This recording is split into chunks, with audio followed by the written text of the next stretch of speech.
The following program is a collection of stooges talking about happenings in the sports world. It is meant to be comedic informative. The opinions expressed on this show do not necessarily reflect the beliefs of their peers, their boss, or ESPN. There may be some cuss words because that's how humans in the real world talk. If you are young, please seek permission before watching any further. Hey. Why? Let's go! This show stinks, and the fact that you listen, we are very, very thankful for. Ah! The all-time leading tackler for the Green Bay Packers, you pig! Stop! Damn it! Be a friend, tell a friend something nice could change their life. Sport!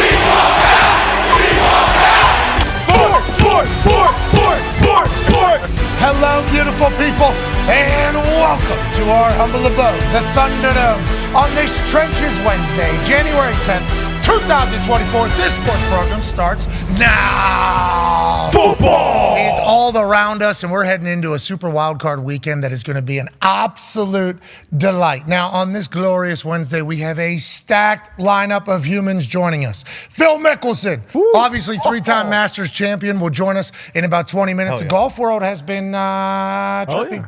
Chit-chatting. Yeah. Mm-hmm. People that are on this side, once I'm just, I'm on this side. There's a lot going on with a lot of big names, and obviously the live season starts in February. PGA will be right around the bend, and what does the future look like for all of golf? We shall see. We'll also be joined by JJ Watt, who teased a comeback to the Pittsburgh Steelers yesterday on the internet. Whoa. When Adam Schefter tweeted that TJ Watt is going to be out for this weekend's game because of an injury against Buffalo, that might have 40-mile-an-hour winds, by the way. Yep. Let's muck it up.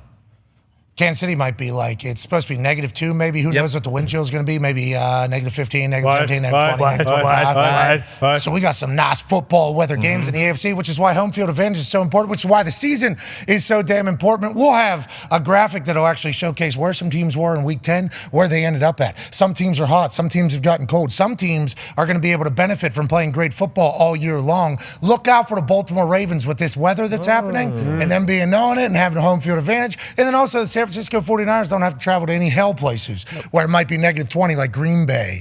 As this weather continues to turn in this glorious country that we get to live. Will Johnson and the Michigan Wolverines might join us in the third hour. Oh, that'd be sweet. We've been in contact with this person, obviously a massive pick in the national championship, but everybody talked about him being, this is the best corner that Michigan has. And also Sainer still is the second best guy in their secondary. Both of them basically play their biggest game in the biggest moment, which is the story of that Michigan Wolverines team. He might be joining us. There's some other people that might be stopping by. What we do know is the guy that stopped by yesterday caused quite a conversation. A little bit, yeah. A little bit. Now, per usual. not like that. So Aaron Rodgers Tuesday, season 4 is done. Yeah. Complete. Good season. There's going to be a lot of people that are happy with that, myself included, to be honest. With the way it ended, it got real loud. And real loud. I'm happy that is not going to be my mentions going forward, which is great news. We always, and this is legit, and I think I'm never going to act like people are out to get people. Sure. But throughout my life, there's been a lot of people that have definitely wanted to see me not do good because I'm an uber confident human being, loud. And if I think you're trying to hold me or my guys back, like, I'm an asshole too. Certainly have zero, don't need you. Hey, what are you? Nothing. Sweet. See ya. Keep it moving. So there were some people, especially when, I negotiate my own deal here. So that's a whole business there. Right. Couple jobs. Yeah. Connections, a lot of stuff like that. See ya. Hey, I'm running my show. Oh, yeah. I keep my creative rights. Okay, 100%. Who's gonna create me and my guys? That's how this. That's a whole nother. That's a whole nother entire profession. No, con man, you could just keep your sound effects to yourself. Okay. In this exact moment, that's a whole nother profession. People, a lot of people. So you got this group here, and then we've cut the line too a lot, because this is supposed to be like a union where you just kind of wait for others. So then you got like that group, right? So going in, we knew that we potentially ruffled some feathers in about 3 to 5 professions that have a lot of power and a lot of say. And we understood it. We completely understood it. I appreciated it. I have a lot of respect for a lot of agents. There's a lot of horrendous horseshit ones, though, that somehow get by. And they kind of make the good agents look bad, by the way. So that is just that whole thing. This whole thing, I don't believe in any of them. Like, I don't, like the middle management producers that run shows and stuff and create headlines and ideas and stuff, none of them have a lot of respect for me. I don't have a lot of respect for them, which is why I'm like, don't put us up for the Emmys. Don't want to be an Emmy person because these are the humans that are voting on them. Mm-hmm. Now, through our times, I've found like 3 to 4 of these people that are good at their jobs and creative and fun. Most of them, though, just kind of very, this type of thing. So don't really get along with much of them. And then all these people that think we jump line and we don't deserve it, like those people have hated us since we were on the internet. I have a lot of respect for them and their hustle and their grind, but they were going to be against us forever. And we knew that. I knew that coming into this. And over the last week, we have certainly given them all a lot of stuff to get mad about and become loud about. We have messed up in that particular aspect. And by we, I mean, we're a conversation show. People are having conversations. We live in a country that has freedom of speech, but also you're going to have to deal with the consequences of your freedom of speech. So what I'm saying is we've given a lot of people who've been waiting for us to fail a lot of ammo and things to attack us for over the last week. And we would love to get back to the point where we just move on and continue to silence all the haters over here who can't negotiate as good as I can, all the people over here who can't create a show as good as us, and all the people up here who are just going to always be here, and they're going to hustle and do their thing, which I respect. But we need to do that, and that is our focus. That is our goal. And Aaron Rodgers is a Hall of Famer. Mm-hmm. He's a 4-time MVP. He's a massive piece of the NFL story. Whenever you go back and tell it, he will be a huge part of it. We are very lucky to get a chance to chat with him and learn from him. Some of his thoughts and opinions, though, do piss off a lot of people. And I'm pumped that is no longer going to be every single Wednesday of my life, which it has been for the last few weeks. On Friday, obviously, I threw us into the fire as well. Forever stand by that. Everything else, though, like, just can't do that and not what we want to be known for. And I'm also pumped that I don't have to do these types of talks anymore. So with that being said, sports are alive right now. Yep. There's so much happening. The Talks Table is here at Boston Connor and at Ty Schmidt. Sweet shirt, Connor. Dang, appreciate it. Cheshire Cat from Alice in Wonderland. I figured because it's purple, anytime I wear purple, it matches the municipal shoes, so might as well just grab it off the shelf. Actually, all my shirts are hung up now. Wow. Yeah. This guy's got a closet in his house. Yeah, I finally got a closet. He just upgraded, actually. No longer on the floor. Can actually walk around the place. It's very nice being a human. From the pub to where you are now wearing Mark Wahlberg shoes, I am incredibly proud of you. Ty Schmidt, massive weekend, obviously, for the Packers and the story of the NFL. There's a lot of things saying, why not the Packers? I mean, we talked to C.J. Stroud, and with the Bengals going to the Super Bowl a couple years ago, those young teams who kind of, you don't know what you don't know. You just go out there and play. Cowboys have all the pressure on them. Yep. If the Packers do win that game, the amount of talking heads the following Monday who just kill the Cowboys once again, like, they have to win this game. They're expected to win this game. They should go to the Super Bowl. The Packers are playing incredibly well right now. They're incredibly young. Like, those guys just need to go out there, play free. Don't know what you don't know. Why not shock the world on Sunday? And I'm talking myself into it more and more with each passing Which day. we love, because if it doesn't happen, you were a believer. I will be devastated. Yeah, exactly. Which I'm pumped for, because I believe that's what sports are for. You're supposed to live and die with a team. You're supposed to have belief and faith that somebody will show up on a moment and give you a memory that you'll be able to have for the rest of your life, especially in a year where nobody could have expected it to go to the place that it has gone, especially with a few of the weeks where it looked bad. Real bad. It's like, wait a minute, are they going to have to do a full overhaul? Have they earned another year here? Has Jordan Love earned another year? Because the way they set up the contract with the signing bonus, so you get paid a little bit more money, they could move. How about LaFleur? What's that whole thing? Goods, what's that whole thing? Well, it turns out all of them working good. Absolutely. Good for you guys. Hell yeah. Speaking of everything working good, one half of the hammer, Dahn. Cowboys, Tone Diggs, Pittsburgh Steelers traveling to Buffalo. Now, that has been a place that has not been terrible for the Pittsburgh Steelers. Buffalo has been a place where Pittsburgh fans show up. Pittsburgh Steelers show up. And they're saying 40-mile-an-hour winds. They're saying this is going to be a grind and pound football game. Ooh. The difference between this Pittsburgh Steelers team being good and the Pittsburgh Steelers team being awful was Mason Rudolph opening it up. Yeah. Does that scare you a little bit, especially because they got Josh Allen, who's a 6'5" power running back if they need it? How do you feel about the matchup with how the weather's going? When these matchups came out, what was it, Sunday, and you and I were talking, and I immediately showed you the Buffalo weather report, and I said it needs to be as windy, as cold, as snowy as possible, because the Pittsburgh run game, we have a guy I think here later that could maybe touch on this, has been so much better as of late. Like Warren and Naj have been, they're doing different things in the run game that has made it really, really well lately. And Buffalo, as far as yards per rush, they are 28th against the run. Now the Steelers are 21st, and Buffalo can run the ball too. But if it is a running game versus running game, and yeah, Josh Allen can be used a ton in that running game.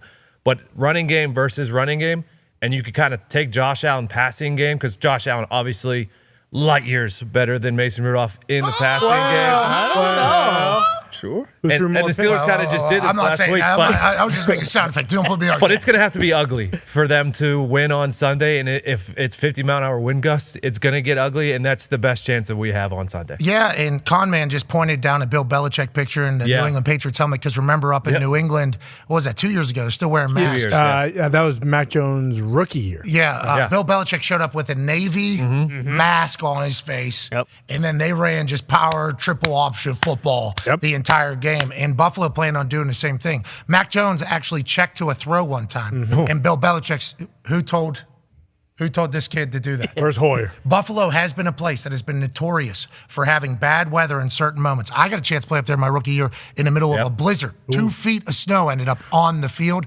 It's possible. It's what makes that Bills place as great as it is. And, they could have put a dome on that next stadium, and they said that's not Buffalo football. So you're going right into what they want. And Buffalo is one of the hottest teams in the entire NFL, because Kadarius Toney had no idea where to line up. No, he didn't. And also that hit piece that came out against McDermott the week before. Right. They've rallied. They've been great. Whenever you talk about the run game for the Pittsburgh Steelers being much better, it would be dumb not to bring in 12-year NFL vet, Super Bowl champion, a man who used to look like an offensive lineman, but is still an offensive lineman at heart.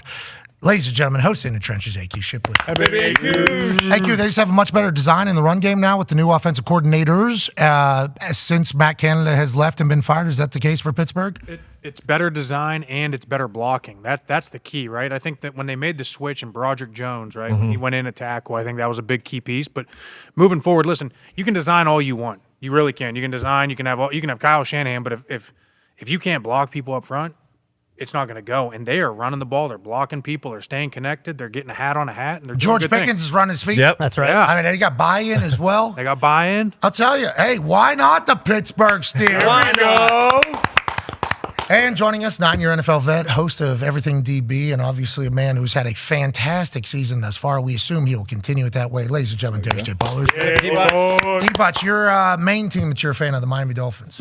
Okay, they are traveling to a very cold place. Very, very cold place. Yikes. They're saying -2. Wind chill could be, who knows what it could be. Kansas City Chiefs team obviously has played in that type of weather for a long time. Andy Reid was actually asked about the weather, and he basically just stated, like, it is what it is pretty much. And then he gave a nice little metaphor at the end because he's Andy Reid. Always end on a high note. Here's Andy Reid talking about the weather. I'm excited to hear your thoughts on Miami having to deal with it and what McDaniel's message probably is. The guys are pretty resilient, and so you get yourself ready, and if it works out that way for you or whatever, I don't know how to quantify that. It's cold. Yeah. So I just say get ready for the game.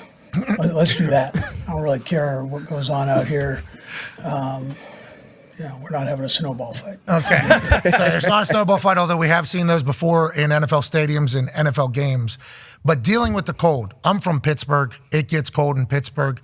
I've heard too many assholes tell me when it gets cold, you're from Pittsburgh. Doesn't mean I like it. You know what I mean? And everybody, AQ moved to the warm weather as fast as he possibly could. He's from Pittsburgh, rather tough guy, I think a lot of people would say. But the old adage is like, Florida boys don't like to play in the cold. That is just how it is. This Miami team, a lot of explosives, a lot of energy. But don't you think that there's a chance that you actually use this game as like a celebration? Don't get to be in the cold. Don't get to be in the snow as much. Absolutely not. Okay. Absolutely. How big of an advantage do you think this is for Kansas City? It's going to be miserably cold, freezing cold. We played in the freezing. Were you there for the game we played there? It was freezing cold? Yes. Frozen field. Oh, yeah. I come on the field to warm up. Okay? Frog, my guy, equipment manager, he's like, hey, you need to be wearing a flat because of how. I'm like, Frog, I'm going to wear a cleat. Mm-hmm. So I go out there, first punt, warm up. Bang, right in front of, there's like 40 Chiefs fans, probably that bank robbing son of a bitch right there, pointing, laughing at me. I'm like 6 feet away on the ground in the back of the end zone, pointing, laughing at me, acting like I'm an idiot. And then Frog comes running over, obviously, and Frog goes, here's the shoe you need. It was an ice skating rink. It was an actual ice skating rink. We ended up winning that game. Bruce Arians gave a speech at halftime that literally just said, it's cold as shit. Let's win and get the hell out of here. And that was the motivation that we needed. Do you think the Dolphins are in a massive disadvantage for this because Kansas City's been here, done that before?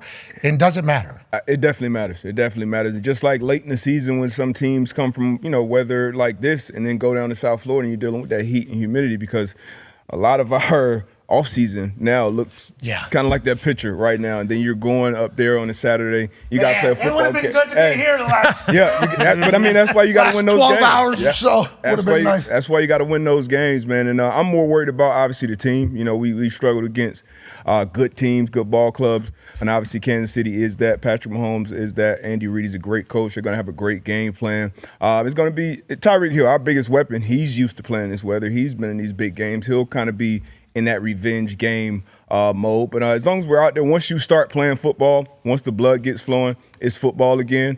TV timeouts up. You stand out there in the field, you're not by that heater, but you got heated benches, you got your helmet heated. So once you start playing, it's not that bad, but it's definitely an advantage in Kansas City. For kickers and punters in this game, and not that they need it, they probably already know, but for others in the future, and even players, everybody can learn from this. They give you those big parkas, those big things. The key to this, and Vinatieri, I don't know if he had mastered it before I got there, and he's the one to introduce it to me, but this is just how I've always known. You turn that sumbitch backwards, okay?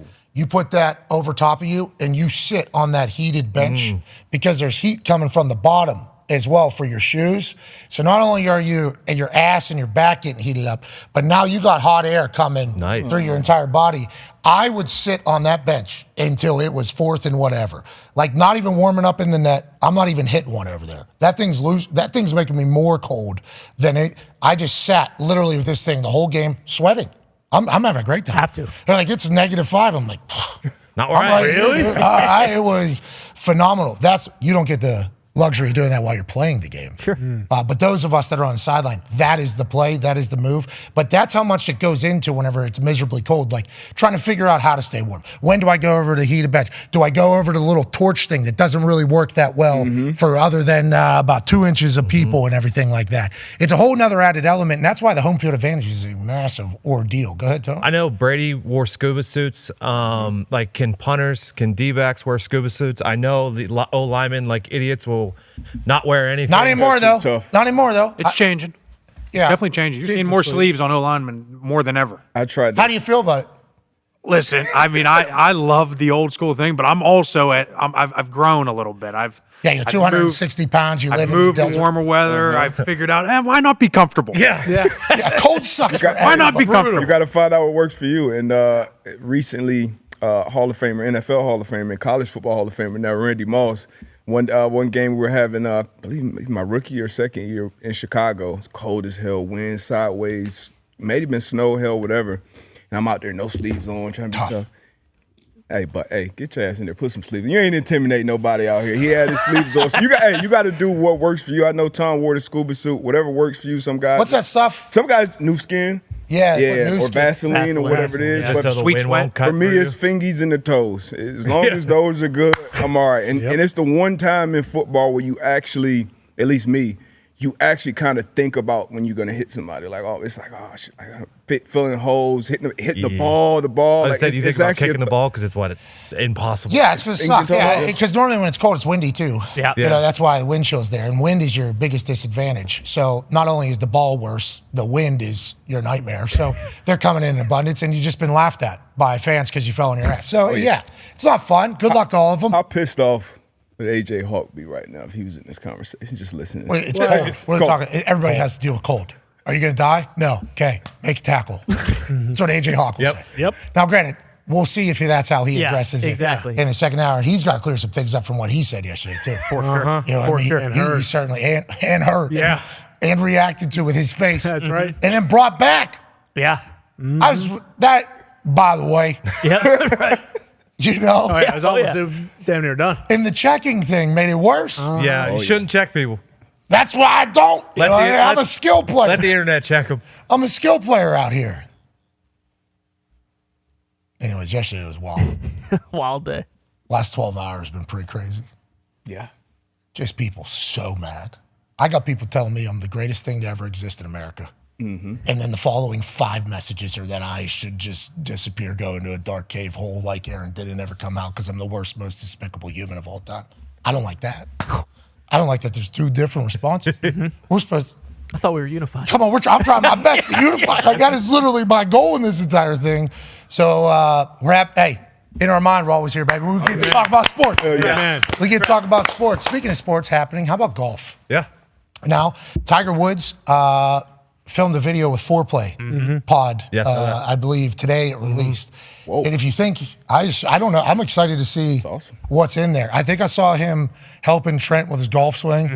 I think I saw Frankie posing a little bit, so he probably hit a dime in front of Tiger. Good for him. The boys over there. Riggs is really built. That's a fantastic great group job over with there. that. Good for them. But if you think about the history of golf, there's like 2 names. One of them is Tiger. I mean, you're going to think of Jack. I get it. But I'm saying in our era. Right. Yeah. And the other is this lefty who likes to hit bombs. He's got his own coffee, massive calves. Huge. Massive. Ham hocks. Massive. He's got thighs for calves. Seems to be always cool. Wears the best sunglasses. Yeah. And he's been part of a conversation about changing golf forever for the better. A massive piece of it. Is he doing that? I guess it's who you ask. But joining us now, ladies and gentlemen, from Live, 3-time Masters champion, Phil Mickelson. Yeah, Phil. Guys, thank you. Thanks for having me on. Hey, thank you for joining us, Phil. How's life, pal? How's everything going over there? Things are great, and I really enjoy your show. I enjoy what you're doing and how you are kind of changing the game and bringing a different level of energy and a different way of presenting things. And it's been fun and interesting to watch. And I think that there's a lot of synergies and parallels to what's been going on in the world of golf as well. And similar to what you've been going through. Well, they're going to clip that and obviously cook me for it because of everything. But I want to let you know, Phil, I appreciate you, Phil, because we appreciate the hell out of you. We love you, Phil. And let's go into it now because there's a situation kind of brewing here with Rory McIlroy, which if we go back a couple years, you going to his defense and him basically talking good about you guys would not be the case. We all knew that he was one of the faces of the PGA, was very anti the potential changes that are coming. And now Rory's statements are like, wow, I'm kind of seeing the picture of everything. Rory came out and basically said that what Liv has done is expose flaws that have happened in golf, which I think all of us were saying that were excited about the changes that were taking place at the very beginning. You were certainly saying that at the very beginning, and now he's kind of come around, and then people started attacking him and assuming that you wanted to attack him for saying this because it's like, Phil was right, you were wrong. You came out and were like, whoa, hey, listen, this is probably taking a lot of effort to get to this point for Rory McIlroy. We should celebrate this and move forward. Now, with that being said, are you proud of the fact that here we are a couple years later, Liv isn't completely gone, seems to be growing and making the game better? This is kind of the vision of it all, and how do you see it over the last few years, Phil?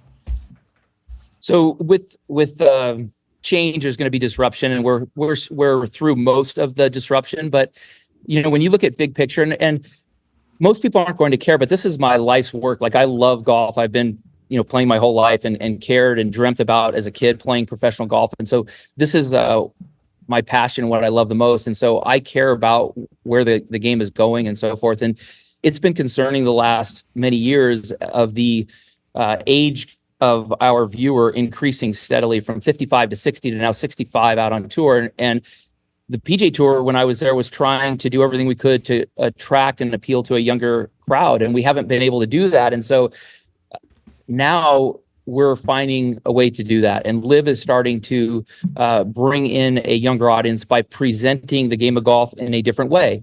And so there are other aspects of about golf that are difficult that we're trying to solve.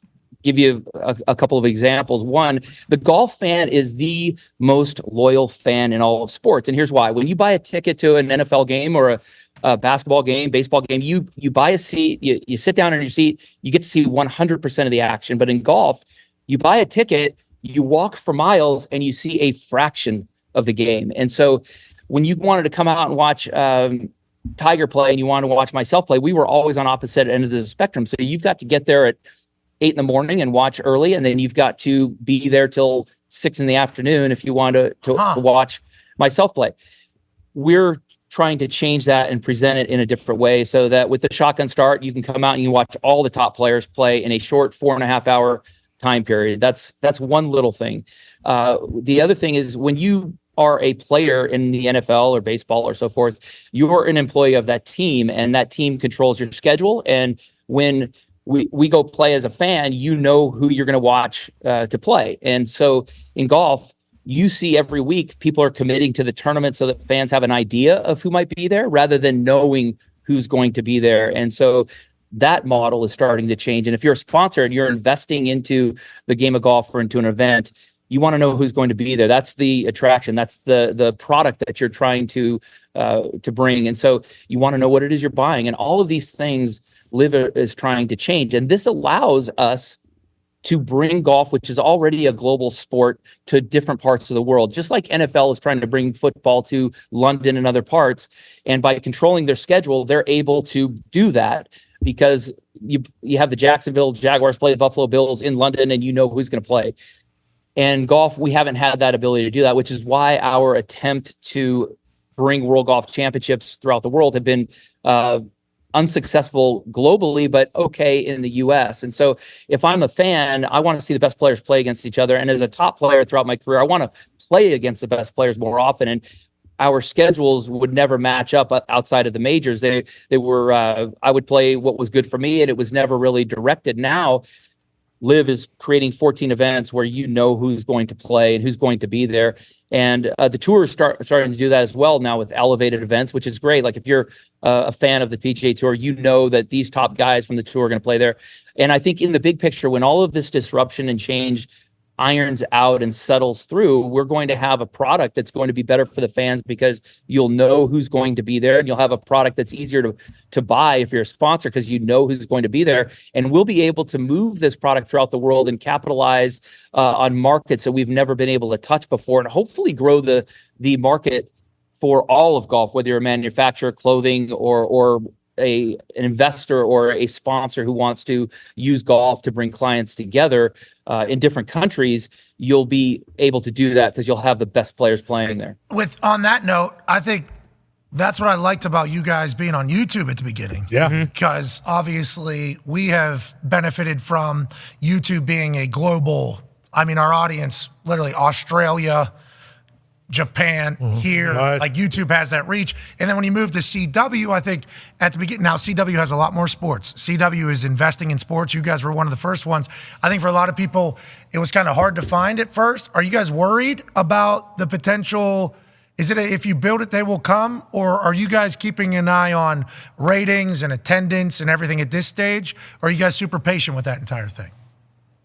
So it was a great start for us just to have a network to get on, and CW has invested a lot in our product and live sports. And so we were kind of the start. And as a startup, which is what Live is, you have to start somewhere. And so it was a good starting point in the end. We also had a lot of challenges that we had to overcome with pressure from outside sources, from other networks to not get involved with us. But as we start working together as a whole, and we start putting the entity of professional golf at the forefront, then we're able to create more partnerships rather than combative relationships. And I think that's kind of where we're headed, which is ultimately where I'm going with this, is a better TV product for Live and more corporate involvement from Live going forward. Darius has a question for you, Phil. Yeah, Phil, I was lucky enough to get a chance to watch you and DJ actually down in Doral this past off season. What was your favorite venue that you played at last year?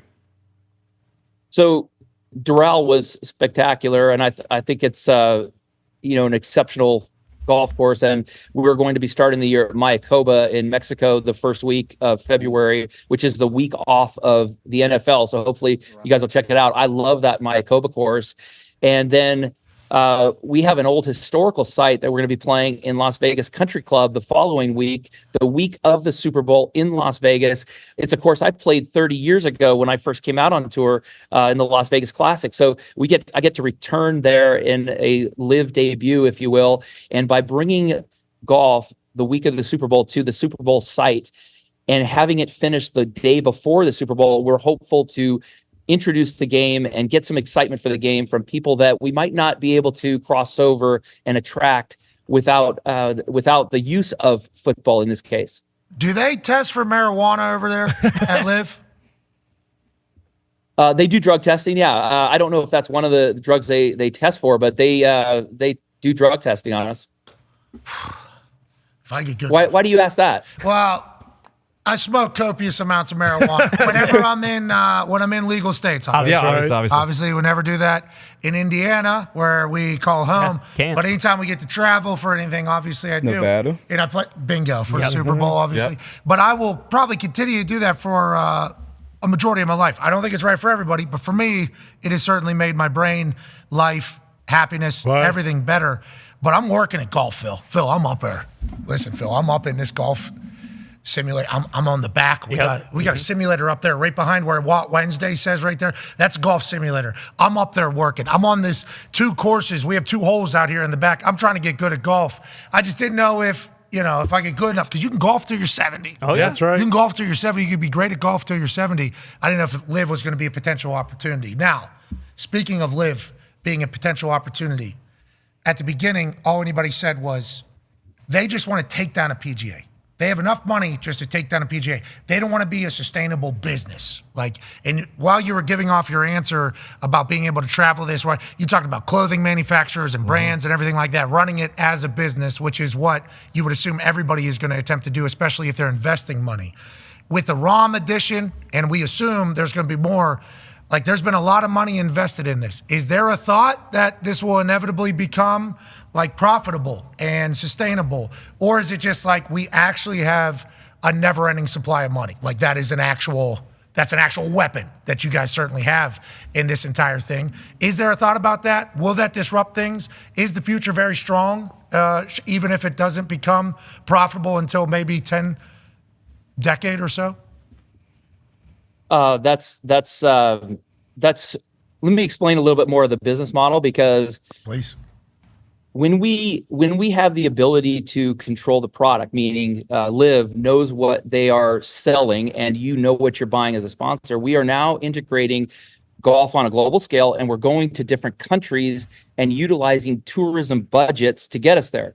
So the reason we're going to Hong Kong is they are paying an exorbitant amount of money to bring professional golf at the highest level there. And they're using the tourism budget to do that. We were not supposed to go back to Singapore this year, and then the tourism board at Singapore gets involved. And I'm talking tens of millions, not just a million or two.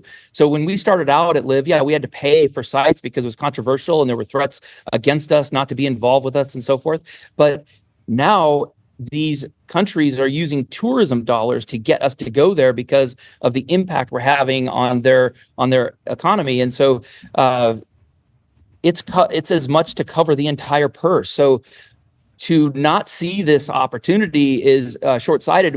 This is an area of monetary opportunity that we've never had in golf, because we've never controlled the product and be able to sell something tangible. There's too much uncertainty. So will it be profitable? I think it's going to be profitable a lot sooner than you think, especially as we start working together, all professional golf, and we stop having these kind of threats and trying to suppress our product and our TV opportunities and our sponsors. When we start working together as we are starting to, and I think John Rahm's signing is really being used as a bridge to bring these sides together, realizing that Live isn't going away, that this is going to be a staple, and that if we compete, we're going to be competing against each other for television dollars and sponsorship dollars and so forth, rather than working together and create the best product for the fans and as well as sponsors and the best opportunities for the players. So we're starting to work together. John Rahm's been a huge impetus in this, and this is going to open up markets, just like I mentioned, tourism dollars, not to mention global companies that are outside the U.S. that are very large, that want to get involved and use golf as a way to bring in clients together and promote their brand. So there's incredible opportunities. It will be profitable very quickly, and building equity in a brand and bringing a team aspect, although it's difficult to see right now because golf has been an individual sport for hundreds of years, or not hundreds, but many, many years, at least 100 plus. Thousands. It's hard to see this transition and this change and the benefits of this. But in the big picture, again, what I also see is like a team, let's say, is an opportunity to help young players that don't have access to the same type of support system that's necessary to be successful. And by that, I mean this. There's a lot of great young players that don't have access to the proper physical training or the proper instruction or the proper facilities needed to be their best. And as a team owner, let's say with High Flyers, years down the road, 5-10 years, I'll have a High Flyers golf course facility that I'll have world-class fitness training, world-class physical therapy, world-class instruction. And I will be able to bring in many young players and give them access to this training. And what will I benefit from it as an owner of the team? I'll have first right of refusal. So when they go out and they become a great player and they're winning majors and winning tournaments, I'll have the first right of refusal to sign him to my team. But I'll be able to bring dozens of young players in and academy. This is the European academy model. Bring them in, provide everything for them to become the best that they possibly can in the sport. That's huge. I had not heard that about the Live Golf. Is that far away from now? It's all part of the big picture. It's all part of the plan. Like I say, it's evolving, and so we want to create opportunities for young players to get involved in this. And as we start building this team aspect, each team will be able to provide those opportunities and benefit from them, hopefully long term, by again having the first right of refusal to maintain these players. That's really good idea. I had not heard that. And you're not a lawyer, and obviously we're not expecting you to know everything that's happening, but you're one of the founders, seemingly, of Live, and the way you've just described the business side of it feels like you have a great handle of everything happening over there. I was told Live and PGA were together, right? Remember old buddy? What was old buddy that went on a vacation for 2 weeks immediately after? Jay Monahan. Jay Monahan. He, remember, he was meeting in restaurants in Italy, I think, or Milan or something, and then out of nowhere, boom, and then it was like blindsided almost everybody. And then as it continued to go on, it's not. Is that still ongoing? What's happening there? Because you said John Rahm is a great bridge to bring both sides together. We're hearing Rory speak positively. It feels like there'd be a lot more agreements from the members of the PGA to kind of combine forces now, more so than a year back or whatever. Is that still ongoing? What do we not understand about that process there? So I don't have a lot of answers for you on where they are in the merger. I'm not involved in those discussions per se. I just know the vision of what Yasser has for the game of golf and is working hard to bring that vision together and to bring professional golf and present it differently to the public to help grow the game and to help grow it on a global scale and grow the interest to younger players and try to attract the demographic that we have not been able to attract so far. But with John Rahm signing on, what it's done is create a bridge and an opportunity for us to come together, because the realization is Live isn't going away. Like, that's what the talk is. Like, it's ridiculous. And so now people are realizing, okay, it's not going away. And we want to work together. And if we're the majors and we want to have the best field and keep on the tradition of these great events, we're going to have the best players in the world, and we're going to have to create a qualifying system for these players to get there. And if you're the PGA Tour and you realize that your most important asset is the quality of field and the players, and you are going to keep losing players if you don't work together, this is a bridge that now is opening those conversations to start working together. And I thought that it was a very big move on Rory's part to say a couple of things that he said. One was that we don't want to go forward in the Ryder Cup without John Rahm. Like, that's a big step. It's a total turn from these guys made their bed and lie with it. It's a coming together. Like, he opened the door for us to start working together, I feel, as well as the recent comments about how there's a place in golf for Live and for team events and so forth. And the way, look, there's always going to be a need for traditional golf, and there's always a desire for it. Like, these tournaments have been around for a long, long time, have a great history, a great reverence, but that's also led to an increasing age demographic in our fan base. And we've got to be able to also attract the younger players. And there's a place for live as well. And there's a place for a fun, edgier, louder presentation in golf. And that's what we're trying to do. And they both should be working together for the greater good. And I think that that's where we're headed. And John Rahm's signing is that bridge, because it's the realization that we need to work together going forward for the long-term success of the game. We love Rombo Bombo. Oh, yeah. Absolutely love him. yeah. I assume everybody on both tours does as well. Connor has a question about that. Yeah, Phil, because Rahm has joined, do you feel as though, or actually, have you actually kind of got more people reaching out to you? Like, okay, now that Rahm's there, maybe this is something I consider. Like, our golfers now, because of Rahm, probably going to cross that bridge if they were thinking about it in the past. And then also, is John's getting his own team? Is he going to have the whole facility like yourself? And is that something that was talked about with John? And do you know what maybe his team would be? Is there any sneak peek we can have, perhaps? So I don't want to speak for John on his behalf, but I know that all teams, big picture, are trying to have that type of model where we have these facilities that can support our own teams the best way and provide opportunities for great young players who need that type of support system in a financial model that sustains it, rather than just taking donations and creating a institute of sport that continues to drain funds each year.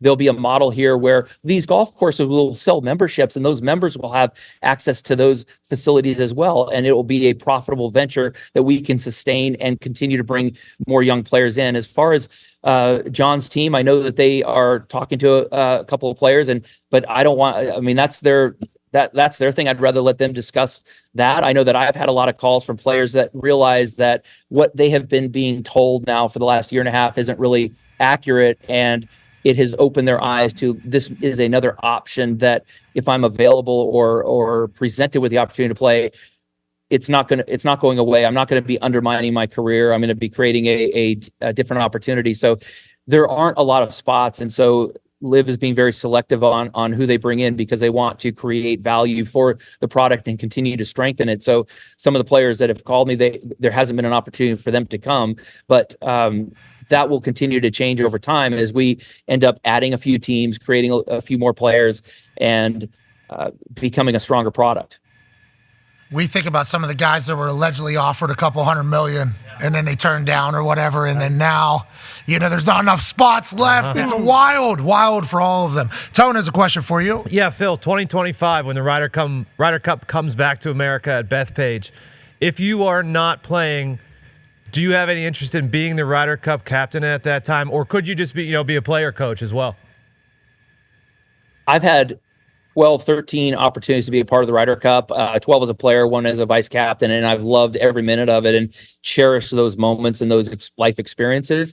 I don't feel I'm the right guy to be involved with the team because I'm a very divisive character right now, if you will, and I understand that the players on the PGA Tour, there's a lot of hostilities towards me, and I don't feel I'd be the best leader for them going forward. I think that as a Ryder Cup captain, you have to be kind of a unifier and have these relationships solidified, and somebody that you want to follow. And right now, I've been very divisive, and I'm okay with that. I knew that was going to be the case. I knew the next couple of years that it was going to take a couple of years, and that I was going to take a lot of hits and a lot of divisiveness. But I believe that it is in the best interest of the game of golf to present it a different way to a younger crowd and to try to stop a problem that is coming up quickly, which is the age demographic of our fans. I also believe that it's going to be a better thing for the professional itself to some of the things behind the scenes that I don't need to get into, the details of the pay structure and the rights of the players and so forth. I think those are going to be solved and going forward. And this is a product that brings a different element with team and so forth that I really believe in. And so I knew I was going to take some hits going forward. I'm okay with that. And as a divisive individual, I don't think I'm the best unifier going forward for the Ryder Cup. And that's fine, because I've had so many great memories with it. It's time for other people to be able to create their own memories, opportunities, and life experiences that the Ryder Cup provides. Yeah, I think the Ryder Cup, obviously, for the fans is huge, which leads to this from Ty. Yeah, Phil, just curious. Like when you look, you've obviously got your feet wet now with a bunch of these live events. When you look at it and like you talk to the other players out there, you mentioned the shotgun start earlier, and then also like the 54-hole format, the team format, all that kind of stuff. Is everyone pretty happy with how things are going, or like are there any other maybe changes that you guys would like to pull from like a PGA tournament format to kind of just continue to evolve what live is? Like, where does everyone kind of stand on the actual tournaments themselves right now? Have you seen a single live player not smiling? I mean, we are smiling all the time.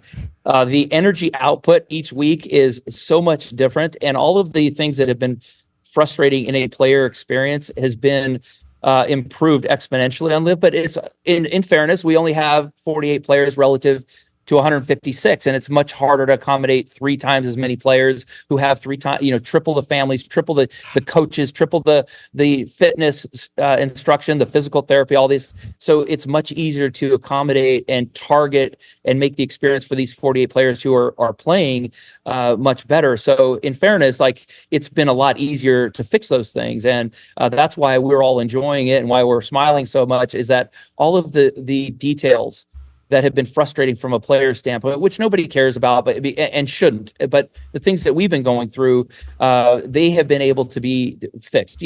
What tournaments are we playing? When are we playing? What is our schedule? When's our flight? Is it Friday night? Is it Sunday night? Where am I heading from there?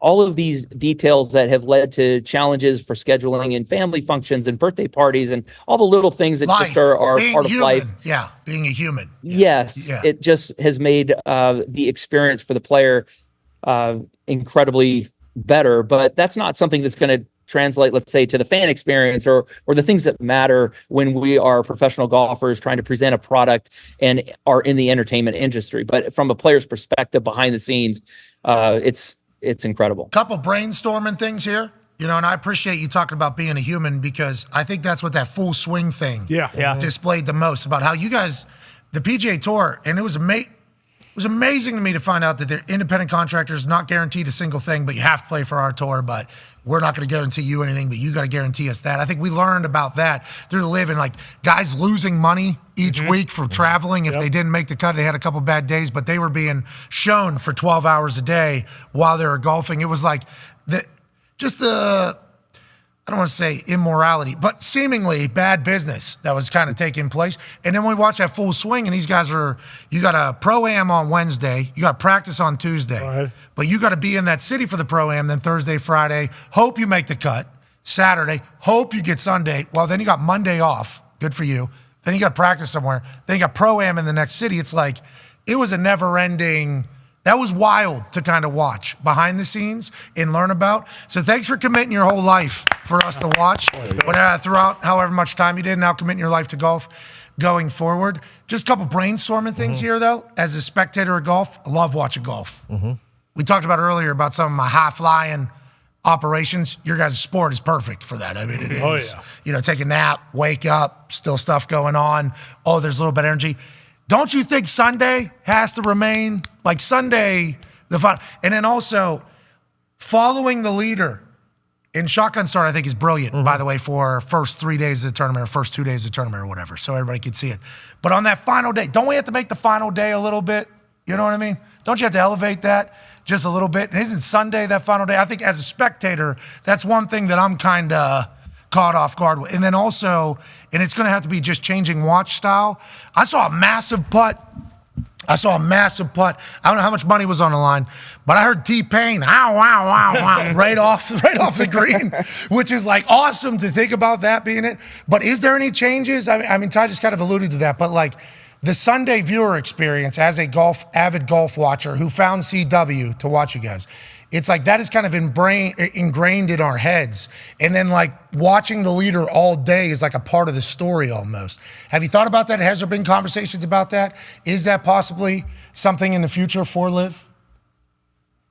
Absolutely. Hell yeah. Like, this is the feedback that we want. Like, right now we have been starting 2 groups off of hole number 1. So you have the leaders that tee off one group behind the shotgun start. But you're right. Like, that's the great thing about this product. Like, it's new and it is agile. We can change it, and we want to make it the best product, and we're going to, and we want your feedback, and we want fans' feedback and what the experience is like. Phil absolutely. Mickelson Like, that's of what the it's all High about. Flyers has a 3-stroke lead going into Sunday. Like, us watching you on the driving range beforehand, you know, how your coffee's going to like, that's a whole part of the championship Sunday. Oh, yeah. You know, like that is, and if you can mentally battle through that all to win it, it's like even more impressive, which I think golf already is, mental gymnastics. We're excited to see the future. We can't wait to watch, hopefully this year out of Vegas, we'll be out there. We'll come check out, see you hit some bombs. Down in Florida, Darius just sent in a video.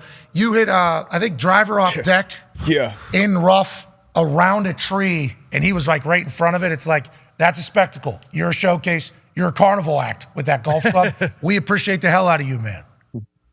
Pat, thanks for having me on the show. And that particular shot I probably made look a little bit easier than it was. That happens with a lot of those shots you hit, Phil. You know, you remember. Oh yeah. When you started just hitting the things over your head. Awesome. And then all those little golf videos of, all right, in this particular matter, you see the grass is growing towards you. There's a little bit of dew on here. You're on a little bit of like, going to want to punch this one a little bit quicker because the grass and the dewness is going to slow it down. Plus the sun is going this way, you see. So the green grass is going to want to find the sun. So you're going to look. It's like, as we heard you speak about golf, a lot of us just said, we got no shot. We got no shot at all. You've done that for all of us, but you've made us all better. We appreciate you, Phil. Thank you. Thanks, Pat. Thanks for having me on. Where are you right now? Are you golfing? Are we golfing right now? What are we doing? I'm in Florida. We're just shooting some promo stuff and with my team here, and then we're going to be flying back to California. And I've got my whole team here for the next 4 or 5 days. Where we're working with Dr. Farnsworth on some aim point stuff. We're working with TPI on power plate issues on our golf swing and finding out how they function the best. And we're going to be doing some blind testing for our equipment starting the season, which. If you have no idea what that is, that's kind of an interesting thing on how to get better as well. Yeah, Darius said in the middle there, we got no chance. We do, but I think the future of golf having academies. Oh yeah. And like, look, he's like, hey, let me introduce you a little bit of game here. We're going to talk to this doctor about this. It's going to be better in the long run. We believe in you, ladies and gentlemen. Phil Mickelson. Yeah. Speaking of believing in somebody, I believe in Mike Vrabel. Hell yeah. You know, and big thanks to Phil for joining us. He's really good at the golf. Yes, he is. Unreal. Phil makes it really good at the golf. And he's...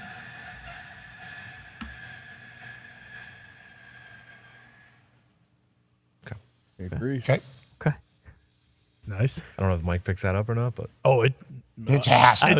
It certainly does. Pretty clear. There was a screeching sound. You know, as the weather turns here, a lot of the things in the Thunderdome are waking up for the first time. That's right.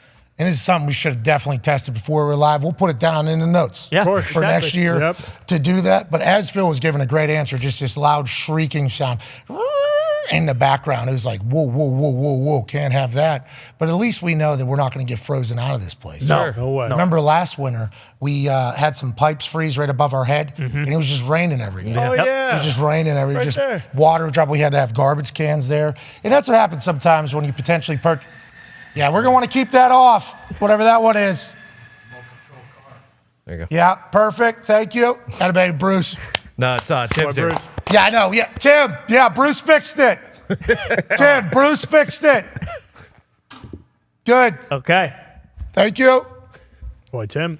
I texted Tim mid-show, hey, heater's acting up. Yeah. And then it got louder, and we send Bruce on a mission up there.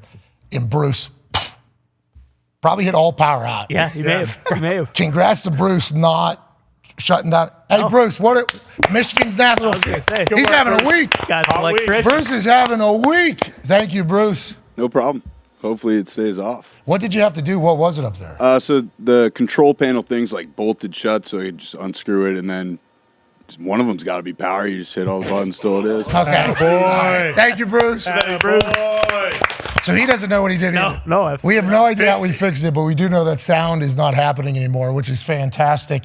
Hey, Bruce just turned everything off up there. Thank you, Tim. The second one started when I came up there. Okay. Turn that son of a bitch off, too. Yeah. Is it the heater or what is it?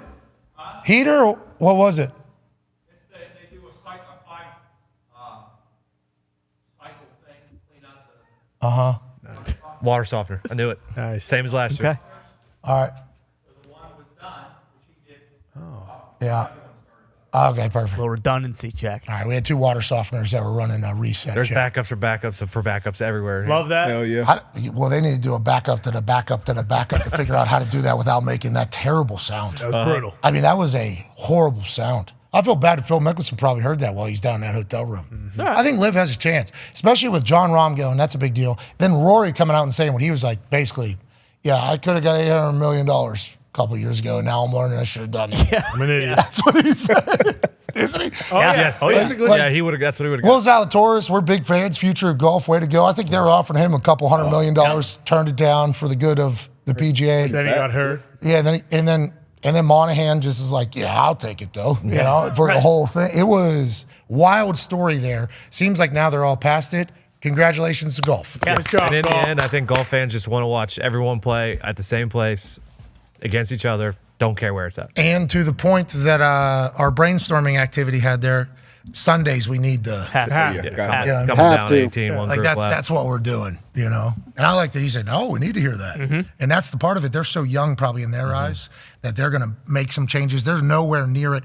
I didn't want to get into the graphics, but I have no idea who any of these people are on your graphic. Yeah, Just- No, too three many. initials. the PGA figured out the graphic. They just, did. Just do the. Right. Don't need all of them. Just do their graphic. Yeah. You know what I mean? Just keep it moving. I like the name Hot Flowers. Oh, yeah. Great. Oh yeah. Does John Rahm have a team name yet? I didn't. Hey, No. you're a neighbor of his. Does he have flying a flag outside of his house yet? No, and I don't think he's got a team yet, but I know he's getting a team, right? Yeah. Yeah. Yeah, he's getting a team. He doesn't have a name yet. Doesn't have a- Los Toros potentially. Yeah. Rombos. Rombos. The Rambos. The Bombos. Bombos. I mean, the Bombos would be Boom. a lot of Now we're talking. creative liberties Yeah, with right. that particular Internet would do name. well. But we're not going to talk about it. Nope. No. Once again, we've talked about it earlier in the show. We've already given people too much. We need to stop doing that. A potential water softener going off in the middle of I'm sure that'll add to the entire thing. Because we're out here in the middle of Indiana dealing with the weather. It's getting cold. That's going to be a big story this weekend, a Super Wild Yes, it Card is. weekend. Hell yeah. We got to keep an eye on who's traveling to where to deal with what elements. Because some of these places are just going to be obnoxious. Some of these games, though, we just got good on good and good conditions, and we'll see how it goes. Like down there in Houston. I mean, that Houston Texans team, I saw Stephen A. go into bat for C.J. Stroud being talented, and I certainly love that. And then you got people saying, can't do this for a rookie. You're not going to be able to do that. Why not C.J. Stroud? Yeah. He has no idea. He has no clue he's not supposed to be as good as he is. He has no idea that he's being historic right now with how he is operating. That could be a weapon when you get into playoffs, D-Bud. Yeah, you just roll. And I mean, the guys he's doing it with, I don't think anybody saw, hey, he's going to come in. Nico Collins going to have an unbelievable year. Tank Dell, you know, he was, I think, 3rd round pick. Dalton Schultz coming over from Dallas, so he's doing it. Offensive line has played great. Slowick has played great, dialing it up. Defense has been pretty good, especially against the run. You know how important that is in the playoffs. So, yeah, you don't know what you don't know, and he has been phenomenal so far. So in the last 3 seasons, home dogs are 8-3-2 in the playoffs, and 83% of the money is on Cleveland. Houston is a home dog. You bet against Joe Flacco? Can't. I don't think so, pal. All right, we'll get to a break. J.J. Watt and A.J. Hawk will be on the other side. Can't wait to break down what they're thinking. Is J.J. Watt playing for the Steelers this weekend? Whoa. Still time. He's still in shape. We'll ask him that and more about the NFL and the current state of Super Wild Card Weekend. See you in about 3. He's saying don't go off the top, it's too shallow.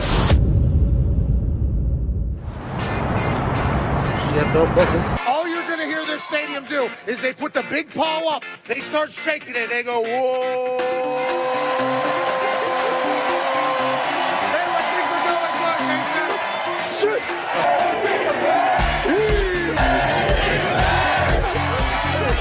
Yeah, he loves the defensive side of the ball. He said yesterday to me that this is a blue-collar team. They win it on special teams. They have 5 block kicks this season. The defensive side of the ball, Lynch leads the Big 12 in sacks. But also on the offensive side, Denzel Mims is an absolute animal. He is a weapon.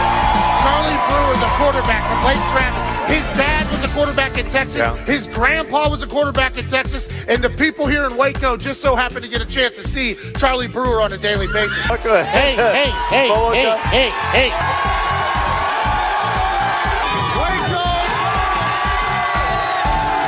Yeah, Boo Boomer here is going to mean a little bit different than what it means on the internet currently. And hopefully here in Baylor, they hope they're not hearing a lot of Boomer sooner. Everybody wants to be a punter, including quarterbacks. If I was a quarterback, I'd want to be a punter as well. 0 yards on that punt. That's an embarrassing situation. The Dak dance that gets on national television has led to a lot of losses, but you got to respect the hips being able What sign am I going to make for college game day? Well, I want to make something creative. I want to make something fun. No, to hell with it. I don't like OU. It's so thick. Look how thick that thing is. That's years and years of patience. 19. You're headed right for the boat. Right now? Okay, let's do it. We are out here on the Brazos River, which you can take a boat to the game. One of the only stadiums in the country that you can do that. It's beautiful out here. A lot of people would say, this is the last time I'm going to be on game day. The last time I allegedly did what I'm about to do, I ended up in a jail cell. Let's go!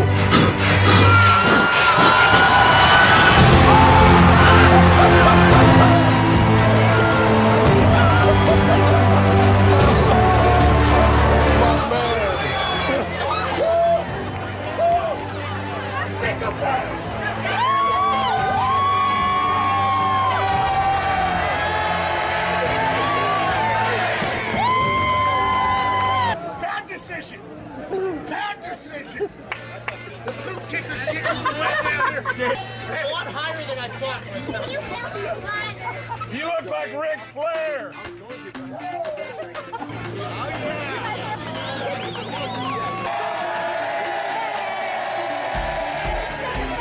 It was like 5 feet. I was standing there. That's full commitment, by the way.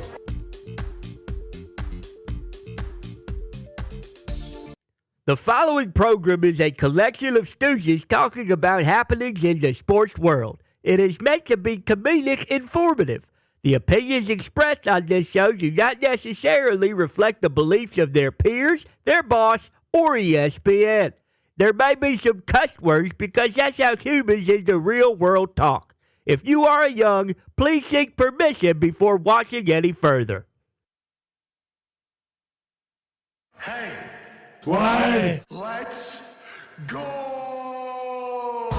This show stinks, and the fact that you listen, we are very, very thankful for.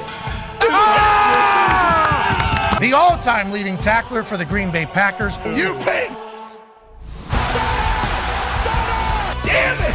Be a friend, tell a friend something nice could change their life. Sport! Hello, beautiful people!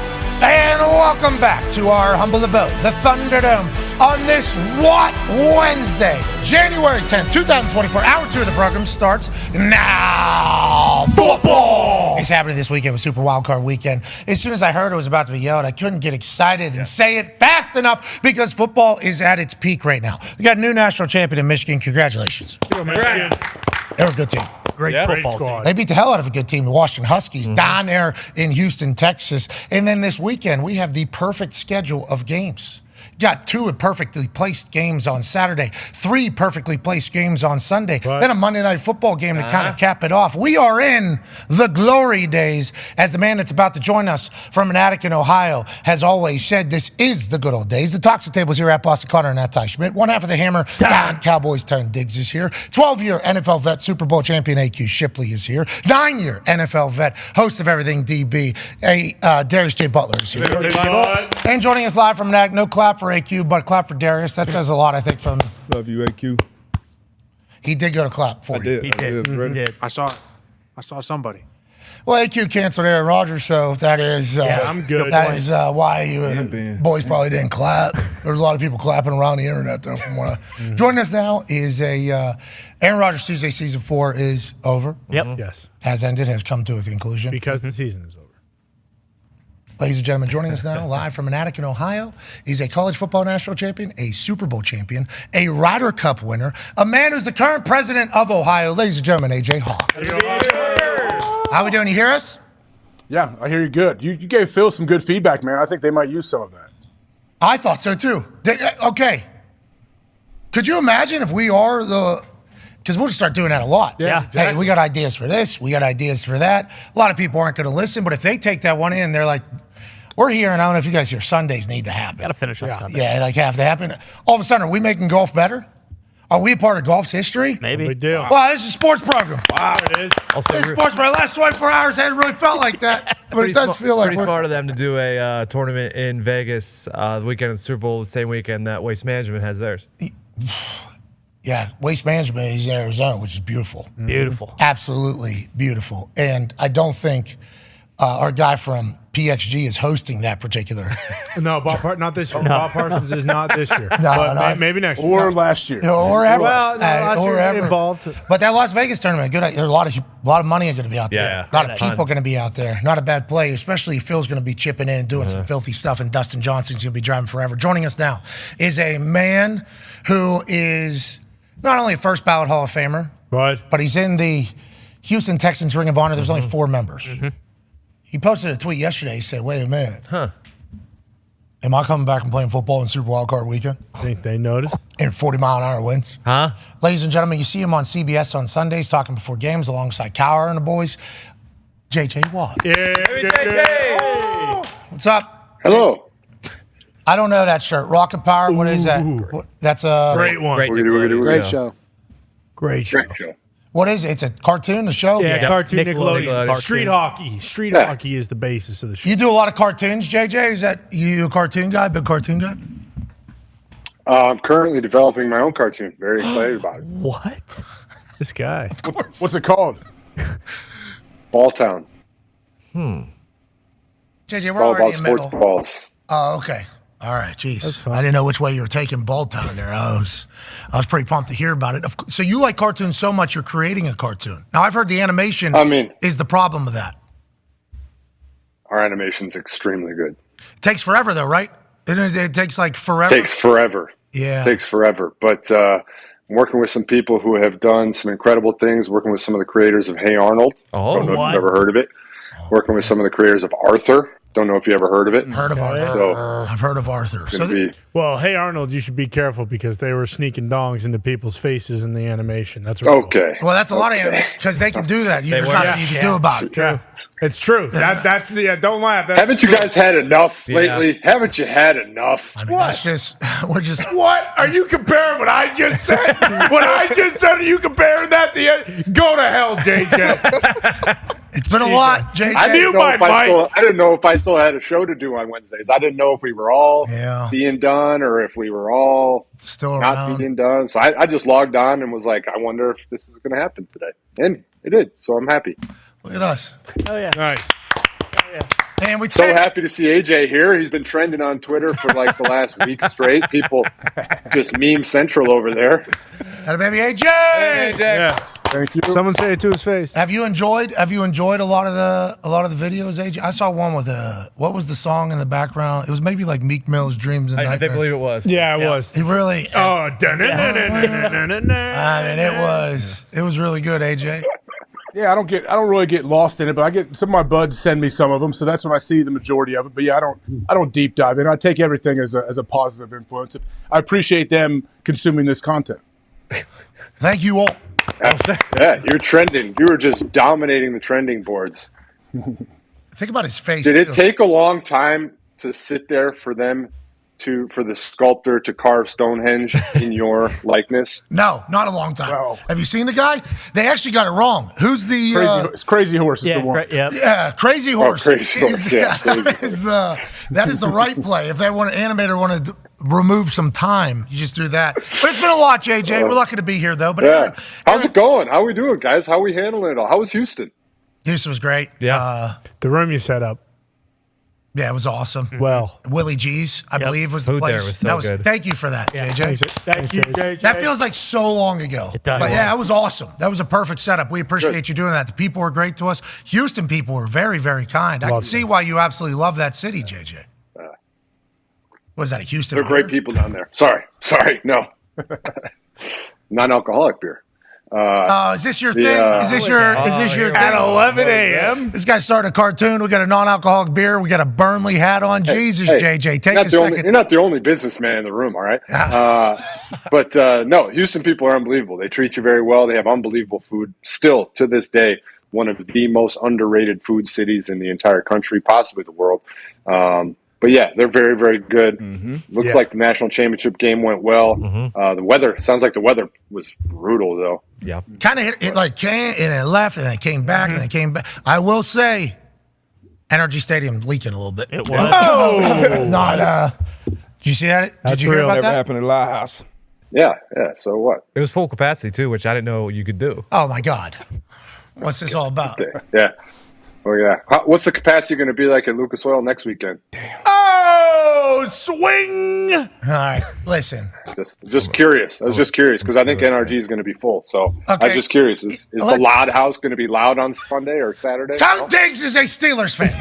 Okay, he said that and then got me into something. The Loud House is going to have Monster Jam, I believe. I thought CJ give it a lot of credit. So, I mean, I know you guys are just getting your rocks off on CJ saying it was the loudest place he's played. So he's only played in 7 or 8 away stadiums. So let's not get carried away. And where do we rank? Yep. Number 1. Boom. I mean, that was an AFC South championship game, it turned out to be, because the Jacksonville Jaguars finished their season in the way that they have a lot of questions. Doug Peterson's made a bunch of moves down there. Obviously, the Tennessee Titans fire Mike Vrabel yesterday, which we will certainly talk about after this particular conversation about the Texans and Colts up there on Saturday night. What were your thoughts on that? You guys win the AFC South here in CJ's rookie year, D'Amico's rookie head coaching year. They come into an incredibly loud and hostile environment and get a massive. They weren't supposed to win that game. Now, granted, there was a drop there by Goodson, which he owned and took credit for. If that is caught, and who knows what takes place the rest of the game.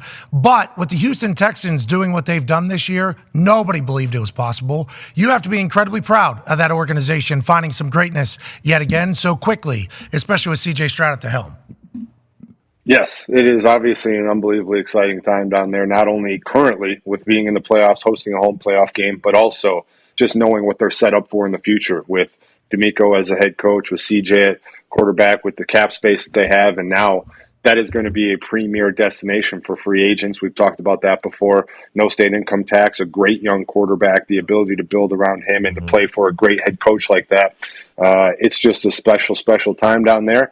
And I mean, before the season, I said that they could get up, they could be a possible 10-win team, a playoff team, and they really do look great, and it's awesome. And I hope the place is rocking on Saturday, and it'll be a lot of fun to watch. I think they got a great shot. I mean, the last time they played the Browns, they didn't have CJ, they didn't have Nico, they didn't have a bunch of their guys, and Flacco played out of his mind. And Flacco's been known to do that, so he might very well do that again. But I think it's going to be a really, really good game on Saturday. Yeah, Joe Flacco's not the guy you want coming to town. That's the Grinch instead of Santa Claus, especially with how he's playing. But the Houston Texans can very easily win this game. And we talked to CJ Monday at the stadium at NRG, which is a beautiful stadium. It is beautiful. And it's built to be loud, too. Like, that national championship was very, very loud. He does everything right. He had his own teammates' clothes on. Not just the little decision, what am I going to wear? I'm going on this show. Stopping by to say what's up, just to be like, hey, we appreciate what you said.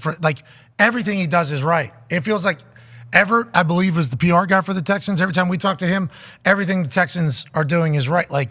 It feels like from a year ago where it was full dumpster fire, right? I mean, that was, we're rolling through coaches. Obviously, everything's else taking place. The turnaround happened really, really quickly, very quickly for them. That's going to give everybody else hope. I don't think this is normal, though. This is not how it's normally supposed to go, JJ. No, D'Amico Ryans is the catalyst for it all, and that's truly just the honest fact. And I was talking to their PR guys yesterday about before the season when I was saying that I think they had a chance to do something special, and I said it comes down to truly one thing. D'Amico Ryans being the head coach and my belief in him as a person and as a teacher and just somebody who knows ball, but also much more importantly, knows how to communicate to these players, knows how to get the best out of them. That's what he does. He is an incredible motivator. He's an incredibly smart, experienced coach, and he knows how to get that information into his players and to pull the best out of them. And he's done that, and now he's got a quarterback, like you said, who understands all the small things and little intricacies of how to handle the success, of how to handle the team, of how to bring his guys along with him. And like you said, every step of the way, CJ's done it right, and I do think that D'Amico is the coach embodiment of that. Jack Easterby just left his holy water. That's right. You know what I mean? Instead of drinking it every day like he was doing when he was working there, on his way out, he said, I love this organization. And he just dumped his holy water all over the whole building. On the logo. And just like Sage, it just kind of. There was a turnaround at a very certain point, and whoa, I mean, there's coincidences aren't always coincidences. Well, Aaron just said yesterday that coincidences never happen. They're not real, right? Some people would point to This show is just too much. I just can't take it. I can't. What were you saying? What were you saying, JJ? Or you were just trying to say? I wasn't saying anything. Well, there's going to be people that are saying you said something, and then I don't need to. Just be let it be known. Didn't you hear me? New York Post. I don't need to be on the New York Times. I don't need to be on the late night shows. Check them into the boards.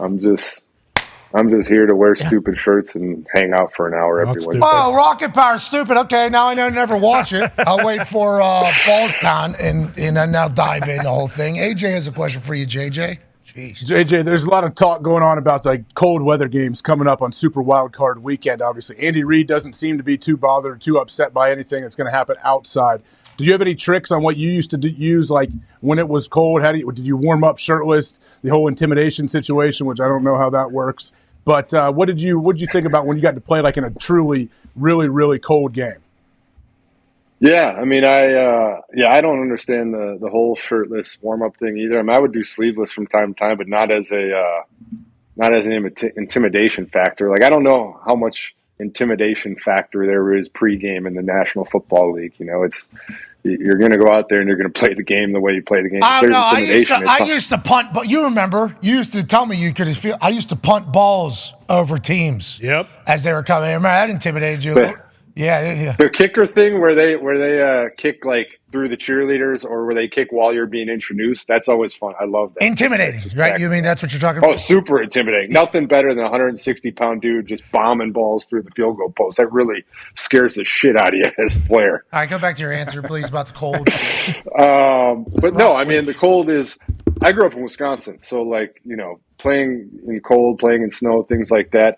I mean – now that I'm older, and as I got older in my career, would I rather play in warm? Absolutely. It's just easier for your joints to get lubed up. It's easier for your body to get warmed up, to get ready to roll.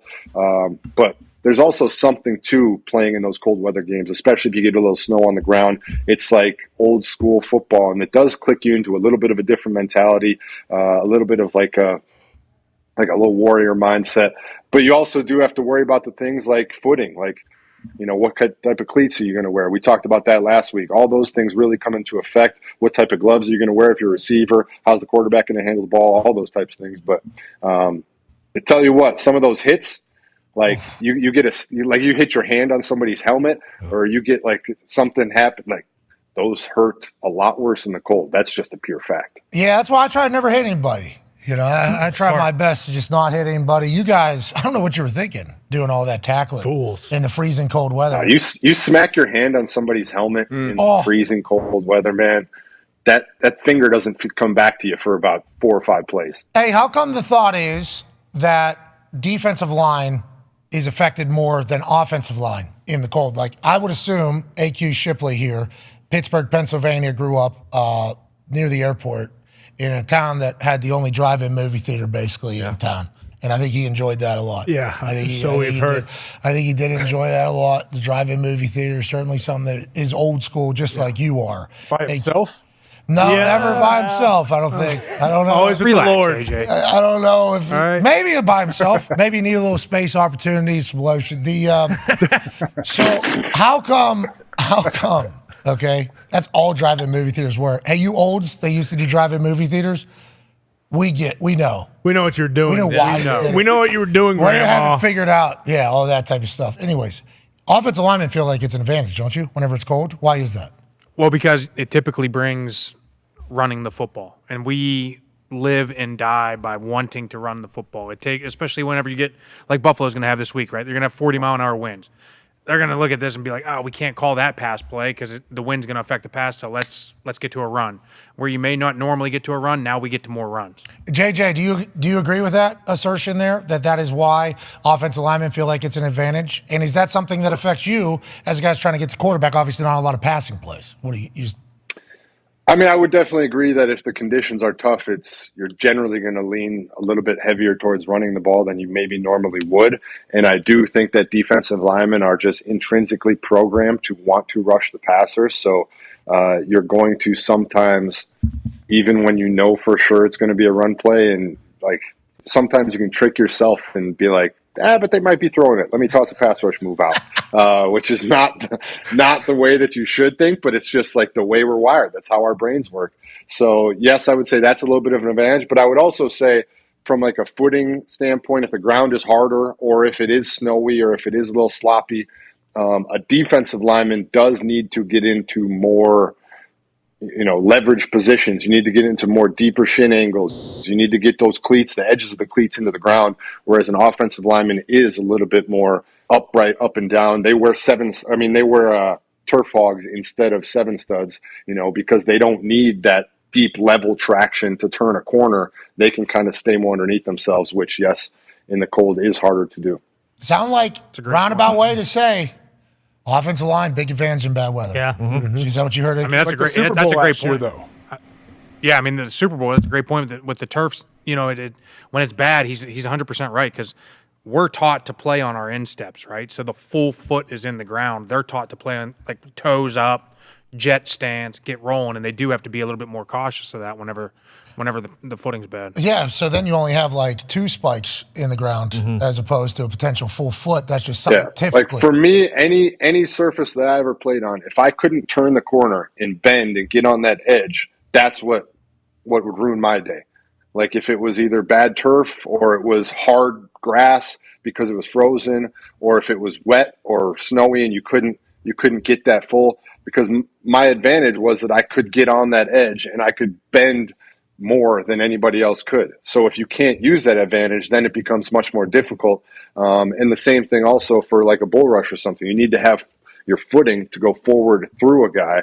And if you slip out or anything slips from under you, that's why the Eagles pass rush, obviously in the Super Bowl, claimed to have so many issues, because they couldn't get that footing. And as a pass rusher, it's extremely important. Well, the sod father said that didn't need to be a problem, but they kind of kept him out of the whole conversation. Guy's only been doing the field since the beginning of football pretty much. Let's make sure we get him the hell out of there. The sod son probably gone, if I had to guess. Or sod daughter probably gone. I wonder if they're going to let sod father take another crack. They should. At the grass. Because last year is supposed to be his swan song grass. Exactly. It's supposed to be a tribute to him by others that he has hired, and instead he just got squished out pretty much. Tried to ruin his legacy. And his name got ruined. I mean, that Vegas grass took some heat last week on Twitter. That Vegas grass in the last game of the season did take some heat. Obviously, they're going to put in a full brand new for the Super Bowl, but didn't look good on the. Is that a good thing though, JJ? A lot of times when they put that new field in, that's when we get the mushy, weird field. Yeah, I guess it depends on A, what you're replacing, and B, how good. I would imagine that they have so much time between now and then that they can probably put it in right now, and it should have about a month. I mean, obviously, because they're not in the playoffs at the moment, so they can just put that in right now, let it grow, let it hold on. Rub it in. It's just a fact. They need to hire AP, by the way. I don't know why there's even any question. I don't know why there's anything. Like, AP should absolutely be the coach down there. What is there to contemplate? Maybe Davis Who would be mad? have dinner. Who would be mad if AP was the coach? Any fans? No. Any players? No. Media? No. Who would be upset if AP was a coach down there? Yeah, so you win the announcement, which is normally where the big detractors are, and then you've already won games and shown signs of hope, so that's already been done. Feels like a pretty easy decision. Speaking of players are fully bought in and vocally supportive. Like every step of the way has been checked.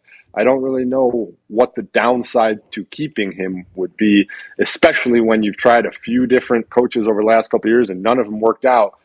Let's say this one doesn't work out. Everybody was on board. So, okay, like I would rather try the guy that everybody is on board with and have that fail than try and do something crazy and have that fail. And then people be like, why didn't you just stick with the guy that we all wanted anyway? You know? Like, yeah, well, there's a lot of... It's not that hard, man. A lot of bad decisions made at a lot of places. Every year. Yeah, and you talk about, like, the coaches that even win the announcement, by the way, they might go on to stink, too. Yeah. And then people will still feel as if they were right into time. It's like, it never ends. It really never ends with judgment of this whole thing. And nobody knows until you get on the field. Like, McDaniel down in Miami. Did anybody other than us love everything about that hire? I don't know. There's probably some people, but I'm sure that was accosted pretty heavily. Yeah. This dude hasn't even been a coordinator, hasn't even called plays. And why is he talking like that? You know, like there's a lot of Sirianni when it started in Philadelphia, MCDC whenever it started in Detroit. Gannon. It's like that hiring day. Yeah, you can lose the hiring day for sure, but if you win, that's the only thing that matters. And a lot of coaches lose. So why not give AP a shot over there? Why not give AP a shot? Give him a shot. Now, and you're the Raiders. He is like the embodiment of what they want to be as an organization and who they are. It's such a perfect fit, and just the mentality and the way the fan bases responded. The Raiders have one of the best fan bases around, and they respond very specifically to very specific types of people. And AP has embodied everything that they want to be about as an organization, as a fan base, the black hole, all that stuff. He seems to have captured all of that. Give that man the keys. Yeah, well, McDaniels was always like a Raiders guy. Josh? Oh, yeah. Bleed black and silver. You know, now that you just lay it out the way you just laid it out about the Raiders fans and everything, it was like McDaniels probably had a short, this better work. Yeah. Or we're going to need to get this nerd out of here. And they went, that is how this is going to be. And McDaniels is going to have another job. We very much understand that. Has had great success. But whenever a team and a coach and their style of play and the fans and the city they represent all kind of come together, that's when you got magic. That's what's happening in Detroit. Yeah. That's what's happening up in Detroit. Not every coach is meant to have every single job. Houston too. But if you exactly with D'Amico, not every place is going to be perfect. But if you find the right place, just like quarterbacks finding the right place, it's like we can make some magic. Speaking of making some magic, so like in the WWE, they have a very long history of having twins as a tag team. You see, so then you can run a little shenanigans. You run a little shenanigans. Like, one twin, boom, knocked out, rolls out of the ring. Other twin slides that knocked out twin underneath ring. Twin that didn't get knocked out starts acting. That was me. Get back in the ring. All of a sudden, I don't have any effects. Nope. That's not me. That was somebody else. JJ, you know, that is something that has happened in WWE for a long time.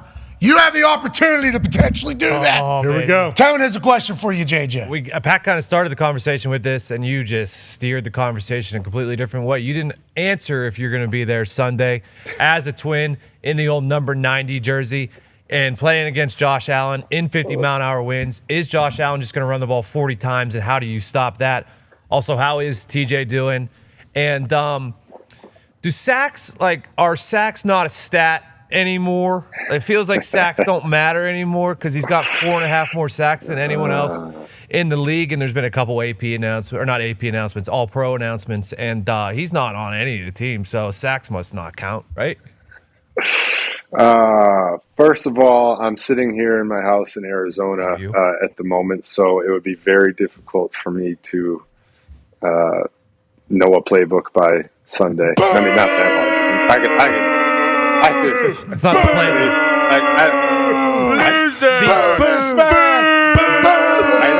See Josh Allen, get Josh Allen. That's the playbook. Yeah, exactly. I don't want. Come on, Rock for Brains. You got 7 businesses you're currently running. You can't learn a playbook at pass rush outside linebacker by Saturday? Sunday. Besides punting the ball, I do have the easiest job on the field. Literally just go get the quarterback. So it is pretty easy. Playbook, check. Okay.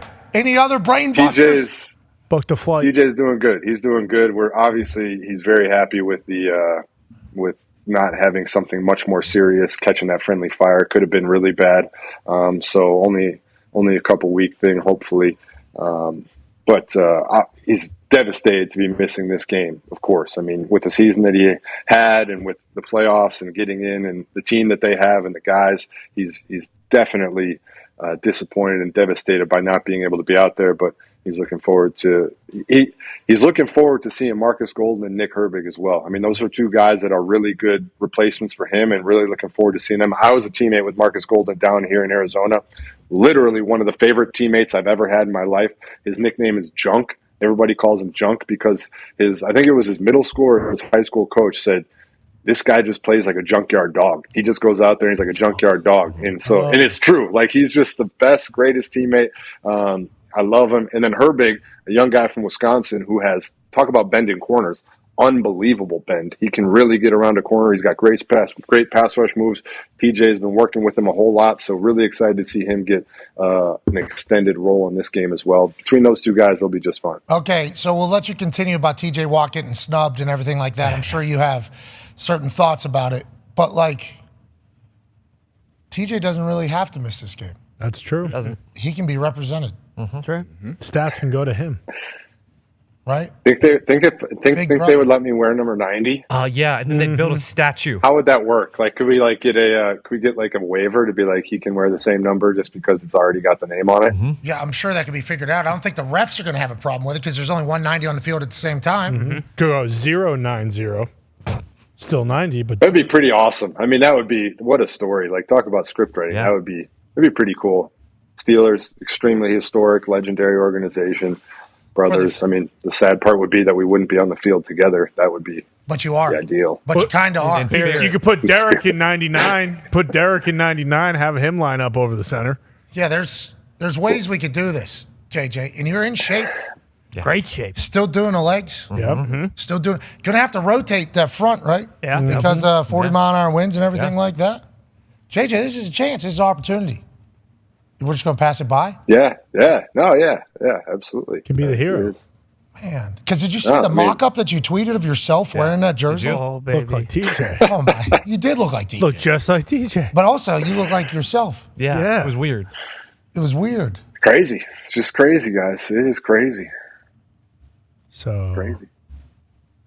I mean, you're saying there's a chance? I don't know. See you Sunday. I don't know what you're looking for. I don't know where we want this bit to go or how we want it to Bit. end, but, Why does everybody think everything's a bit? This ain't a bit. Give us This an is answer. reality. We're trying to make it fantastic. You're the I mean, no, it's I love it. I mean, between, like I've always said, this whole season long, there were only two places that would ever be possibilities if anything ever happened, and it was always Pittsburgh with TJ or Houston with everything there, and just they're doing all right. Both of them are doing just fine without me, so I'm excited. I love being a fan. I love watching. I can't wait to see what happens in the playoffs. Yesterday, though, whenever you put that tweet out of you looking perfect in the black and yellow, black and gold, and everything, you look tough.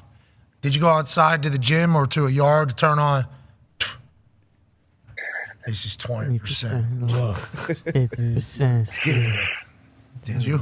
I'm in great shape. I'm not worried about the shape at all. I'm more than ready. Look at you, dude. Then Look how good you look. Like that? Did you do that mock-up? no, he went outside to put all the stuff on, took a photo. I give credit to D Texans. He's a guy that's done edits all throughout my Houston career. He's a great guy. He did that, whipped that up in about 24 hours. Great man. Way to go, D Texans. Good boy, D. I know you're a big visualization guy. You don't even have to make it up in your head. You just do it right here. Look at this. It's fantastic. Didn't really give a yes or a no there at the end, and that's perfect. We'll let Schefter try to get to the bottom of the entire thing. Yeah. Shall we not? He will. He always does. He absolutely will. I saw him say that you could maybe even break your own news, but he'll find a way to break it. Yeah, easy. He will find a way to get there before you. Go ahead, Con Man. Yeah, JJ, since you've been saying a lot of stuff that you said earlier in the season, especially about the Texans, I believe you also said earlier in the season that you think the Titans should fire Mike Vrabel because he's a bad coach. And that's just how I remember it. I'm not sure how everyone else does, but obviously Mike Vrabel gets let go, and pretty clear at this point if Bill Belichick leaves, he'll probably end up in New England. But did you expect that to happen? Did you also kind of were surprised by the fact that they didn't trade Mike Vrabel instead of just cutting bait with him? And what do you think he's going to do? And how pissed off do you think that he is that he got fired? I'm definitely surprised. I mean, I think most people are surprised. Mike Vrabel's a very good football coach. He's an extremely knowledgeable guy. He obviously played in the league for a long time. He knows how to relate to his guys. He knows how to get the most out of his guys. Yes, the last probably year and a half, 2 years, their record and everything probably wasn't as good as they want it to be, and it's understandable. But Mike Vrabel's a very good coach, and I think you have to look at a situation like that and you say, okay, if you're going to fire him, who are you bringing in that you think right now is a truly better coach than Mike Vrabel? And that's a tough barrier to reach. In terms of, first of all, as a Houston fan, and obviously TJ playing for the Steelers, much appreciated on the way out the door, winning that game against the Jaguars, getting both of those guys in and getting the Texans in the AFC South Championship. But it's wild, man. It is wild. Do I think that you ask, do I think that he's happy? I think you asked if I think he's happy about it. I mean, obviously, if something wasn't working out, whether it was, communication, whether it was visions, whatever it may be, or maybe it was just purely they wanted to go a different direction. Being a free agent and him having the ability to choose exactly what he wants to do next, where he wants to go, as opposed to the trade route, having to wait, having to figure out compensation. Too hard. I do understand, that does get messy, and for him, it is definitely better that it's just he's a free agent right now. Certainly better, definitely better, let alone the Wink Martindale situation going on in New York, where allegedly he just walked into Daboll's office, told him he thinks he's a big, fat, dumb stooge who can't coach football and he doesn't want to be here. Why don't you fire me? Just fire me. Go ahead, do it. You won't do it. Obviously, you won't. You're such a bad coach. You won't fire me. Allegedly. Now, these are all not real things that were actually said. We are just giving our take on what could have potentially happened, as reports have. You can't do that. You can only say real things. You can only say real things. Yeah, that's what everybody else does.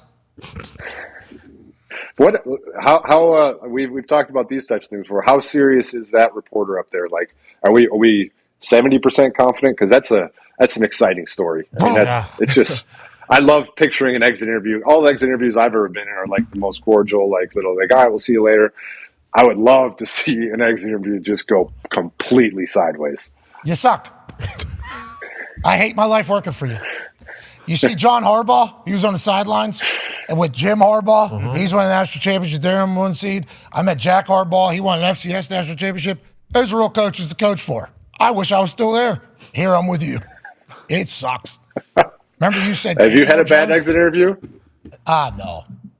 No, I didn't meet with... They're the most benign things ever. Well, normally I would have an okay year, so then it was just like, hey, we'll see you in the offseason. You got it. When I went in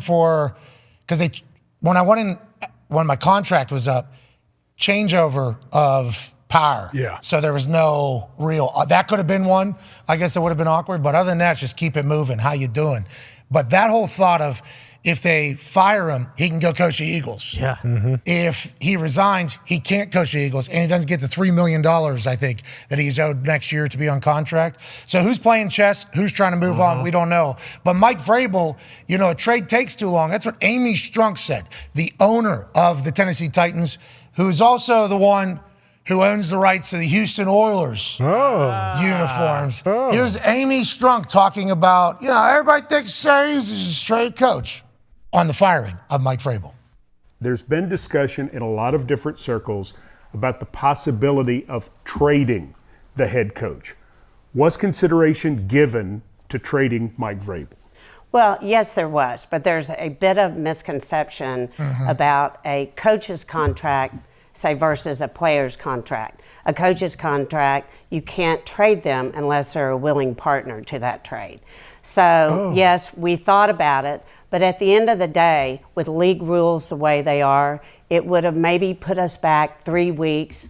And, honestly, to get the right head coach, I was just not willing to go to the back of the line and take a chance of missing out on someone we really wanted. Okay. Amy says she ain't going back along. No way. That ain't what the Houston Oilers do. Not now, not never. That is not what the Tennessee Titans do. So they decide to fire him. Now, there was also a comment made by her about alignment and everything. And then it came out the other day about Vrabel not necessarily being on board with the Rand hire whenever it happened. He wanted somebody else. I assume they were told Rand that at some point. So it feels like this was a train crash that was coming, inevitably.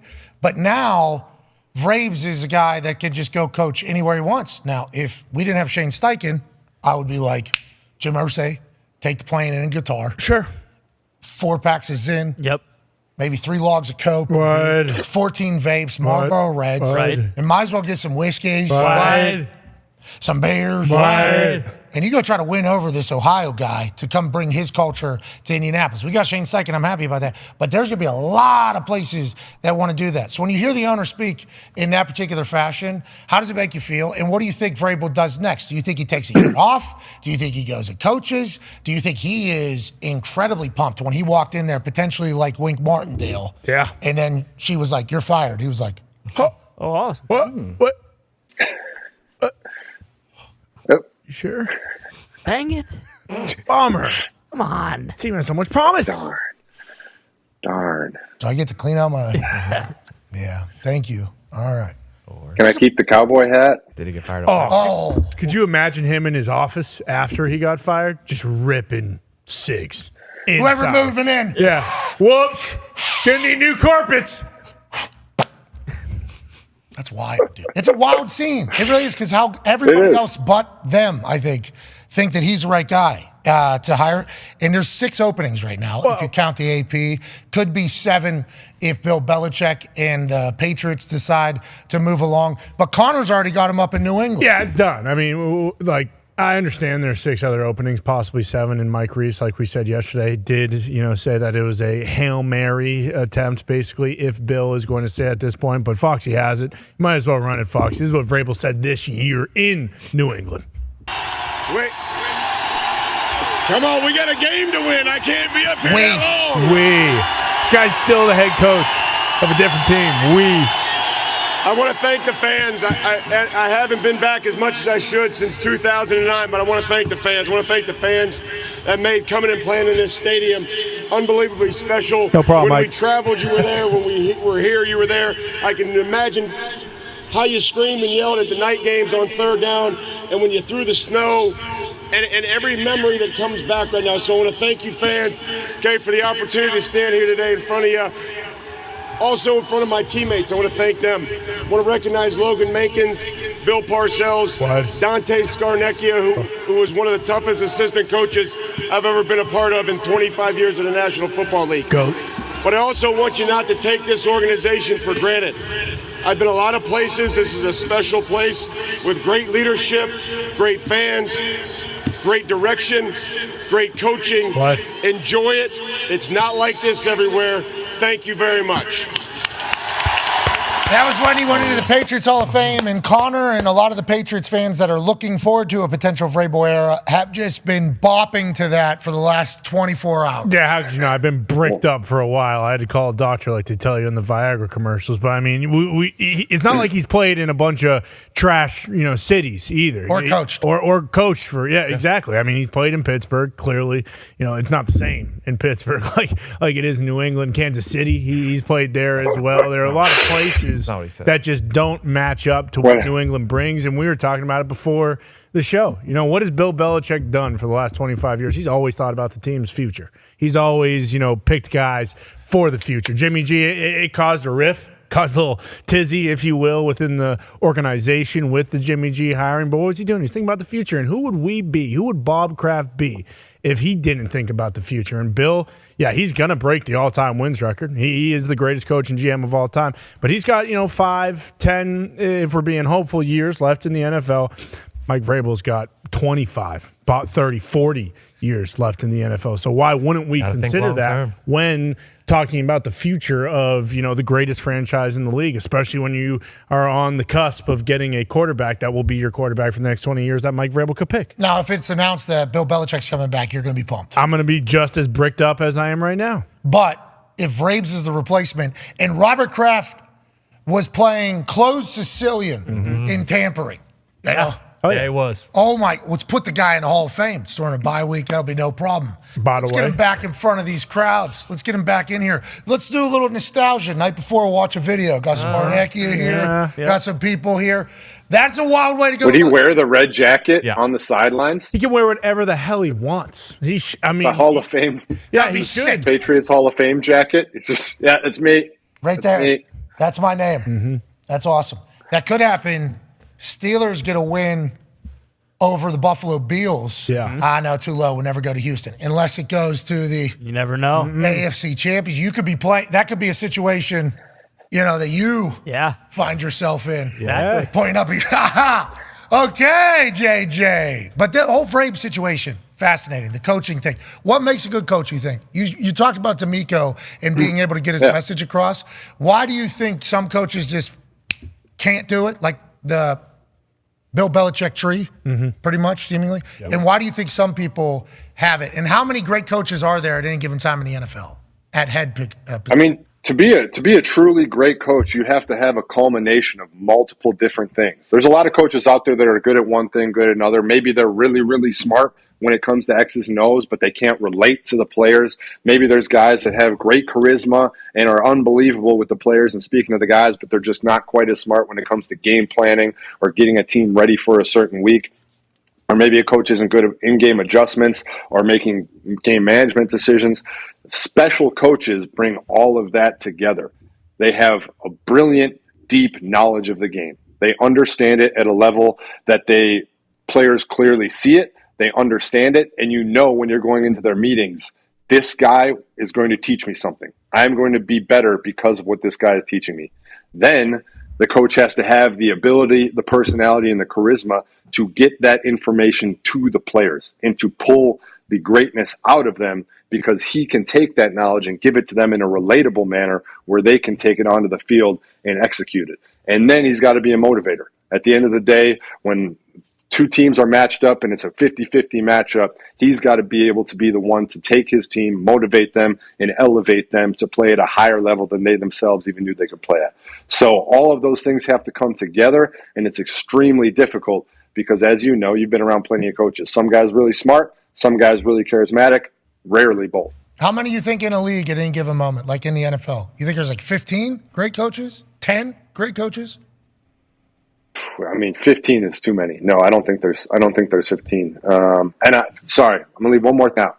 Another thing great coaches have is the ability to identify and enhance their coaching staffs. Like, they need to have good people around them, and they need to also give those guys the responsibilities and let them do what they need to do and let them show their skills, as opposed to micromanaging and trying to be the one person that handles it all. A great coach is so confident that he lets his assistant coaches be great as well. How about the NFL last year was paying $800 million in fired coaching contracts? And then JJ said there isn't 15. There's 32 teams in the NFL. 14 playoff teams. There isn't 15 great coaches in the NFL. It's a hard thing, but I think assistant coaches too. I always think about whether it's strength staff, whether it's we always assume NFL, greatest possible, absolute best level, highest level. You're always definitely going to have the best coaches. You're going to have the best situation. You're going to be put in the best possible situation.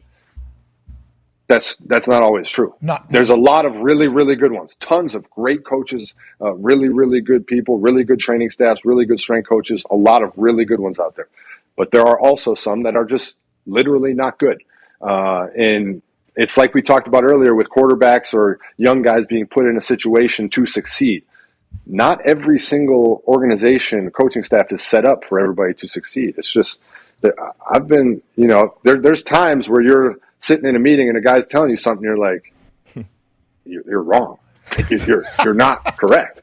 And young guys, when you're older, when you just go out and you do what the thing is right. But there's young guys that are impressionable, that are young, that are trying to learn, that they don't know any better, and now they think that is how you are supposed to do it, and it is just completely and entirely wrong, and that's sad and unfortunate. Well, then think about that to another step, because if you don't listen, then you're not coachable.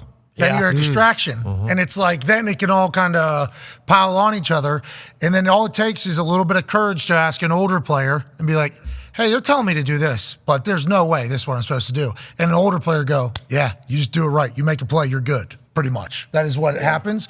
But the coaches are just trying to save their ass usually, those ones that aren't good. So they're just trying to blame another position group is the reason why we are sucking or we are losing or whatever. And it's a wild scene in there. But to your point about less than 15 great head coaches, we got to stop overreacting to every head coaching hire. Yeah. Yes. Because every single one of them could be fantastic or abysmal. It's like the draft. Yeah. It's like the draft. But everybody wants to win the announcement, which I think is what JJ's making about Antonio Pierce. It's that's really the only hurdle other than whether or not they win or lose. If you win the announcement, you're in a much better spot. But also, if it loses, it's going to be expensive and you're going to have to do it all over again.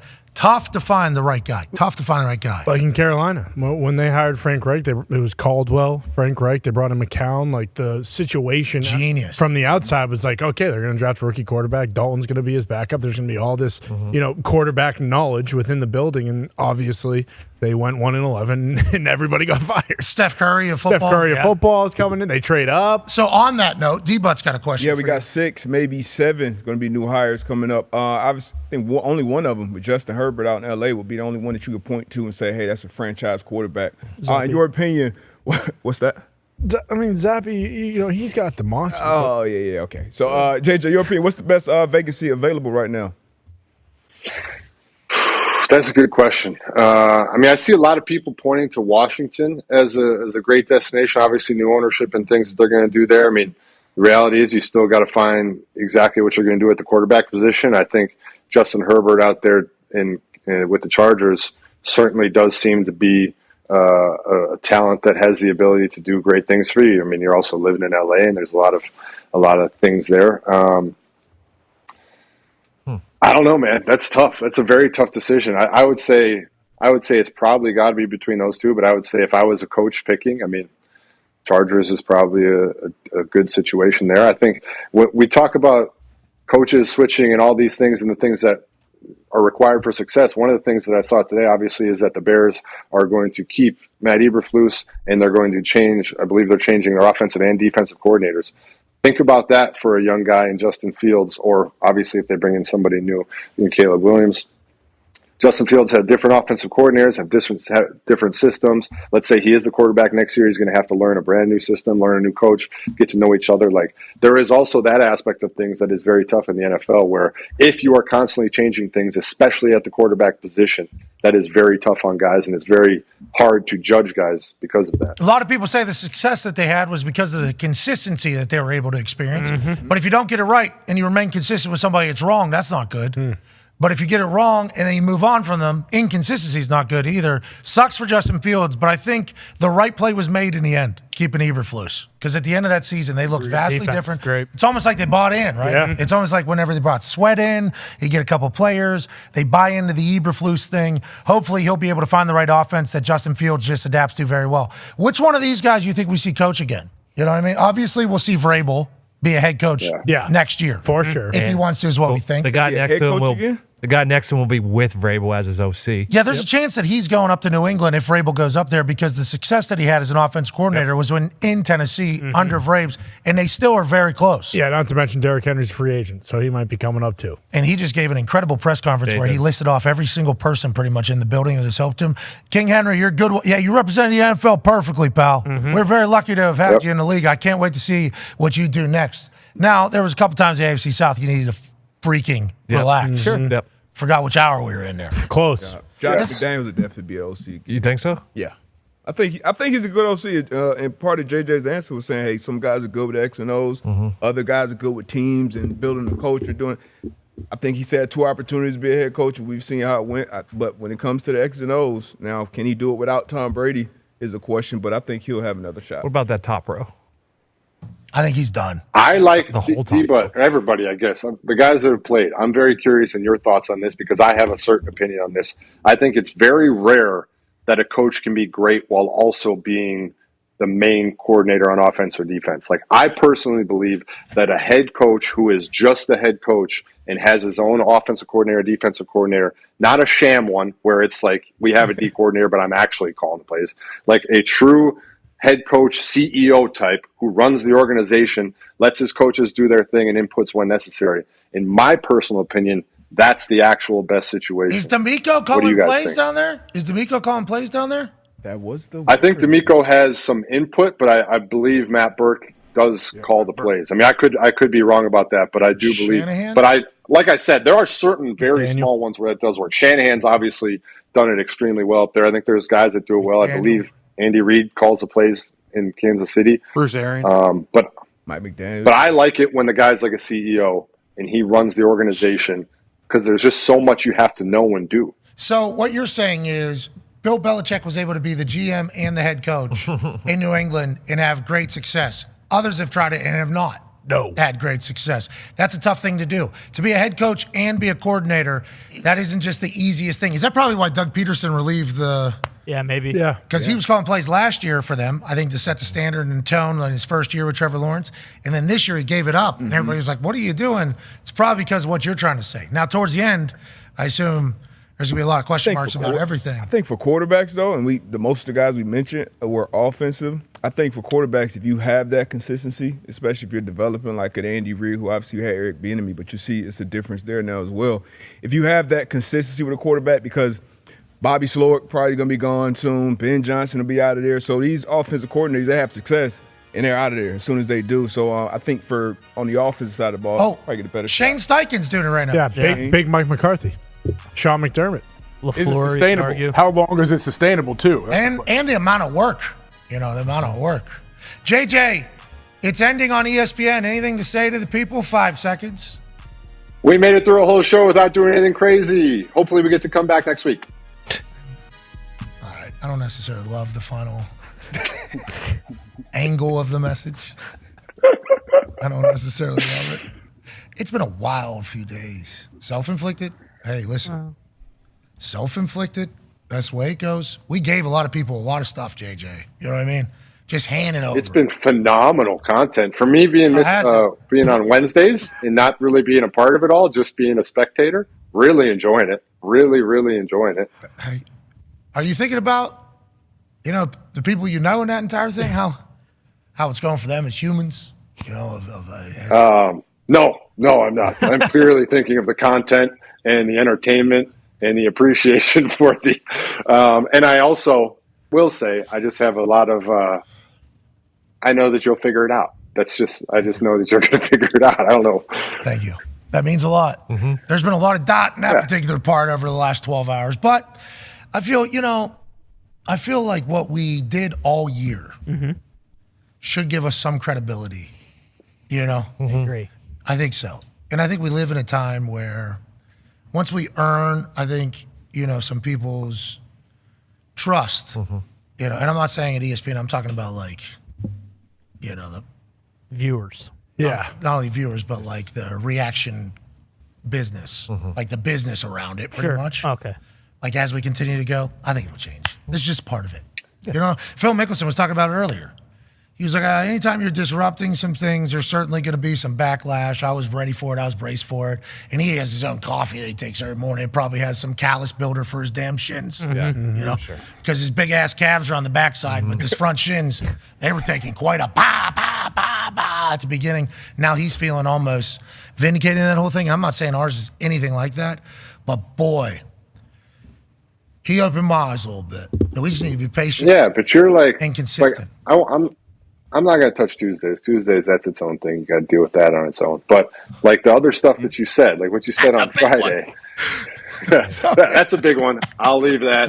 That's its own category. You don't want to jump in? You don't want to comment on any of that? No, I'm good. Ask him again, AJ. I know what I know, and I know what I don't know, and I don't know a lot about buddy.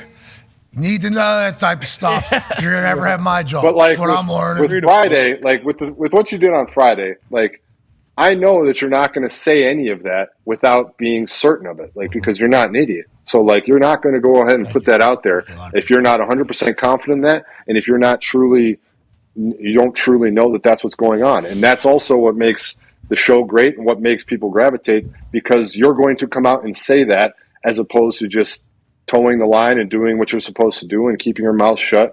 And you have built that because you know that if you say it, you have the knowledge and the ability to do that, and that you are willing to accept what comes with that because in your mind, you know you're right about it. So I also think that's why you're still here, because the people that make those decisions are like, well, I mean, I think he might be a little bit right. So what are we going to do? We're going to punish them for saying the thing that is true? I'll tell you what, I've kind of been this dude my whole life in many different situations. And every time I do it, I always go, why? I didn't, that's what I always say immediately after. We're talking about going back to 5th grade doing this type of stuff. Like throughout my entire life, just being like, nah, That ain't how this works. That ain't going to be how it goes. And then boom, and then all of a sudden immediately afterwards it's like, fuck, here we go again. Here we go again, you know? But I will say what happened on Friday. I got a lot of messages from a lot of people that I could have never expected that send me, they were very positive message, and that was good. That was cool. Because going down to the national championship, I thought we were potentially walking into a hornet's nest. Oh my God! Yeah, because we're out here in Indy, so we're not in the building. You know, we hear about what happens in the building because we have people in that building and things that are said about us and the way things go, and especially with how it all started. So I got my ears up. But then once you start doing some snooping around, you start like, wait a minute, that ain't right. And then we're in Indianapolis, so it's just like an easy send it. But then whenever you go to a city where the entire network is there, I didn't think about that. You probably shouldn't have done it on Friday, by the way.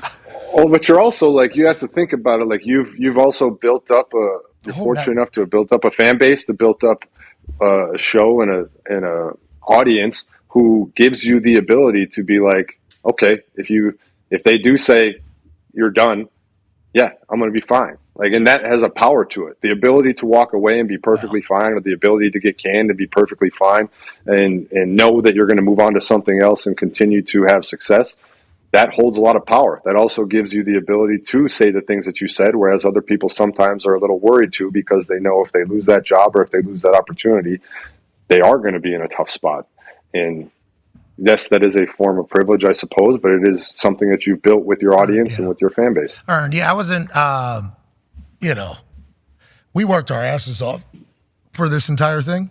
That's why, and I'm assuming a lot of others are going to be able to do exactly what we did going forward. I've heard that from a lot of people. There's a lot of us in like every single sport and everything like that. So whenever like it was just getting torn down pretty much, that's why I got so mad. I'm like, hey, man, I've gone through a lot of weeks with like 4 hours of sleep, trying to do the best shit possible to help out not only our family at this point in the Thunderdome and in our office, but also like the people that ride with us every single day. We feel obligated to show up for them. We feel obligated to do a lot of stuff. And we like to be associated with like positive happiness, mental vacation and stuff like that.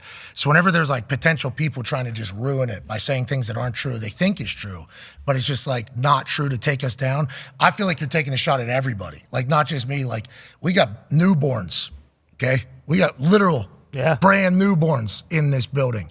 We got brand new houses being built and purchased and families growing and developing. We've been at this for a long time. So whenever people are trying to like kill it, I'm like, hey, fuck you. Like this has been earned here. You know what I mean? And it is a nice sense of relief to know that at any given moment, if we were to go back to being independent, we'd be A-okay, both with where we are right now, business-wise, financial-wise, but also what we haven't even gone on tour yet. Haven't even started doing like live shows, ticketed in theaters and stuff like that.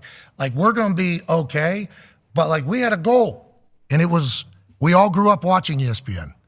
We all massive fans of ESPN. Now ESPN has obviously been a phenomenal contributor to sport for a very long time, but a lot of it became the same exact style of thing all the time, and that's what sports became. So like us getting the opportunity to go to ESPN, to a network that we watched and a network that hopefully will carry on for another 100 years because of how important it is to the history. Like a lot of pride in that, going to ESPN. Like I thought it was a big deal when ESPN was interested in our show. We took it as a massive honor because of how we saw ESPN when we were growing up. So for it to potentially get derailed and offset, it's like, that's a bummer because that's really why we came here. And everybody's thinking like, well, he's trying to get fired or whatever. It's like, no way. Like we're hoping that sports can only get bigger and sports fandom can get better. They're bigger because more people need sports. More people need to get invested in something that, can display inspiration and maybe a little bit of community and a sense of feel and happiness and joy, but also pain and sadness. It's like in an avenue to talk to people that aren't exactly the same as you. Like sports need to continue forever. Like sports need to be a joyful thing. So like we've missed the mark, obviously. We've been part of a lot of bullshit the last week and a half. And a couple of years ago during the whole That one was global. Yeah. No one else is putting anything out, but yep. It was 2 weeks. Nobody was live except for us in WWE. We're every day, obviously, there twice a week. But nonetheless, we've worked our dicks off. We want to make sports better. We want sports to last forever. And the people that did the deal with us at ESPN, okay, they're wanting the same thing. And we've given people a lot of ammo to attack both of us. So we're not going to do that anymore. Let's go sports. Let's go sports. But nobody watches. Nobody watches anyway, from what I heard. I heard nobody watches, so it doesn't matter what you say. Yeah, we got terrible ratings. Nobody watches, but we're giving too big of a platform to somebody. So they're contradicting themselves while they're attacking. But I do know nobody watches another show that's pretty mouthy about us because they actually say things that you can't, like the hosts say, things that you can't say. Oh, yeah. And nobody even knows. You know why? Because nobody watches the show. So, That is true. You know what I mean? Oh, yeah. We've experienced that over the last few weeks as well. Mm-hmm. I'm proud Hey, of us. community colleges and Arizona State have been caught in the fire. I just want to say. They have caught strays. Like, don't need to catch strays. Community colleges, hey, you're out there, you're trying, you're doing something. You're going to school, you're trying to get an education. Respect community colleges. Arizona State, I believe they're building a medical school right now, straight down the road from me. I bet Arizona State. Arizona State, Right. good school. Let's not catch strays in the wildfire here. Yeah, you're right. Great. It was a wildfire. Yeah. It was a wildfire. A lot of fire, a lot of bullets being fired. And we don't enjoy any of them. Let's just have a good time and do sports together. And that's why we appreciate Rocket Power coming on and joining us. Speaking of being together, is Burnley still together with the big league, or is it now together with the smaller league? They're done, yeah. Not yet. Guys. Okay, just because you got a shitstorm going on over there doesn't mean that we need to just shitstorm it up on my end also. We got a massive match on Friday against Luton Town, also in the bottom Must three. win, It's going to be must win It's going to for be a JJ's very lads. large game on the turf at home. Huge. When is it? Friday. When is it? Friday. We It's should go. on USA Network. It's on the USA Network. What time? Let me double check to make sure. We should go. Huge game. I'm fairly certain it's at it's 12:45 my time, so that is 2:45 Eastern on USA Network. Be able to catch it. We should go. Tune in. Would you guys? It's at your place. It's at Burnley. What day is this? Friday. Friday. Yeah. Well, I mean, Friday. They won't miss us. Who cares? So. I don't think we have enough time. A long way to go. That's a long way to go. That's It's a long way to go. We don't feel pass on this Burnley game. We need Tony Miola. Yep. Gotta have. Gotta have Tony Miola. Alexi Lawless. Mike Grella. No, we do got Tyler. Freya do. Tyler. I'm probably going to spend a month in England sometime this spring, and I'll be there for a bunch of games. We got to find a time. We play games in the spring. We play all the way till May. And then the bad league starts like right after, so they're playing like all year this year. Oh, so because there's like a 2-month break. That's it. It's literally a 10-month season. Summer. The Europe. How many more games do you have? How many more chances do you have to try to not get relegated? About 20, 21, I think. Yeah. Oh, okay. We got a bunch. How many? We got a lot of games left. How many more bullshit cups you still got to play in? Hold on. Whoa. 20. They're out. Well, we are out. So Oh! Battle, we are hey, focused you on battled one thing tough, and one thing though. only. Losing We're 1-0 to focused on Spurs one isn't, thing. Yeah, that is a good anything game. to be upset about. The boys are JJ. trending in the right direction, is what Gumpy's saying. Over the next 21 games, what do they need to win? 2 of them? I'd say you got to win 5. 5? That's it? Because you're we going need to have about- to yeah, beat. you need about 20 5 points. wins? You're going to have to. If you don't Good win, run. you have to win Friday. Like if you don't win That's it. Friday, Enjoy the it championship. could You be guys just Joe win if you don't 15 win of them Friday. and just Win you 15 could. Let's of just them? win 15 and eliminate this. We're a second half conversation. team.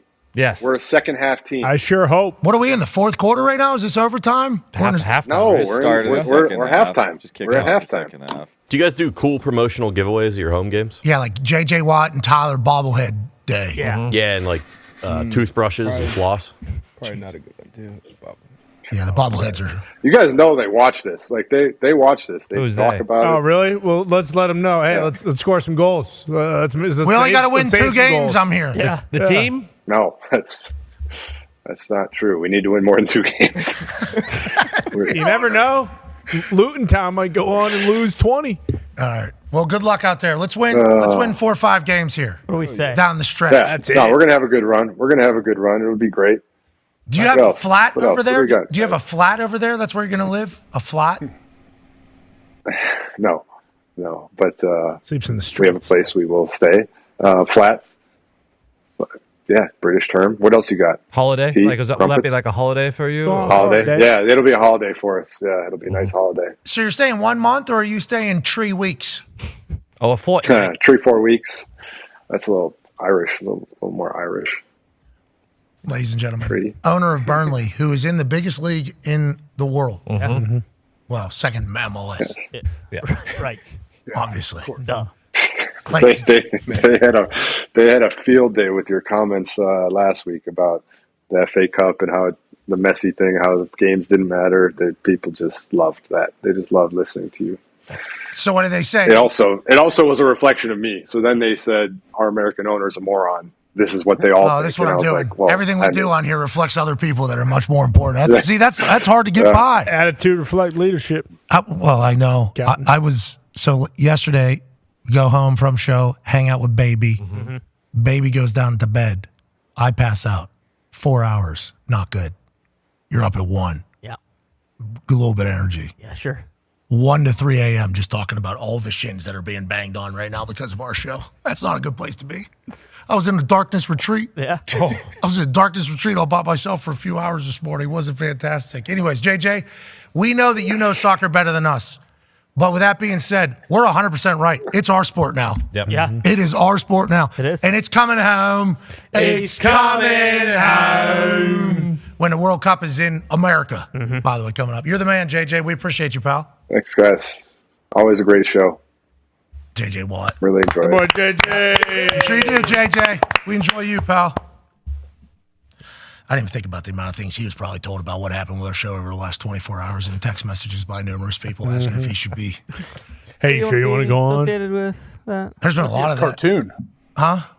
I want to see Ball Time or whatever the cartoon. Ball time. Jesus. Ball time. Come on. It's Ball Town, TOWN. Yeah. CAHN, yes. For all the balls live. Ball time. Ball time. Let's get to a break. Ball time. Yeah, got it. It's going to be sick. Will Johnson, we don't know if he's coming on. We don't know if Will Johnson's coming on. Been a couple missed emails and made emails. They have like an official parade for Michigan, or I know I've seen the celebrations. I've Saturday seen all the night. couch burning. Yeah. Okay. Saturday night, I believe I heard this morning. They're going to Ohio State. Ann Arbor, probably a great place for the parade. It's going to be really cold It's going to be Saturday night. freezing. That's even better, right? And that kind of. Yeah, get all boozed up. Have a couple extra pops. For the khakis?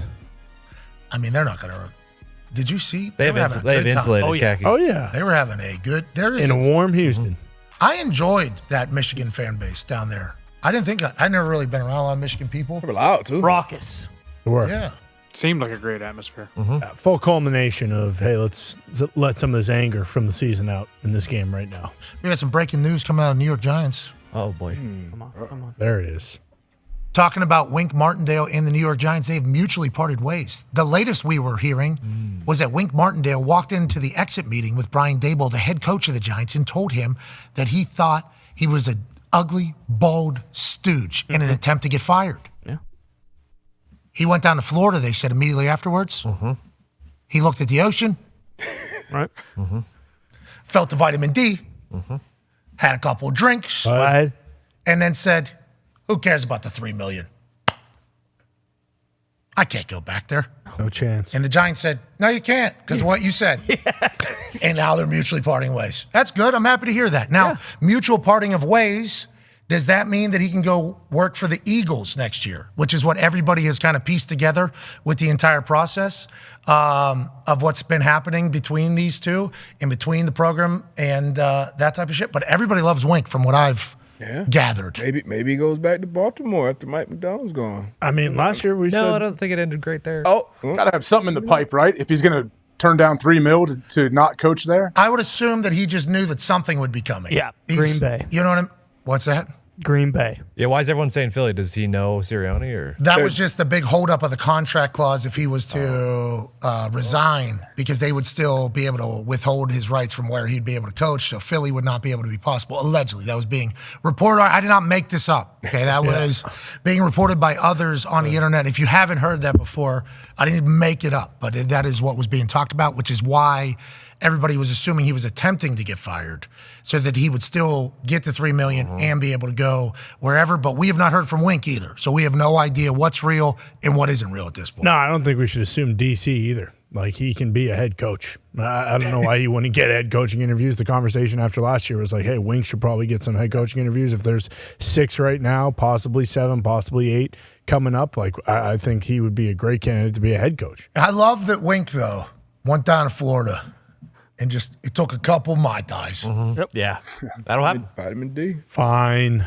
Florida people living good, man. Get out of the cold. Bad spot. Smart. For now. Not a bad spot. What do you mean for now? Getting some What's heat. that mean? Even you look over the past few years, Florida's always been the spot to be. Yeah. It's coming back more than ever, I think, now. Yeah. A lot of people moved, obviously, once a lot of places got Best Why'd spot. they do that? What's the I'm best not spot, bringing it up. D-Butt? I'm not bringing it up. all over. All over. Don't bring it up. That was good for, I kept my mouth shut. and stuff. But Me too. South Florida is, once you pass kind of Palm Beach, Jupiter area, it kind of turns to a different state. So I would say South Florida, Palm Beach County, Broward County, Dade County. Jupiter is beautiful. Jupiter is beautiful. That's probably where It's our Tigers. probably where Phil is right now. AJ, you're a big West Palm Beach guy, right? I've actually never been, but there's been some nefarious action that I've heard happen down there in the past. All right, yeah. Well, let's get to a break. It's really nice. What's that? West Palm Beach. I've been there. Oh, yeah, as a boy. What are you doing? Yeah, when As you're a a youngster? boy. That was just a couple, Of course, it's couple great. winters ago. Lot of Summer good- camp there? It's good sun. Yep. Good sun, good vacations. Oh, Foxy. Look at Tampa's nice, Foxy, too. how Right. handsome he probably was. Oh, yeah, as a young boy, Foxy lived like No, a king. I was down with my there. girlfriend. It was a couple years ago. Hey, baby Foxy. I hope you got good vitamin D out. Yep. Yeah, it was. Did, Pocky. It's a good spot. AQ still drove here this morning with his red light therapy, giving Yeah, him he did. vitamin D so he could glow on this particular I wasn't allowed window. to talk to him again. You don't get a headache from that? I tried it the other day for when you came in a couple weeks ago. You did not get a headache from that. Yeah, light. I did. I promise you did not get The a headache light from was that so light. bright, it was burning through my eyelids. Boom. I wasn't open eye, obviously. I've done the tanning. Well, you can do. It's actually good for your eyes too. No, there's no way. 100%. Look Oh, up yeah, research. I've heard that. You've heard that, right? I'm Yeah, supposed I to have heard just that. I don't know stare if it's in right it? or not. I I don't know if it's wow, right, there's but I two have different- heard that. Yeah, exactly. No, Thanks, that'd be like AJ. the Kenny Rogers episode on Seinfeld. Can't have it. I don't know what you're talking about. He stares into a red light and it drives Boom. him insane. Okay, so yes, I don't think you're looking at that thing. That's a mental thing, not a. So you can't look directly at it. You got to look peripherally. Oh, okay. It's 'cause that's the around thing. your face. Well, direct into it, no good. But we can look like this. And like we still blur get your the vision, effect. maybe. Yeah. Blur your vision a little bit. Okay. You just look down or up or to the right or the left a little bit. Just there. Okay. You see what I'm saying? So it's making your skin better and your eyes tougher, Yeah. like that. Hell yeah. You can look it up. He said. I'm gonna get rid of my readers. I promise you. Okay. Oh, so this is gonna hire. This is gonna hire the quality of your eyes. What they say? Like carrots. So you're getting LASIK every single day. You got LASIK? Congrats. Loved it. I'm basically getting it. Basically. How long does it take, you think? A couple years? I'll So let you're you- blind. I'll let you know. I'm doing a research project right now. Can't wait. Yeah. All right, let's get to a break. Holy shit. Whoa. Pete Carroll is out as head coach in Seattle. No. What? Wow. That just came through the wire. Hold the phone. There had been 6 coaches fired around NFL teams in this 2023 season that has crept into 2024.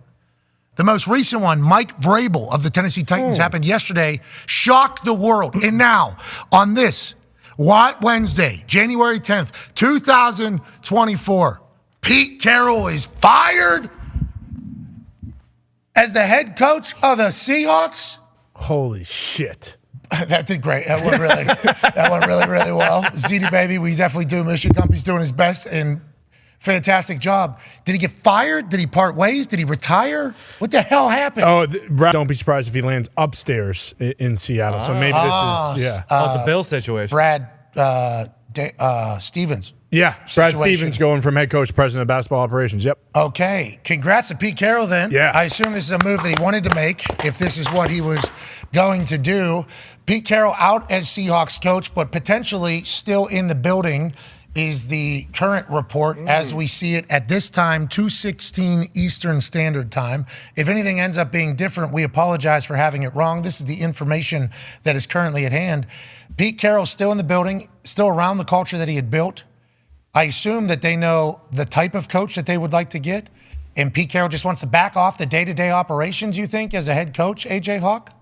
Maybe. I know he had made some kind of weird comments, was it yesterday or the day before, about like, I'm here as, I don't know, like as far as I know, I will be here or whatever. But I would think he already has somebody that he would want. If he's moving up to the front office, it sounds like it's obviously pretty mutual that he has somebody he wants to be the next head coach that's already on staff. But the other day when he was interviewed, he said he expects to be back as the coach next year, I thought. So I don't know if this was Well, they ask him questions, though. They ask him questions. What are you going to say? Like, yeah, but also, did he even know at that time? Yeah, that's what I mean. They were like, Pete, hey, we have a job here for you, but it's not as head coach anymore. Exit interviews, that's how it went? I just don't see There's it. no way this is the first time he's hearing of it, though. They had to at least talk about it before 2 days ago. Backwards hat, dancing in the locker room, seemingly loving his life as a head Swinging coach. it, spinning it. And he obviously can relate to guys. You know, he was great on the college level. Obviously, got to be a great recruiter there. Practices, spinning it. I just can't see him still being that involved with the game. But Schefter worded it as a shocker. Yeah, Schefter also just worded it as he possibly could still remain in the organization. So I think all the messaging is kind of coming the same way. He still could remain in the organization, but not as the head coach. So, I mean, you can read into that a lot of different ways. Like, he could still possible. Does that mean because he is thinking about it, which means they told him this is the case? You're moving on. We're moving you to here. We still want you here if you want it. And you said he had to have heard about it before then. I mean, maybe. I don't think so now. No, after reading the tweet when it said he still could possibly, it didn't say, hey, he's already moving up. Now that's different. New information has been presented. A lot of people are. I see Rappaport. I'm seeing others that Dan Quinn would quickly be considered a strong candidate to replace Pete Carroll because he was there as the DC under Pete Carroll. So that could be a thing there. The Legion of Boom, obviously, is still talked about to this day about the great days whenever Russ was the leader of the offense on a rookie contract. Yes. And then the Legion of Boom was on the defensive side with so many characters and so many studs and so much success so quickly. They became a quick little dynasty over there. Pete Carroll, obviously, the head coach of that team. Russ Wilson, the quarterback of that team. Dan Quinn, though, has lived the high life as defense coordinator for the Dallas Cowboys. I think he's the highest paid in the league. He doesn't have to do all of the bullshit that head coaches have to deal with every single year or every single week. And it seems like him and Mike McCarthy are doing just fine together. Would that be a place he would want to leave to go relive and rebuild the glory days of the Legion of Boom? Possibly, but the Pete Carroll situation is still one that I have no idea about. Just based on his body language and everything and the way he is, there's no way he doesn't want to coach next year. I just can't imagine that. Would Carolina make sense for a guy like him where it's he has the cachet to potentially go in there and basically tell Tepper, hey, we're going to do things my way, and he's not as adversarial in terms of, button heads a bunch, but, I just can't imagine him not coaching next year. Wow. If they make the playoffs this year, does this still happen? No, and they're only a game out. They kind of went in the tank a little bit towards the end of the season, but this just makes no sense. And Junior got hurt. It's not like they had their full team. And then one with Drew Lock. Yeah, one with Drew Lock. I hope this isn't the case, but this does feel like maybe something outside of football. That no way. I hope it's not the case. But what is Schultz said? Is it a little latte tapped in up there? He certainly is. Who's making decisions? I know the GM is John Schneider. Is the owner Paul Allen's sister? Yeah. Is currently the owner. Is she the one making the decision, or is there a board? How does it work? I thought. I don't know if this might just be me. I thought it was legit Pete Carroll making most of the decisions over there, so now I have no idea. Well, he can't fire himself, so I'm saying who fired him? I just texted Lil Latte. Can we FaceTime you? Oh, that's wow. And was it reported as fired or out as head coach? That's the other thing. Lil Latte is Jordan Schultz of the Schultz Report. I believe he's with Bleacher Report. Yep. I believe he's with. Yeah. We've known him for a while. His dad, Starbucks. Yeah. His dad is Seattle kind of. He's got a stranglehold. We do a up lot there. of Yeah. a lot of that since he was like a young boy. ESPN's Todd Archer, because I was looking it up, who covers the Cowboys, has reported recently that Dan Quinn does want to be a head coach again. Okay. Armirov just reported that the talked about Seahawks say Pete Carroll will become an advisor with the team. Okay, so Pete Carroll's moving up. He likes Dan Quinn. I assume whenever they presented the situation, or maybe they came up with a situation together. We have no idea. No clue. Pete Carroll, every time he's in front of a microphone, by the way, good. Yeah. Like Seattle keeping him around to maybe he's a, what is he? It says advisor, and then it just got sent to the group. The Seahawks released a statement. Okay, let's read the Seahawks statement here. Pulling it up. If he's an advisor, has any say at all, it would be really nice to hear him talk from a different angle. Yeah. Like what I think our team needs to do, or what we're thinking about doing, or maybe different players and scouting and what he thinks of his guys. After thoughtful meetings and careful consideration for the best interests of the franchise, we have amicably agreed with Pete Carroll that his role will evolve from head coach to remain with the organization as an advisor. Pete is the winningest coach in Seahawks history, brought the city its first Super Bowl title, and created a tremendous impact over the past 14 years on the field and in the community. His expertise in leadership and building a championship culture will continue as an integral part of our organization moving forward. Pete will always be a beloved member of the Seahawks family. Okay, so they just kind of got here through conversations. I wonder what started it, what sparked it. Was Pete maybe the one that said, do I want to commit to another year? Seemingly not. Did the Seattle Seahawks have to say like, hey, we're thinking maybe something different in the locker room to move forward? And we still want you around to be an advisor? Is he an advisor to the coach? Is he an advisor to the GM? Is he an advisor to the owner? There's so many questions right now. And Pete Carroll is seemingly fired as the head. Oh, I'm not saying it. I'm not saying it. I don't want to say that. If he accepts this new role, whatever it may be, there can't be too much animosity. If they said, "Hey, we're gonna let you go as the head coach, but we want you to be around and have a role and stay with the program and the franchise," if he was pissed, he obviously would say, "No, I'm going to go coach somewhere else." Yeah, but what if it was I don't want to say it was his only option, because Pete Carroll would have an option to do whatever he wanted. For sure. What about the players though? Like if a lot of those guys still wanted to play for him, and then he's still around and they're seeing him all the time, and you have a separate head coach, like. I'm sure they didn't go and ask many of the players, but like, isn't that kind of a weird situation too? Talking about like two quarterback situation. How did the Celtics handle it with Brad Stevens and Missoula? It was pretty easy. It was Brad Stevens to Ime Udoka to Missoula, but I mean the team was the same. So like as much as it was a change, I think that's what Ty's saying. Yeah. So like, would that be something where they hire in house? So because like not Dan Quinn, like someone like a lot of these was guys. Ime in the building? Yeah, Ime. No, he was with the Nets. Didn't that happen in Arizona kind of with Bruce Arians? Well, it happened in Tampa, and that's what I mean. It's like it's always like a weird situation, because then it's like, as the new guy, is he accepting of it? Like, does he feel like he's getting like someone's over his shoulder looking, and then like every time something goes bad, it's like, wow, it was working. It was working pretty good, Now it's not. So like, I don't know how this is gonna go. That's why I said out of football. Like you wonder if it's more so the fact that like he wants to spend more time with his family and like his grandkids. Like when was the last time Pete Carroll wasn't coaching football? 1990. Isn't his son on the staff? He is up there in age. Hurt Saban kind of said when you get to this point, every year 72. You get to that point where you reevaluate things. What did Bruce do whenever he was the advisor? He's giving speeches. He was yelling at Marcus Lattimore on the sideline of the Saints game when they got in that massive fight. I remember that. He was also on a golf cart. Yeah. Oh yeah. Right behind a couple different times during training camp. But I don't think he was like really actively coaching or helping out. Like I think he was just kind of helping out Jason, the GM, and just kind of.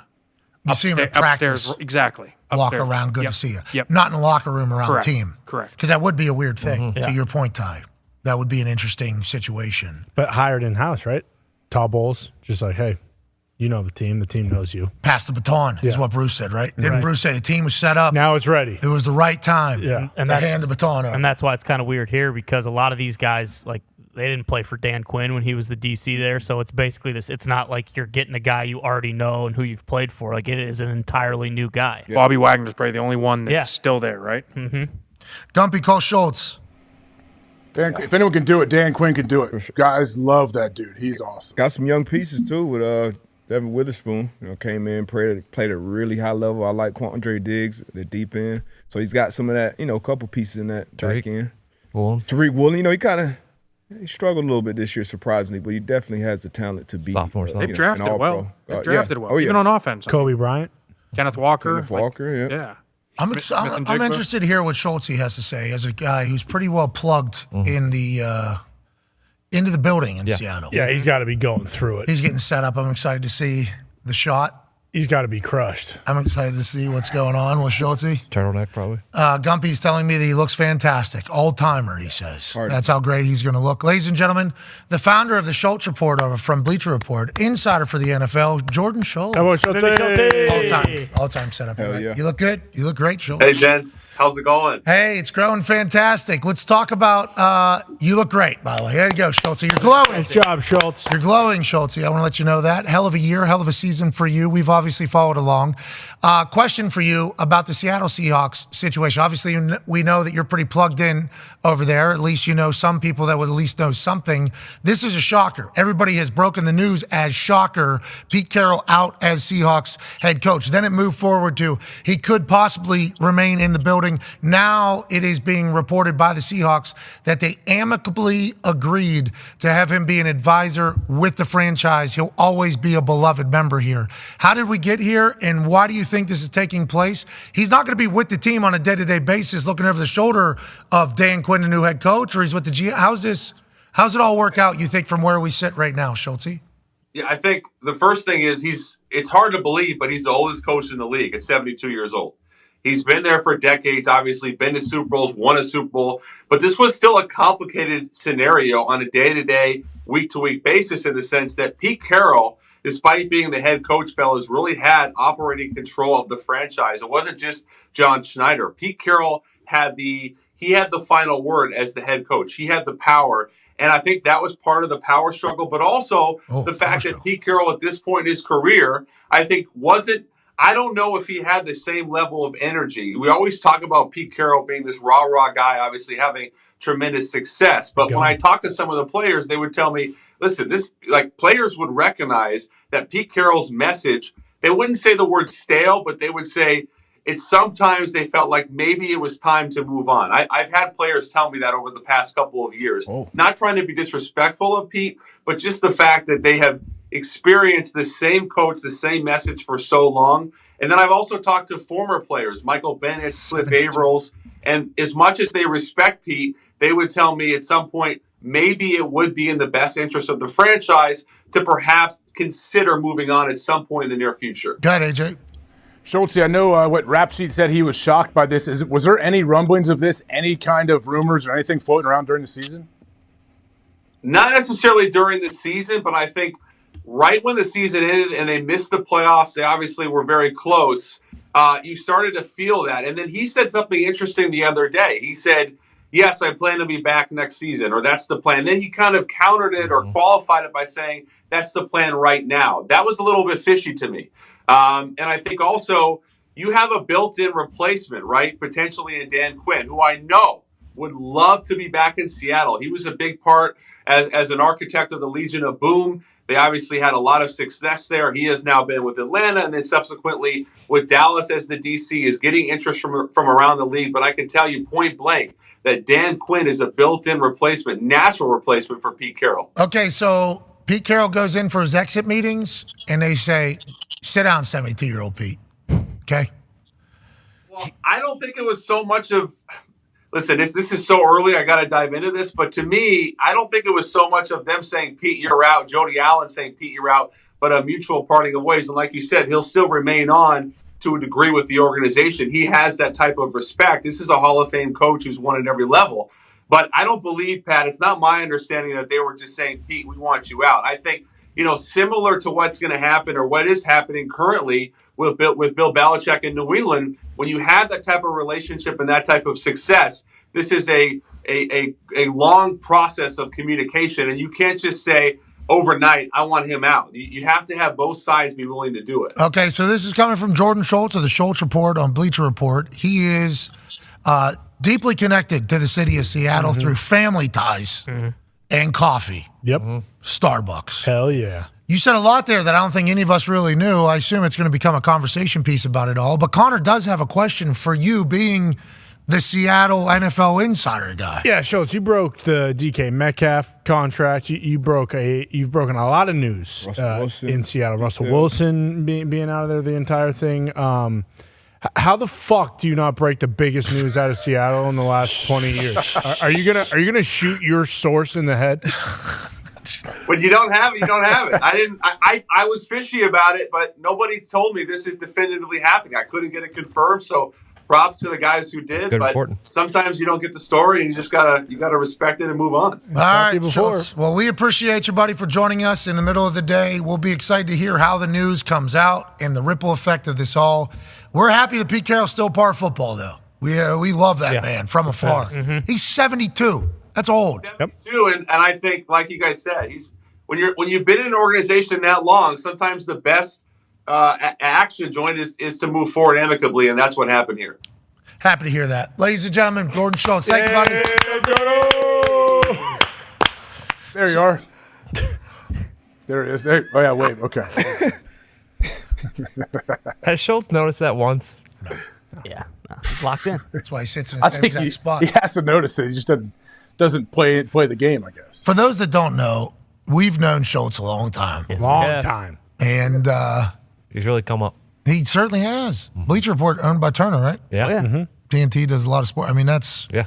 We're pumped for him that he did that. We went through some times with him. Sure. We went through some times with him. Odell had some situations that popped. Zach Wilson. Yeah, Zach Wilson. That whole thing popped up. There was a lot of there's things that have popped up that have got us into some shit through Schultzy, but like Seattle, he is there.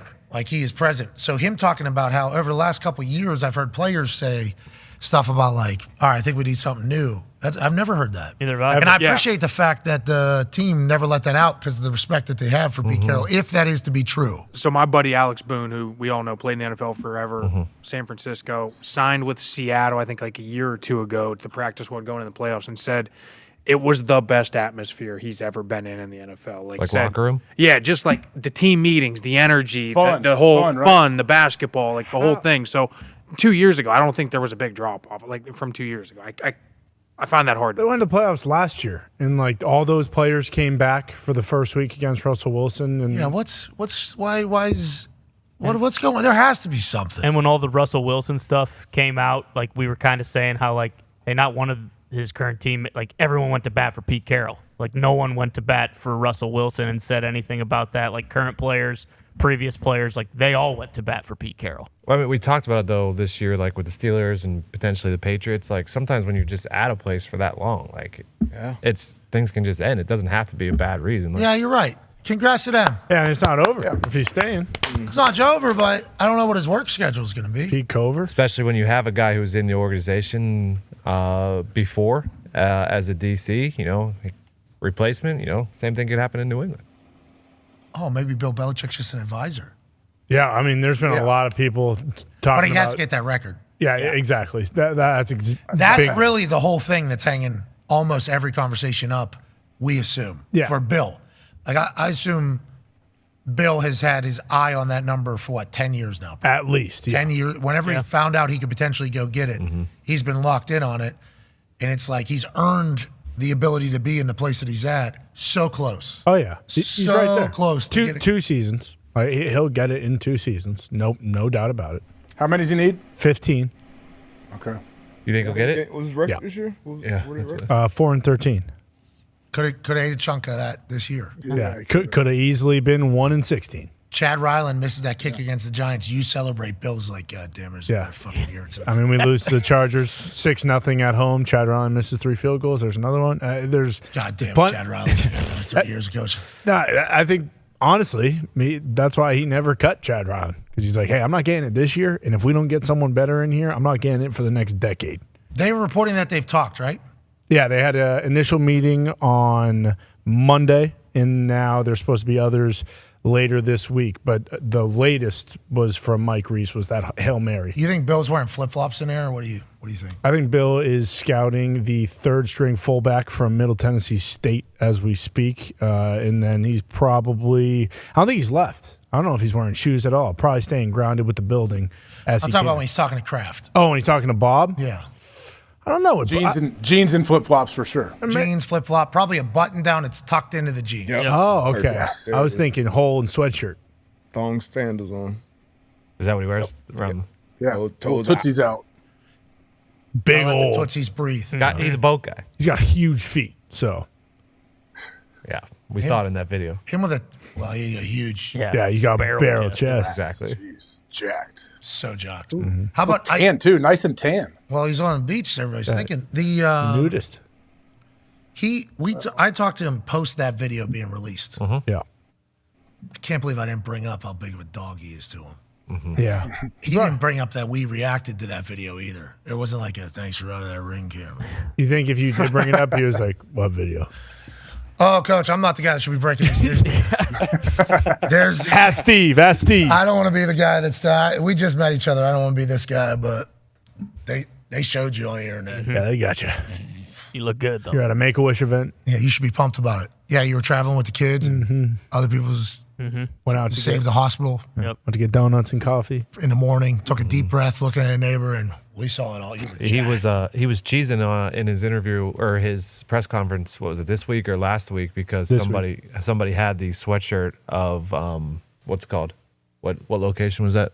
Nantucket. Nantucket, and he was cheesing, and I in my head thought he was just thinking back to that night where he was. God, I laid pipe so well last time I was there. Nice sweatshirt. I think that is. Yeah, he's actually doing like plumbing up there, right? Yeah, he's helping. Outfitted the entire neighborhood. Nantucket is very For free. old infrastructure. That's nice of him to do that. Actually, that's his charity. Is Nantucket? He's got neighbors, I assume, up there on that. Yeah. He had neighbors. I don't know if he still does. I do know that a couple neighbors who were not Patriots fans requested a couple trees to be cut down.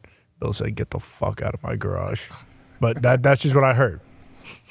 And he was, in fact, lifting. And that is where that bale of chest comes from. So funny to think about. That was a story that was rumored. We didn't make it up. Yeah, that story was told to me by the people who were there. Big fan of the Pittsburgh Steelers comes in, moves next door. Need these trees to go. Trees stay. Yeah. Get the fuck out. That's amazing. Bill Belichick's going to be wanted. Vrabe's going to be wanted. Yep. Ben Johnson, seemingly. Aaron Glenn, probably. Yep. Right? With that whole. Houston, Sloak. Yep. Slug's going to be wanted. There's only so many jobs, man. That's the thing with these coaches. There's only so many jobs. You know, like, hey, if I don't jump now, like, my name might not be hot next year this time. Bieniemy going to be back in the. Yeah, why isn't anyone talking about that? Are they just going to name him head coach or something? What do we think? I think he will. So I was listening to the GM shuffle, and Lombo basically said he didn't think it boded well for him because if it would have, they would have fired Rivera mid-season and let him be the interim coach for like the last 8 weeks to kind of give him an audition. Which was weird about the Chargers because Kellen Moore didn't get it, and they gave it to Biff. First year, though, ownership, you know? Yeah. So they have no idea what they want. I assume they're very excited to go through the interview process for the first time to kind of figure it out. But, boy, you can get on that cycle like Tepper got on. Yeah. And you can get addicted to those interviews. Oh, I love this shit. Oh, my God. I love dumping $50 million. What about who's the Dolphins OC? Like, do you think someone he was rated by the NFLPA Bobby Johnson? the #1 offensive coordinator. Frank Smith. Yeah, so will he get poached? That's right. He's already been asked The for a couple. NFLPA. Yeah. He was #1. That makes offensive sense. coordinator. Okay, let's get to a break. On the other side, we're going to break down the NFLPA's All-Pro team. This is the first time I've heard this. I assume they've been doing it for years. No idea. I think at least two. So in the back, they think maybe first year. You think maybe two. Whatever. It's pretty new. Yeah. System seems to be fair. They announce an All-Pro. The AP will announce an All-Pro. Obviously, there's Pro Bowls that it's voted by players, coaches, fans, and everything else. Incredible nods to people who are great. We'll break down that. We got In the Trenches. We got everything DB, good D, bad D. What a day. Hell yeah. All right, let's wrap this up on the other side in fantastic fashion. Be a friend, tell a friend something nice. It might change your life. Take 5.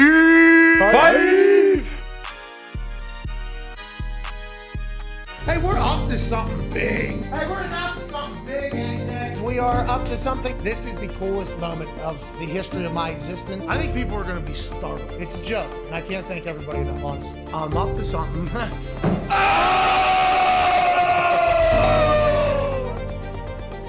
It is a big time day. Let's go. Not only are we going back to Plum to do something cool, but today is the day that our heater horse has arrived for the Super Bowl. It's a pretty big deal. You know, whenever you get a chance to give back to where you're from, especially a place that helped create me and mold me, I'm very, very lucky to do it. I'm lucky to be from here, and it seems like the only smart thing to do would be give back. It stinks here, huh? What's up, Kennywood, dude? Kennywood is named after Kenny's Woods. A man named Kenny owned the hill in the woody area. They turned it into an amusement park, which is a Yinzer staple. So Jeezy actually shouts out this area we are in currently. I think life can be much simpler whenever you just take care of your people, enjoy your life, and do your thing, and that's all we're trying to do. You know, growing old, slowly dying. How about you? How's everybody? I'm gonna give a full lead up to how I got to where I'm at. I think I'm very lucky to be from here. If you're a kid that has walked through these halls, you understand something that not a lot of people do. I think Plum is a much different place than everywhere else. And there's Nick up there. Go look at Nick, how pissed off he is. This past summer, I was driving through here because I was here for an event, and Angelo Bolino, little blonde-haired kid, was kicking on the same field that I used to kick on as a child. And he had like 2 balls in a holder. And I was watching him kick, and then he would go shag for himself, and then he would come back and kick.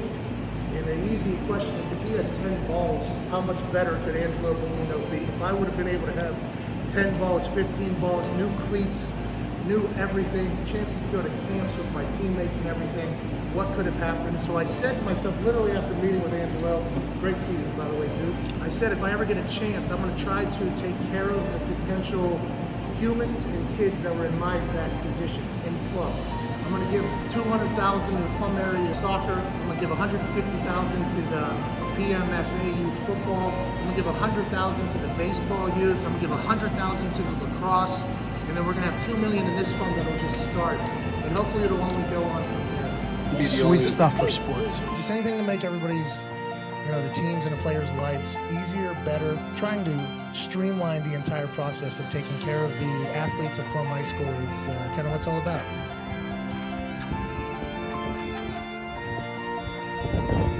Hey, you too. Wow, dude, that was cool. All right, Narati, like the Indy.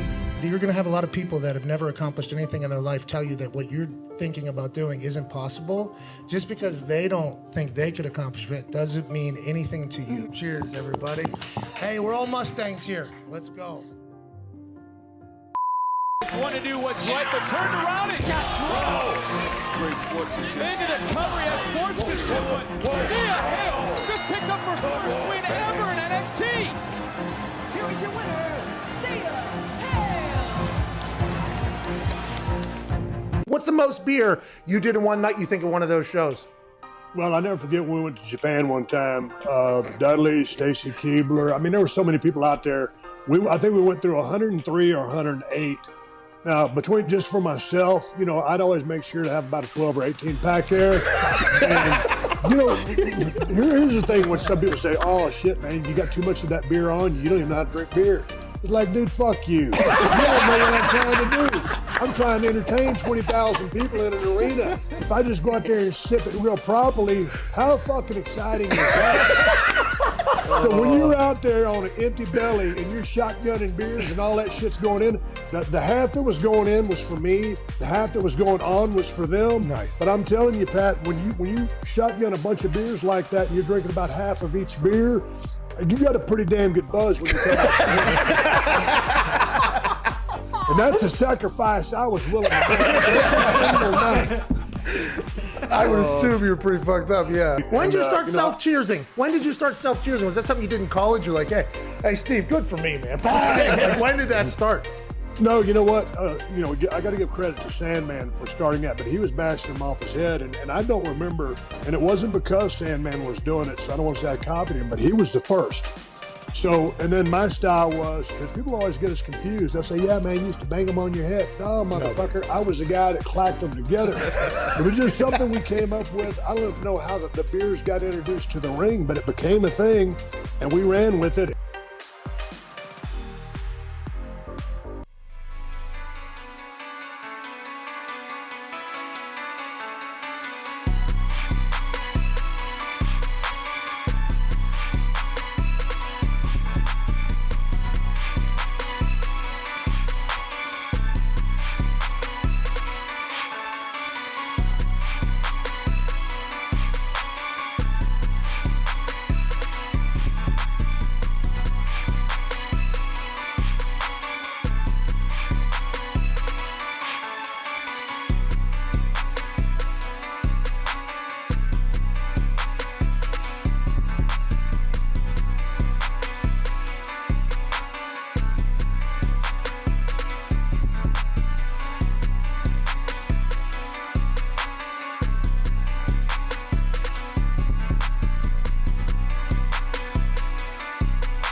one. Let's go.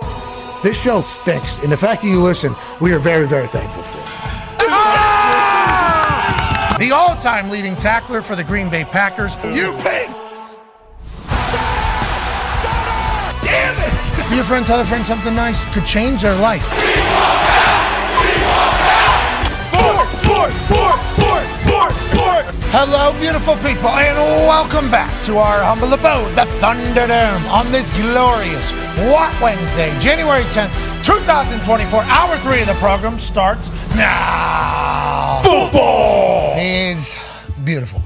And that man won a championship at the college level and the professional level. That's AJ Hawk. AJ, you've been dominating life as of late, and we know we missed your birthday, January 6th. A couple years back, you had a big celebration. Obviously, the world heard about it. This year, not as much glitz and glamour, but happy birthday, AJ. Happy birthday. Appreciate it. Now, AJ, birthdays always bring a time to reflect on how the year was. Go ahead and you wanted to give that speech. What we doing? We trying to buy some time for something going on? You trying to get somebody on the phone? No, the speech you wanted. No, we just assumed that you already had this one locked and loaded. Because It's already come and gone. My birthday is come and gone, you know. Yeah, you're right. You live in a moment. You live in a moment. Yeah. How many speeches did you give on your birthday to the kids about living life and enjoying everything? Zero, actually, because kids do not listen to what you say. They watch what you do, I think. Okay. Wow. That was a good message. That was great. That was a good message. Thank you for that message. Thank you, AJ. Thank you, AJ, for that message. Happy birthday. The Toxic Table is here at Boston Connor and at Ty Schmidt. One half of the Hammer, Dahn Cowboys, Tone Diggs is here. 9-year NFL vet, host of Everything DB, presents Good D, Bad D. Darius J. Butler is here. And ladies and gentlemen, it is time for a man to continue to educate, inform, and hopefully inspire many young men who might be a little bit thicker than the other kids out there. Ladies and gentlemen, let's go in the trenches. Here we go. We got a couple scheme plays, and then we dive right into 5 plays that you guys will all say, scumbag. Pierre's not in touch mode, needed to go into touch mode here on the back wall. Having a little technical difficulty. Yeah, I mean, this is standard operating procedure. AJ's face is in the middle, plus a computer screen.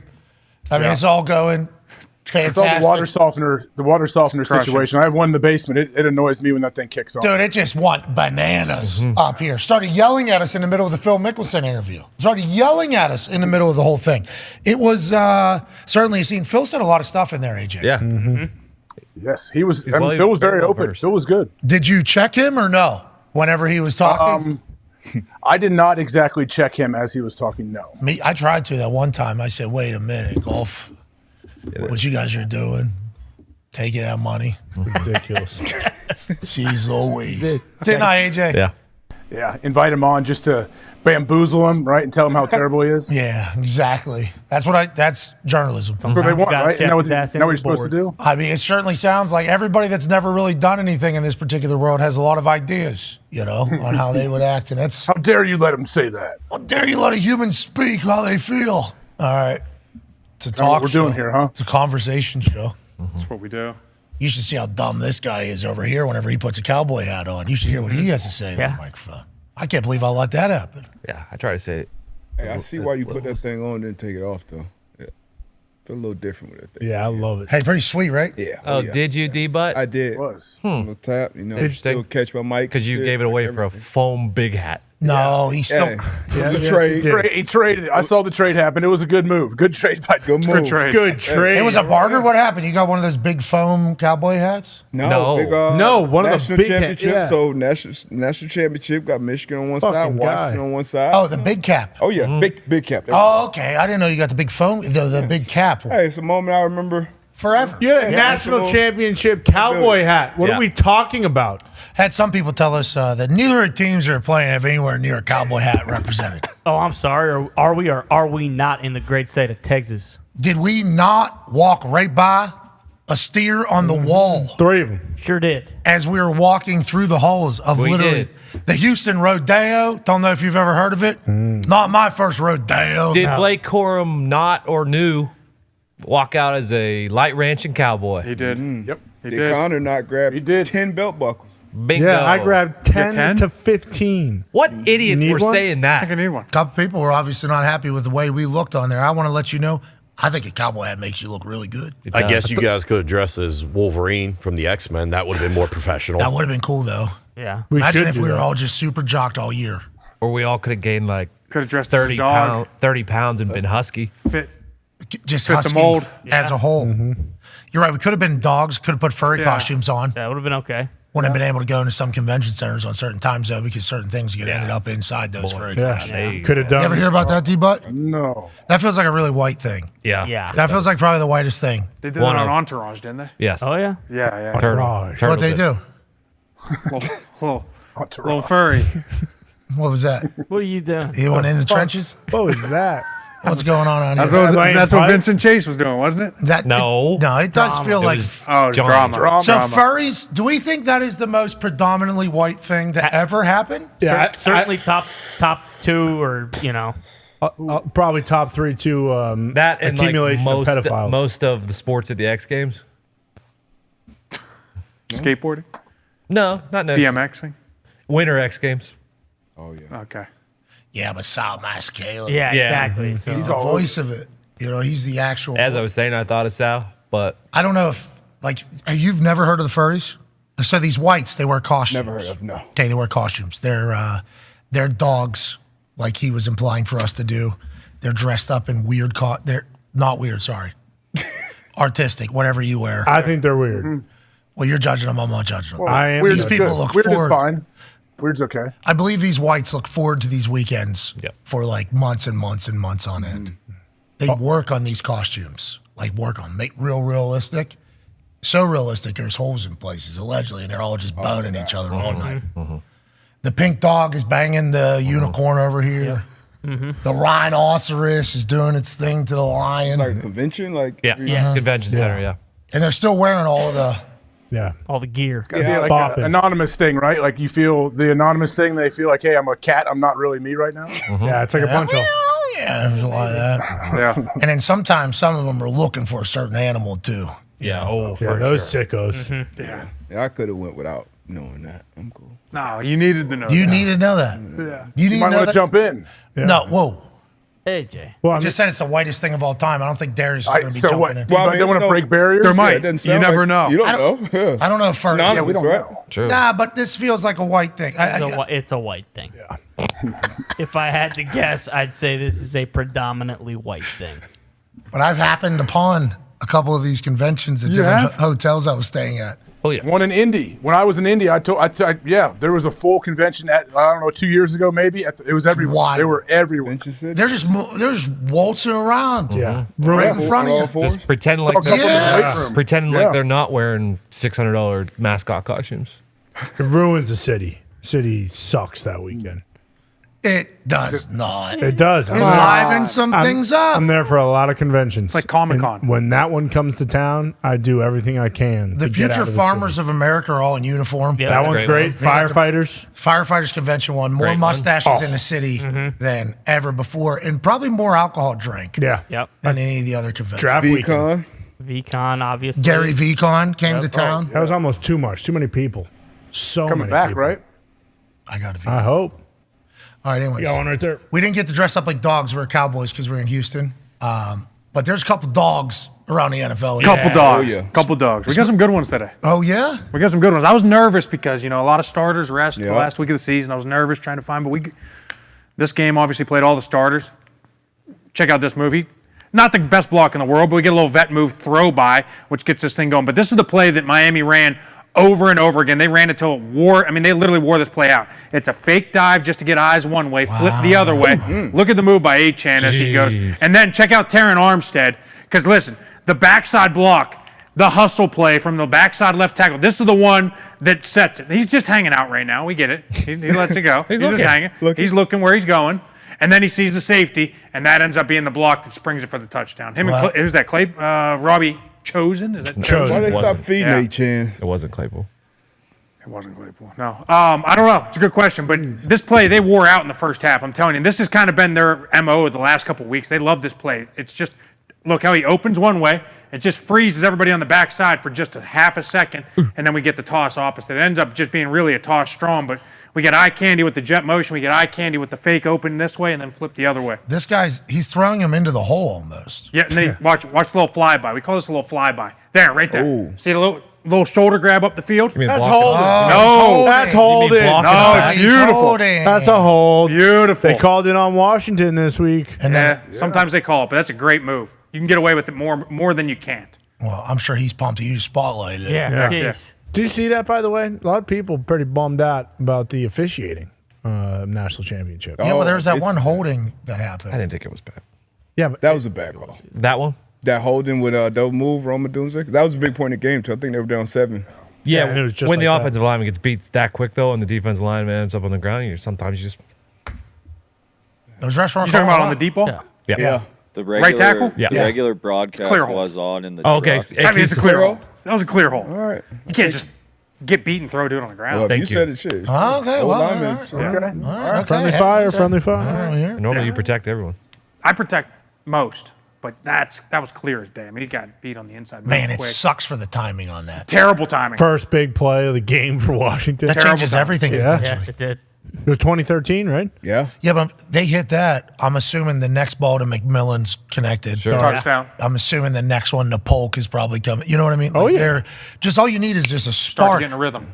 He missed Rome a couple times. Rome said he ran the wrong route. And there's one where he's a little bit out of bounds. There's one that was like a little bit out of reach. One that went through. It was like everything was just a little bit off. You hit one, though, all of a sudden, we can do it. You take the top off. Yeah. Instead, we got to hold. Yep, we got a hole. That's a damn shame. Sometimes. They missed you ran for 350 yards. Yeah, so- Yeah, I they mean, did. I should have They won did. by 35 points. Hard to bitch about the officiating, but Yeah, but that play, that play, changes everything. 21-point play. Man. Yeah, exactly. 40. What's so funny, AJ? 21. I don't really hear many people say 21-point play. What was? Looking back. I see why you said that. I see why you say that, though. I understand. Yeah, absolutely. It's the truth, too. Momentum can Big Mo. be worth 28 points. Maybe I undersold Okay. it. Wow. I undersold it. Might be. Okay. Who How about the knows? Packers? This team's in the playoffs. Ty, Ty, look at this, huh? Hey, they've been playing well. Hey, you got to love it. This guy got going again, but check this out. Look, they fake one way, right? They get him stepping one way, they open one way, they get the hand back the other way. Here's huge. We get the tight end arc into there. They know he's going to close because the tackle goes down inside. He's going to collect him. So you got two over here. Now check this out. We get him going back. He's going to bypass him. So we get these two out in front for the two right there. Look, knows he's going to close. Don't even block him. He already took himself out of the play. Yep. Bypass, go collect. Aaron Jones for daylight, huge hole. Wow. Great play. Love it. Awesome. They called us a bend back, right? Because they had to set this up early in the game, running zone, all to the right, and then they get the bend back going back the other way. It's Kraft in finish. He's been awesome. Yeah, he's better than Musgrave. He's been awesome in the run game, blocking. and very good in the pass game. Yeah. as well. He's been one of the more impressive guys on the team this year. Very good. Rookie. Yeah. Look at that. The Packers. Tackle Yeah. burying a Oh, dude yeah. from Penn State, by the way. 7th rounder. Pretty much all rookies and second year players catching Listen, passes. I would have failed this guy if we didn't put him on, and maybe his last game as a Tennessee Titan. He was vintage Derrick Henry this weekend. I don't know if you guys watched a lot of it, but he was vintage. We get a great little scoop block right here. Check this out. We're going to get a little motion. We get a scoop between the center. Watch him cut the legs out. Wait, we get the chip. Let it go. Well, fake leg, we're going high. Cut him. Now, check this out. Go back here, because this is huge. This is the hardest block right here. He's the only one with the one-on-one block right here. Hardest block. Now watch Henry. That's Skronsky. Yep. Now watch Henry go like this. This little stutter back to the right. Because right there might make the play. Puts him back on him. And then we get the cut. Run. It's What a awesome. run. It's awesome. Look at Scrawny. Puts him back on him. Right there. Now we get his head backside. You just won the block for Skronsky. You get him playing backside. Now we break it back to the front side. He's out the gate. And one more. Vintage Derrick Henry. Yep. Tannehill started. Derrick Henry started. What? Braves was out there. They were What? old school Titans. Yep. Take the tractor another round, boys. They're so fucked. God damn. That is so bad. If I'm a Titans fan, I'm skydiving off something. I mean, they had it. They had it figured out. With a parachute, obviously, so you land safely. Maybe. Yeah. It You at least depends have on a little bit of fear. Maybe. Yeah, I don't know. I don't know what they're going to do, though. No, actually, they It's a lot of faith in Rand. Amy just to build it, right? That's what we're assuming. And Will Levis. Yeah. Ton of faith in Will Levis. Yeah. Show flashes. The other thing too, and this is what we really Derrick haven't Henry. talked about, is with Tennessee, with Atlanta, right? Both very similar offenses. You have to have a certain type of person to run this offense. And so who do you bring in? You have to either bring in somebody of his own caliber scheme, or you bring in a Josh McDaniels, and then it's a 5-year rebuild, and then he's fired, and now you set your team back 10 years. That's why it's a poverty franchise. That's exactly right. Yeah, but they could run this clip in 2 years from now when they potentially Figured it out Yeah. somehow. Well, then run it because I think they're never going to win anything significant. Maybe they'll go to the playoffs. They'll never, ever win a Super Bowl. They're in the same division as C.J. Stroud, Trevor Lawrence, and Anthony Richardson. The Titans are about Bill legitimately Levis? fucked for so long. And they imposed their own curse. The Vrabel curse is officially active. How hard is that going from like a completely like a power play action type scheme to like a more open? I'm assuming that's where they go as an O lineman or a coach or. How hard It's is it? very few and far between. Literally, I got cut from teams whenever they brought a zone guy in. I was not a zone guy. I was You got to rebuild it. Yeah, you got to bring in all new guys. It's like Chris Lindstrom, phenomenal football player. He's on today. Again, he's great football player, but he's built for that zone Artie Smith scheme. So now you bring in another thing. Does he fit that scheme? Who knows? You don't know. Brings in that Artie Smith. He's great in that Artie Smith scheme, huh? Speaking of, Titans just requested a interview with Antonio Pierce. Ooh. Trying to steal. Look Put out. the Raiders' feet to the fire a little bit. Antonio Pierce, though, he knows. Yeah. He's not just going to take any job. No. Antonio Pierce been a player. Antonio Pierce been a coach a long time. Antonio Pierce is one that I think is being highly sought after for a lot of things. And it stinks that this is how people are talking about the Titans, by the way. Well, yeah, because it has turned into hey, Antonio, you want to come here and go 3-14 the next 3 years, and then get fired, or does that sound good, or no? You want to stay in Las Vegas? Probably just sick of playing Pokemon with Mark Davis. What did they got to catch them all. They haven't done that yet. But what did JJ say? He said there's less than 15 great coaches in the NFL. 14 I think we'd all agree with that, right? So if the Tennessee Titans are able to find another one, and then also if they're able to build a team that is good for that particular coach and the style, offense coordinator, defense coordinator, head coach, I mean, that'll be a hell of a job well done. Because as we sit, nobody has faith that it's happening. So that's just chips on her shoulder, right? I mean, is it? Come on, Amy. Come on, Amy. Good luck out there. Less than 15 is wild, too. Because Vrabel and Belichick, we can probably say they're two great coaches. We Right? started judging Vrabel that way quickly. Because, I mean, you won Coach of the Year and One seed with like 70 guys on the injury report. 90, I think. Yeah, they Right. played 90 guys that season. Yeah. He'd never had a truly elite quarterback either, and they just kept winning. He gives them an identity too. Don't you think he gives the team an identity? Like we always talk about a team taking on their coach's identity. You know when Braves is coaching the squad, you have something. There's something there. His defense always played the right way too. Defense has always played hard, physical, tough. Well, who are the good players on the defense? Jeffrey Simmons. Yeah, so he's gone because, Byard was Curse. great under Traded him. Byard. He's gone. Drafted corner in the first round a couple years ago. He hasn't really. Who's the D tackle that was in Indy? Autry. D'Amico Autry. Yeah. All those good players gone. David Long. Tennessee Dolphin, sucks, dude. Holy shit. Nashville's such a good town. I love Nashville. It's way up there with like Houston, but that town is not going to be a football town forever. That's right. Vandy baseball. Yeah, true. They are the truth. Vandy baseball is a real deal. I think their basketball team pretty good. Sometimes. No. They have the elevated court though. Oh yeah, it looks sweet. Yeah, Jerry And Stackhouse. Nashville's got Blake Shelton's got a bar. right. Yeah, they got he's got a country. bar, obviously. Not just him. Go to the next Kid one. Rock. Next one. Yeah. Yeah, you got it, buddy. We can go back to that. That's that Trevor Lawrence play. Oh yes. We'll go back. We'll hit that at the end. Yeah, we should because that's Yeah. You break it down and watch it slow. It's not good. Yeah. Always got to put Quinn Miners on. He gets at least one a game. This one isn't like a crazy one, but just check it out. They're going to run the ET, Max Crosby, just so we know, right? This whole purpose of running this ET is Max is trying to decleat Quinn, pick the shit out of him, and then get him around. Exactly. And so watch him just eat the pick from Max and then dump. Watch the little torque bury on the ground here. Oh, we like Max. Love Yeah, Max. We're watching Max. Love Max. Come on. Love Max. One of my favorite football players. Yeah, that's his 50th play of the game. One of my favorite football players to watch. But whenever you can do that to a guy like that, pretty awesome stuff. You got to highlight it on the offensive side. God, Max Crosby flies around. Flies, and he's doing his job. I mean, that's a great pick. Quinn just. Yeah, but I don't think Max Crosby's rolling with Sean Strickland and boys. Yeah, that's You know, right. if that got to the ground, which I don't think Quinn wanted, Max Crosby. It was over. Yeah, pulling guard. In a pretzel. Yeah. Probably is a pretzel or a triangle thing. Right. Might break both of his arms. Yeah. Lucky the play ended, to be honest with Agree. you. Hey, Denver Broncos are in an interesting situation, too. They are. That's a whole nother place. Yeah. That dead cap is alleged. They're working out of good faith, though.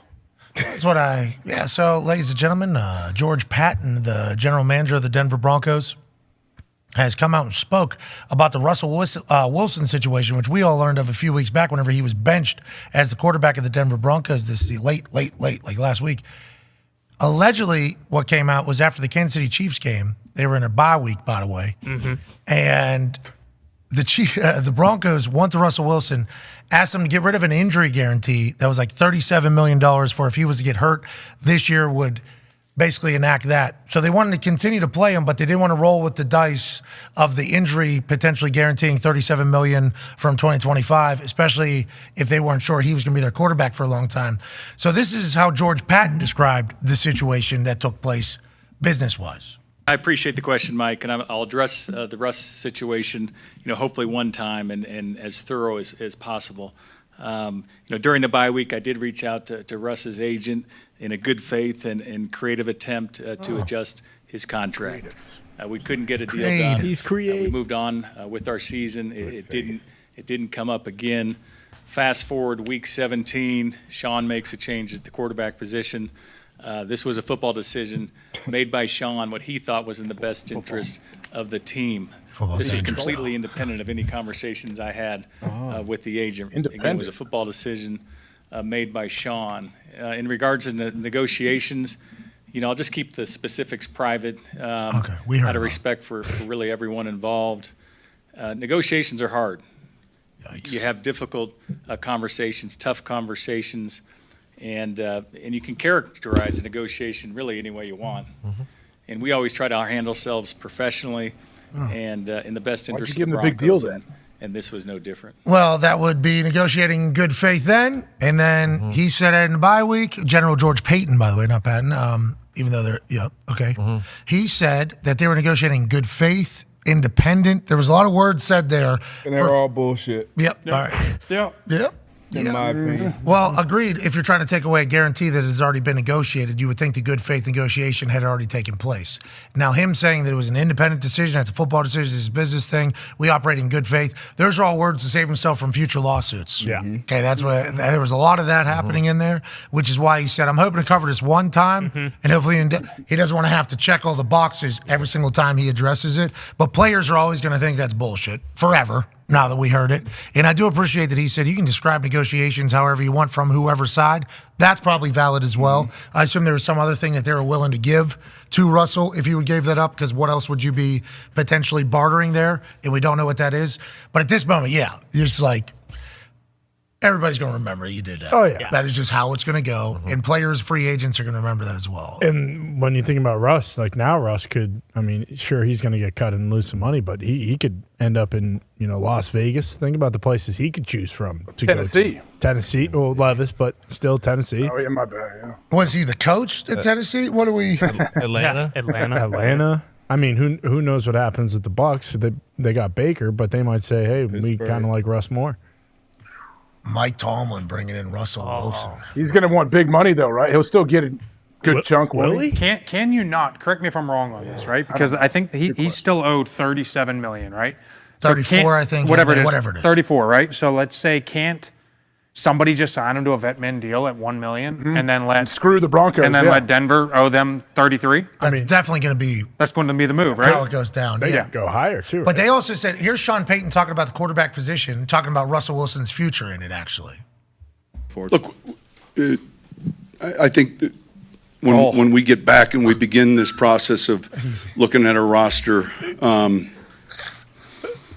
where we select. There's so many things that go into a decision specific to the quarterback, which is significant, obviously. So it's too early at all. I spent half an hour with Russ yesterday, and I told him, I said, look, I don't think it's going to be a long, drawn-out process, but it hasn't been decided relative to what our plans are. Okay, so that's big news, right? Okay. Yeah. So We all just assumed he was getting cut. They're moving on. Mm-hmm. He said that we have not made that decision yet, all relative to when are we picking, who's all available, what type of quarterback do we think could potentially come in here, because we're going to have a massive cap hit if we do move on from Russell Wilson after the deal that we signed. So Sean Payton, at the beginning of that, you two started that. Is everything all right? I mean, professional speaker, he speaks a lot to, everybody, team, the media. I guess part of what he was part of his job. There's a lot of stumbled a little bit out of the gate. What does that mean? Hey, look, Russ lying? is treated as like a true professional, and the fact that they even spent 30 minutes together, kind of surprises me at this point too. But him saying, the decision is made, I just don't. And then George saying, "Oh, fast forward to week 17, a football decision was made." Come on, guys. Yeah, that. Come on, the Peyton stuff, maybe, because Sean Payton just has. Which one? Because they're both. Sean, the George Payton saying it was a football decision, I could see that just because Sean Payton came in and was like, "Hey, this is my team. Like, I'm making all the decisions. I don't have to check with anybody." But the decision's been made. Like that's bullshit. Yeah. And acting as if, hey, maybe he stays. There's 0% chance that he stays. I assume Sean might like one of the guys like in the middle, like JJ McCarthy or. Maybe go up to 10 and take Penix if he's there. But there is a 0% chance Russell Wilson is on that roster when the new season starts. What if he is, though? What if he's envisioning the snaps pregame again? He can't play. Sean Payton in the background of a photo. Just. God, I fucking hate this guy. He can't play any better. We won too many games. We got too good of a draft. Too bad of a draft pick. Just remember him going, "What the fuck?" Yeah. And then remember, I don't want to bring all this up because, it is a deep pool, but there's a picture of Sean Payton, Russell Wilson, Steve Young. What? Yep. Eating dinner. Mm-hmm. You remember that? Yeah. And Joe Montana. Yeah, right after Peyton got the job. Sean Payton got the job at Denver. And we asked him about it, and he said, Joe Montana was there. I said, how was the dinner with Russ? All anybody's really talking about Russ. And he goes, it was good, but Joe Montana was there. That's my boyhood idol. Yeah. Basically, it was like, I didn't talk to Russ. I talked to Joe freaking Montana. Yeah. That was the answer. Yeah. Okay. Me too. Joe, hell yeah. He saved his grandkid by throwing a football, hitting a burglar, kidnapper. In the temple. Right in. Caught the baby. Right in the nose. Slid down the banister because he was upstairs, pulled the ball out of a trophy case, slid down, bounced off, caught grandbaby left-handed, and then put foot on kidnapper, who obviously had a broken beak and potential CTE because of the football that he threw. Yes. We would love to have dinner with Joe Montana. Absolutely. But the conversation about that photo was not that Sean Payton got to meet Joe Montana. No. The conversation was, hey, here's Sean Payton and Russell Wilson for the first time in public. And then remember the meetings, the office space that Russell had? Yeah, that bullshit stops today. Sean Payton said. Kissing the babies. So I think, we don't need a movie character. You're not a politician. Bingo. He said that. So I think from the beginning, there's probably been a little bit of, from Sean Payton and Russell Wilson, you're going to have to prove to me. You're going to have to prove to me that you're it. And that goes back to Sean Payton having to have told George Payton and the Walton family, whenever they were interviewing for him, I have to be able to move on from Russell Wilson if I don't think he's the guy. And that's an interesting little storyline of this whole thing, because then we know for the next 5, 6, 7 years, whatever it is, this is certainly Sean Payton's team completely. Not that we didn't think that at all, but how does he go about building it? What is Sean Payton looking for? Everybody's saying he's looking for the new Drew Brees. It's like Russell Wilson started having success in that offense, I think. They started doing it well. Who's he looking for? What type of quarterbacks is he looking for with that offense over there? I have no idea right now. So the plan isn't obvious to any of us. Like Connor said, maybe he does have somebody in the draft that he has his eye on and he expects to be in the middle of the pack. We know that is the most important position when it comes to success and head coach and all that. It's going to be interesting for him. You've had this offensive lineman on here every single time. He wanted to rebuild the offensive line. It's I do wonder. He's about good. He's about the only guy that I'm sure Sean loves. And they spent money. Oh, jeez, this guy. They spent money too to Signed bring McGlinchey, guy- yeah. they signed Mike McGlinchey. Again though, right? Like McGlinchey comes from San Fran. San Fran. What have we talked about a million times with scheme, right? Like it's matters. Hey, listen, let's run the ball 35 times, and then we got 15 play actions built. So 50 plays out of a 65 play game are not very stressful, right? For an offensive line. For an offensive lineman. Now you go to shotgun 5-step where 55 plays are stressful.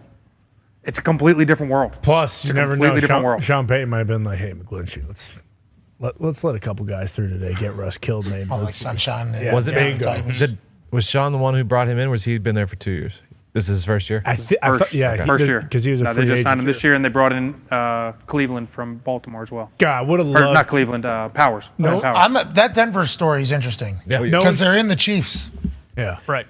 division, so it's always going to be a conversation of can you beat the Chiefs as opposed to can you win a Super Bowl? And Sean Payton had options. Sean Payton has been there before. I'm just going to assume he can figure it out. But just like in Tennessee, who's better? Yeah.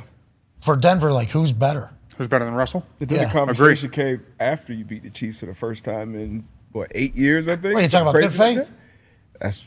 It's just wow.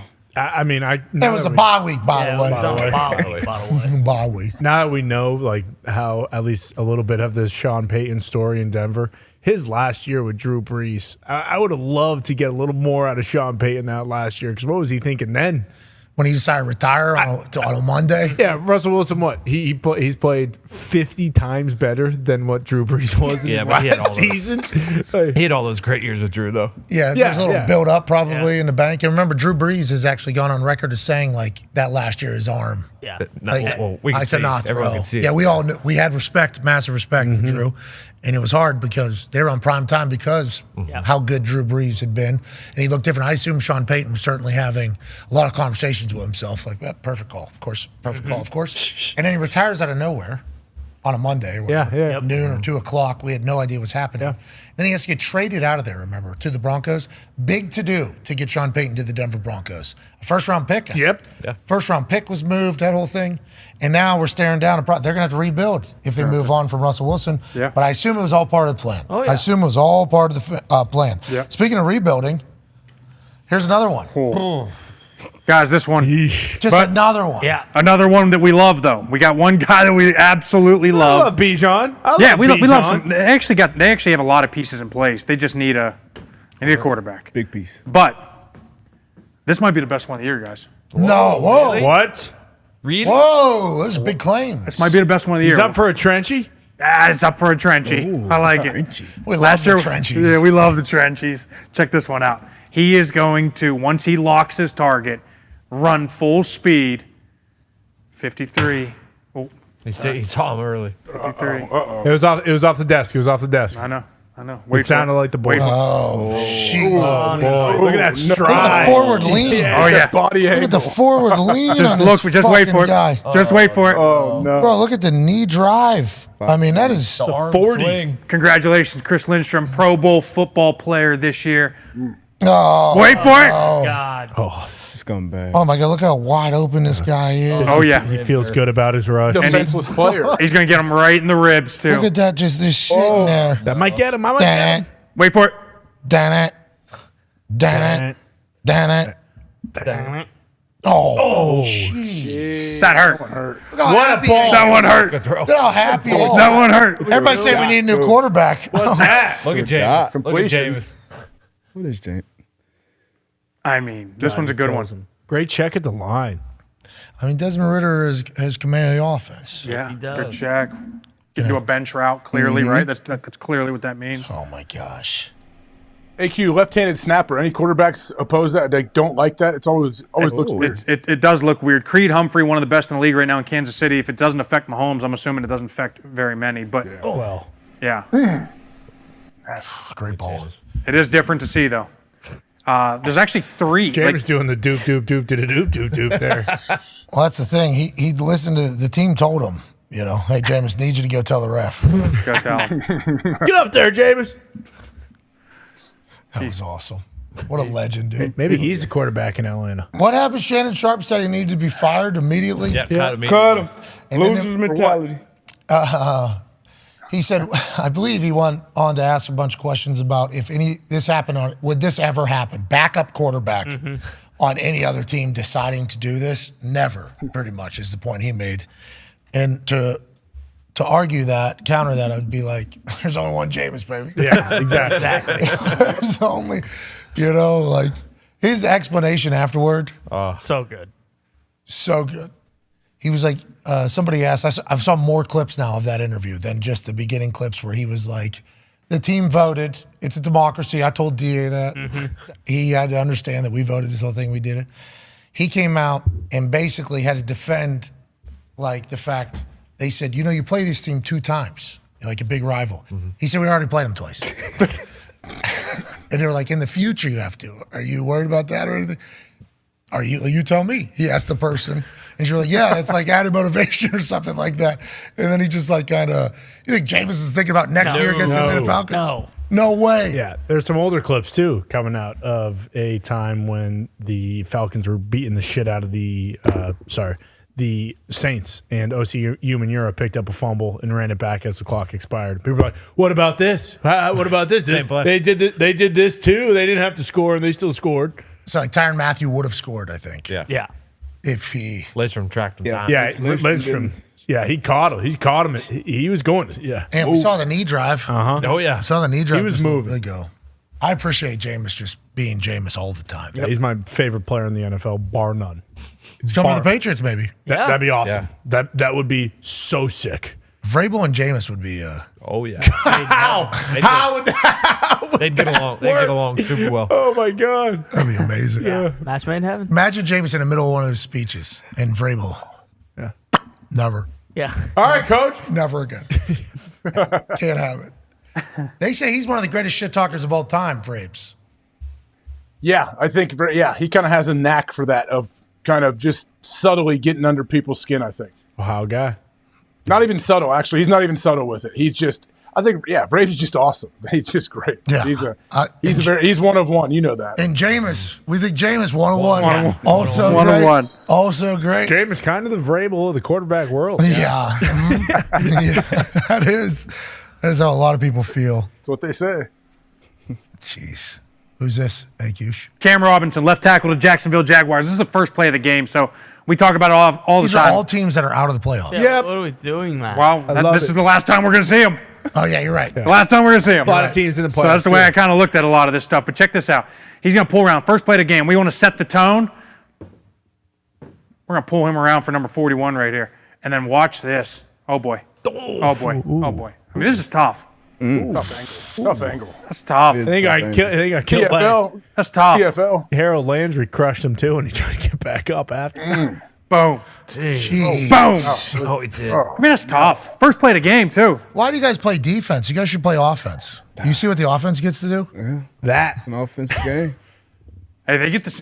41 is the same opportunity right here. No, it's not a terrible play for the defense. Same opportunity. I guess you're right. It's not he knew exactly who was coming right at him. That wasn't a blind side. Yeah, CFL. Yeah, we'll take that.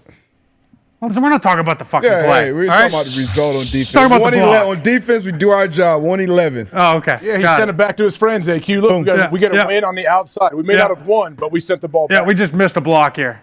We're not going to talk about that. We're talking about that. Look at that. What a play. What a good team effort from this Tennessee Titans defense. Unbelievable. Yeah, they were fighting for Vrabel. Yeah, they were. They'll play for Vrabel. Yep. Brought him out. You think he told him beforehand? Before the game? You think he let him in on it? Hey, just heads he was up. going to be gone? I think I'm getting fired from this Must be place. my last one. Was everyone? Tannehill, you're playing. Mm-hmm. Derek, you're playing. Right. Yeah. You guys are obviously gone. I think they're firing me. Mm-hmm. Speaking of Jacksonville, you want to just go to that? I mean, that is so nuts. Do you think there was any idea that Vrabel had, because the Gentry, he had to have a Gentry feeling. video? He had to have a feeling of it being weird, don't you think? Like he probably felt like he probably didn't know for sure, but he had to know something's up. This is not vibing like I thought it should. So then you start thinking about if that person doesn't want you as the head coach and you can kind of feel it, and the ownership is obviously with. you probably start questioning some of the decisions that are being made there too, just naturally as a human. So I wonder how much that also, and also, are they making best interest decisions? Like that is when you start probably overthinking all of it. But good for Vrabes. Everybody wants to hire him. That's right. Yep. Good for Vrabes. He has to move out of Nashville though. Yeah. True. Which we know is a fantastic Great. city. Fantastic. Maybe he just stays there. Maybe he doesn't coach again. Maybe he just stays in Nashville because he loves it so much. Yeah, that feels like a Vrabel move. Fuck football. He doesn't want to coach. Maybe he here. coaches Be Vanderbilt. Involved. Yeah, maybe he coaches Vandy or the high school. Maybe he goes to Lipscomb Academy. Good. There. Oh, follow up Trent Dilfer. Good program. Yeah. Good move. Tough guy to follow. I think there's somebody there now because Trent Dilfer's at UAB. Yeah. Yeah, that guy sucks though. He's The guy that's there now. yeah, he's no Vrabel. Never want to be the guy that follows the guy that built the place. No. Definitely want to be the guy that follows the guy that follows the guy. Right. Though, because you're Restoring them to glory. Yeah, you're baby face. Yeah, you're baby face again. Anyways, we love Vrabes, and this was a big time play. Yeah, we'll close this out before we show the play. This is wild. Okay, so it's 28-20 Tennessee right now. Jacksonville gets all the way down to the 1. They go for it on 4th and 1. If you're going to run a quarterback sneak, you got to tell these guys, because the clear play call on this play was pull the guard here, send the fullback through. We used to call this play 38 ride. It's a goal line play. Boom. You get a great kick out right here, and this play is set up for success. You got to reach here, but it's a hard reach for the center, so there's going to be penetration. Hard reach here, there's going to be penetration. Instead, he tries to ad-lib it, and quarterback sneak dive over the top when a guard's pulling in the A-gap. Oh, Stafford. Ty's gone. See you, boy. Good luck, Ty. Oh, no. Good luck, Ty. Good luck in there, Ty. Go get him, Ty. It's on a sprint. That's a classic Ty Schmidt run there. Straight up and down, but still moving forward. He was going. Yeah. But tippy toes. To hammer home this point, the A-gap is where you run a quarterback sneak, and you're vacating it with a pulling guard. Let's watch this thing run. No, 4th down. 4th down and Fourth goal and 1. to go and hopefully try and tie the game. Center gets blown because here's the deal. He's just trying to get the reach, and no matter what, and this is here. Kicks him out. You get the kick out, you get the fullback through, the play is there. Didn't tell anybody. That is why 10 coaches, because if they make the playoffs, nobody's getting fired. 10 coaches got fired. Not saying that they would have won the game from this, because this obviously they're still down and they got to tie and make a 2-point, and there's still 8-9 minutes left in the game. But this is a huge play in this game. We're thinking there's a chance for a touchdown too, potentially, huh? Yeah. Tank Bigsby's a dog. If you're going to just, I'm sure they got to have a code word at the line that's going to give you, make it. That's it. Converse. Bingo. Converse. Any type of dog, sneaker, something. right? Nike, Converse, whatever. That's what they did to come back against the Chargers in the playoffs last year. Trevor Lawrence had one of those reach over the tops. Was it on the 2 or the 1? That was on the 1. 3 feet? 3 feet. 4. He's like 6'6". Behind a guy. But you're right. You're right. He knows if his guard's pulling, you got to get him out. If you're going to sneak, he can't be pulling. We got to get that wedge blocking. What's going on? Both guards converging. What's going on here? Oh, we got another one. Boom. Okay, let's go. Yeah, let's show some Titans stuff. Here we go. Let's keep showing. Center. This is Vrabel's last game. Yeah, let's just keep showing it for Vrabel. Send me the play. I know there's another team on it too, but Oh yeah, Steelers too. I forgot. No, we don't need to bury them in the playoffs. It's a good one. No, it's a good one. Ooh, how nice is that? We know it's coming, right? Center's coming to help with the 3 technique. You know it's coming. So when you know it's coming, and that still happens, that's impressive shit. That certainly is. Thank you for letting us in the trenches. There it is. Ty Schmidt ran to the dumper. We assume that's only being done if you have to poop. Yep. You know. I hope. I think you have to turn it back on. Mic check. There it is. Nailed it. We hope he's okay. Me too. We hope he made it. Because Yeah. there's been times in the past where he hasn't made it up and out in time. Had to get rid of the underwear. Yeah. Had to take it home in a bag, though, because wanted to preserve it. Yep. Nice of him. Didn't he do that? Yep. Yeah. Framed it. Not an animal. Added to the wall. An animal. I put it in It put it in my backpack.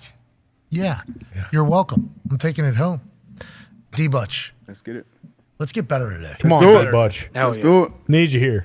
Let's go. Everything DB presents good D, bad D. Let's start with the good D or the bad D. okay. No.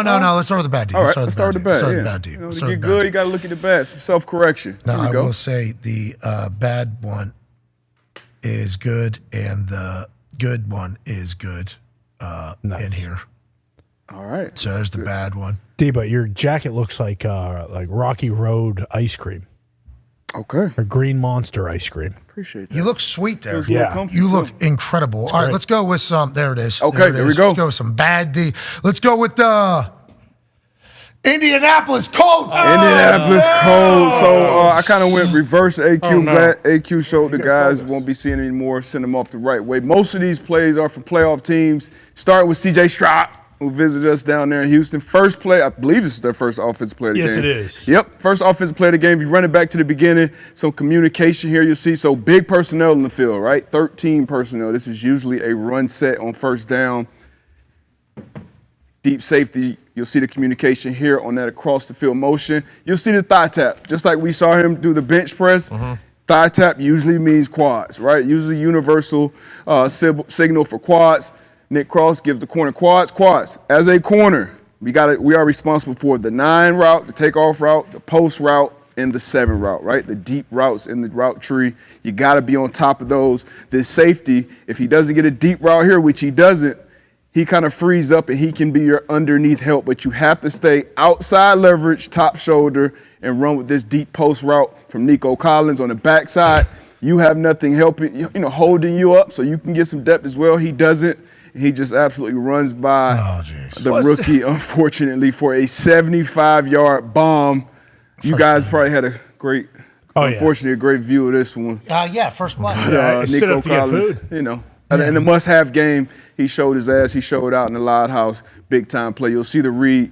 You'll see the safety. Once again, he's held, which I don't know why, but I don't think he would have done much help here anyway because he would have had to be underneath Nico Collins here. This backside safety, Harrison, could have potentially helped, but there's only 2 routes. Great ball, great route. So big personnel. Either it's going to be run game or a max pass protection up top to give that quarterback time to get downfield. We've all seen it in Madden. Max protect. First play of the game, too. Drive starters, game starters, some offensive coordinators, they like to take shots in those situations. Zaire Franklin, EJ Speed, too, just ate Dalton Schultz's lunch, and that guy just washed him. Yeah, they didn't get sucked up too much either. They don't drop get down sucked in up. there. Not during Phenomenal. the game. Yeah, I don't really love it. I want to let you know. It's a little thing. Got to stay on that high shoulder. So Eli Apple, obviously planning on replacing Xavier Howard. If you pause it real quick, it's kind of a lot of quarterbacks do this. They basically read the box, right? 1, 2, 3, 4, 5, 6, 7 in the box. This nickel is going to blitz off his edge. So he fakes the run, just gets it out here to Shakir. Pretty much an extension of a run play because now you got a one-on-one block out here. Somebody's rallying inside out. As this corner, you got to send this back to your help. AJ said it on the Titans clip when they were on defense. Take your shot outside in, defeat that block, and let your safety go inside out. He takes bad leverage. They run into each other. You turn a little quick pass that could have been a 4 or 5 yard gainer to almost a 50-yard gain simply by taking the wrong leverage from Eli Apple, who we may have to, try them out there again against Kansas City if X doesn't make it back out there. Shakir has been a weapon for them. So good. Yeah, absolutely. He's helped win games. Eli Apple had a good game, too. Yeah, I don't love solid. it. He had a pick. Had a pick. Shakir's a dog. Josh Allen's great. I don't love that our dumping friend is going to miss this one because Packers. Hey, showing a highlight of Jordan Love. What a time they're having over there. Yeah. Brett Favre to Aaron Rodgers to this guy. And like you said, their MO's kind of been drafting that quarterback when you don't need one, kind of sitting them behind that other OG and letting them be groomed, seeing them in the meeting room, seeing them in practice. Good play here. And it's something we saw from Cooper Kupp a few weeks back. Motion route. Seen it a lot, actually. Just going to call it a rail route. So wheel route, once again, no shoulders. Out, up. That's a wheel route. Shoulders stay kind of square. Boom. That's a rail route. We're going to get a rail route from Jaden Reed coming across in motion. Rail and like wheel. Yep. So wheel is like an out and up, running back, slot receivers, and the rail is almost like a switch release, but it's pretty much a fade route or like a go ball. I was having a real world problem not being able to separate the rail and wheel. Rail route. Wheel, rail. Say wheel. Wheel? Wheel. Say rail.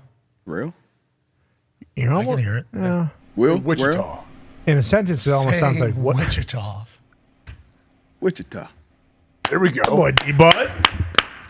Barry Sanders. Barry Sanders. Here we go. Motion. Boom.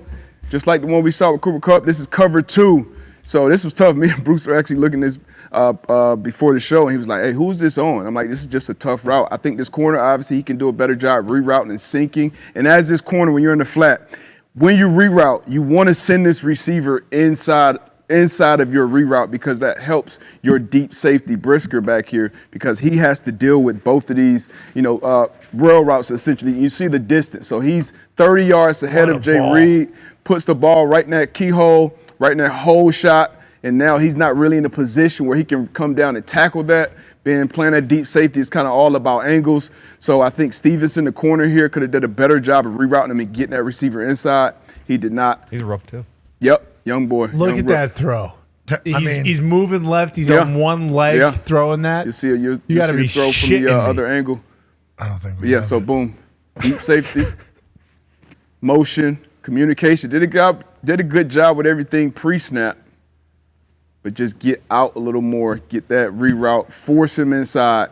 That's tough on the safety. Like a back foot. Skipping. If you reroute it a little bit, you'll see Brisker, you'll see 9.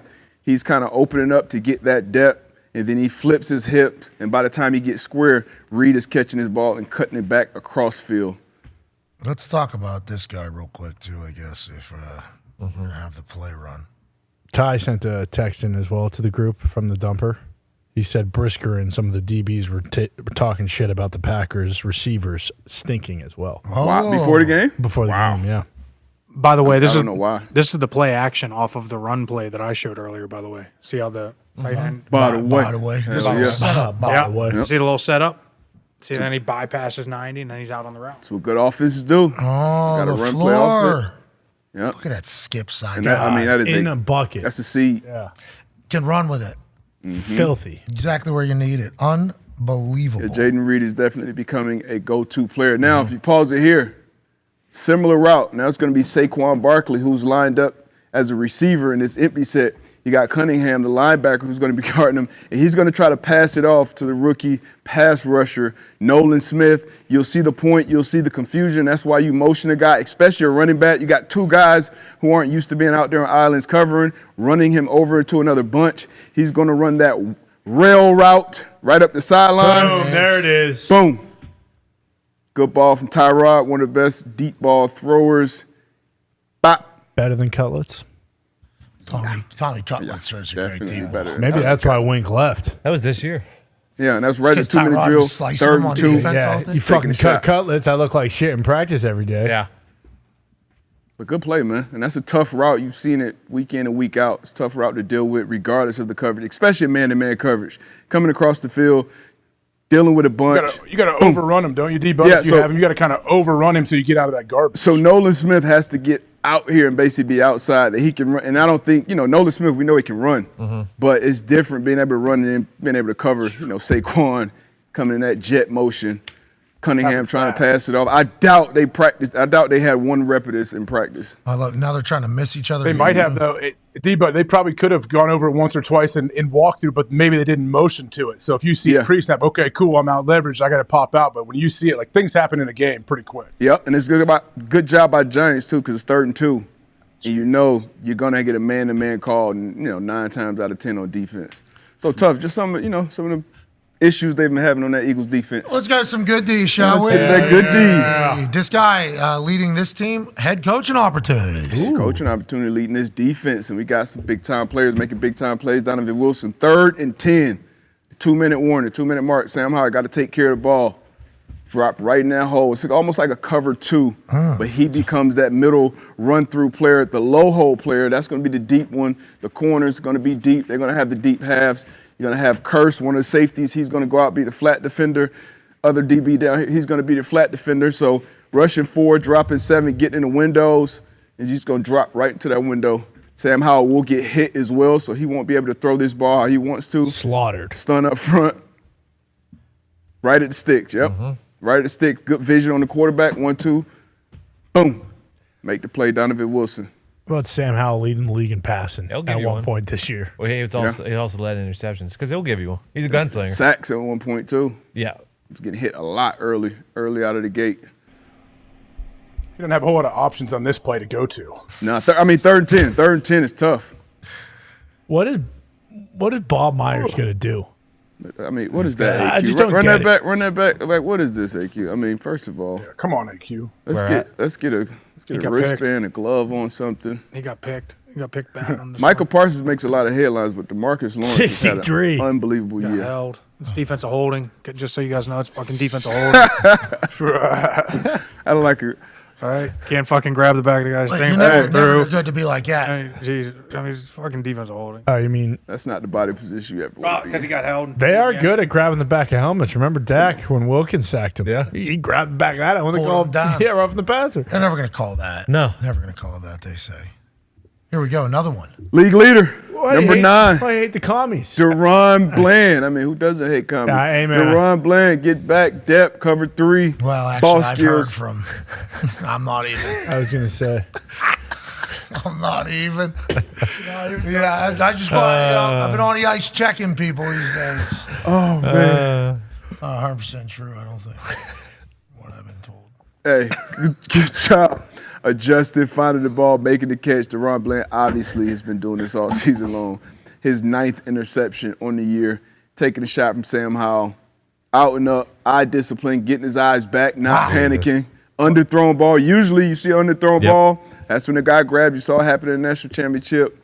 It happens all the time, but great job. Being calm, not panicking, getting a double move from a pretty good wide receiver as well, and then going up, finding the ball, being comfortable. Out and up, get his eyes back. That's like a combine drill right there. Boxing him out, becoming a receiver.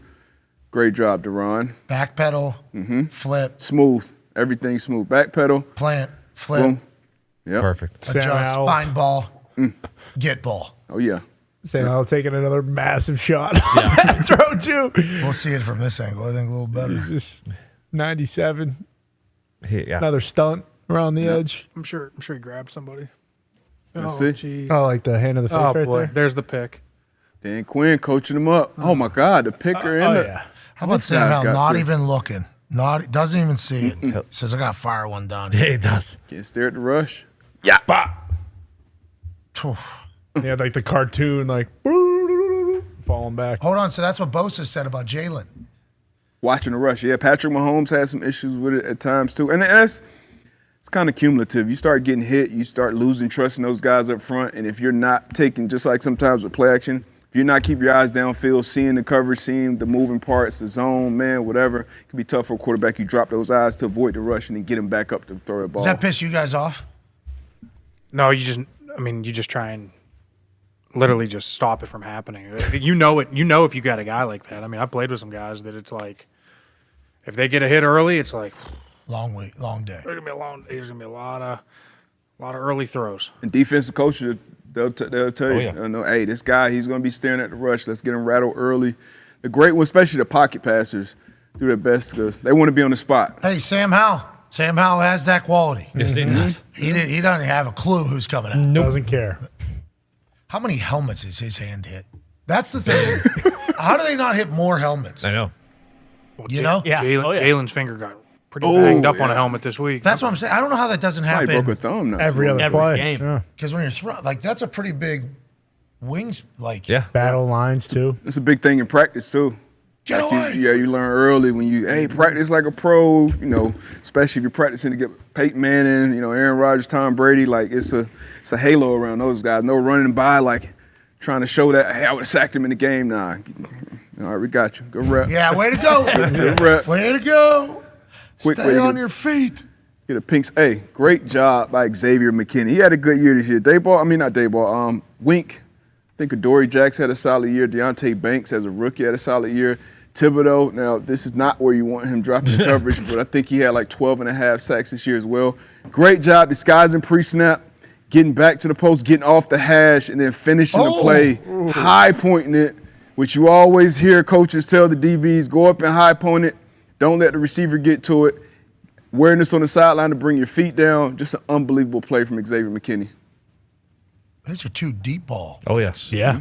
Hype. How much ground he covers. Yeah. And quarterbacks, offense a lot. They like, deep balls because you get, it's more positive results. PIs, obviously your guy catching the ball. You think DBs can't catch. It's a great job by the free safety getting off the hash, finishing the ball. 37 to 37. Yeah. That's what a play. And these are the plays that Jalen Hurts and these receivers was making at a high clip last year. Yeah, they need to pick it up pretty quick. Mm-hmm. Well, people are saying. Mm-hmm. I would agree. Notice there's It's Dumbo, big Dumbo. Big no. Dumbo.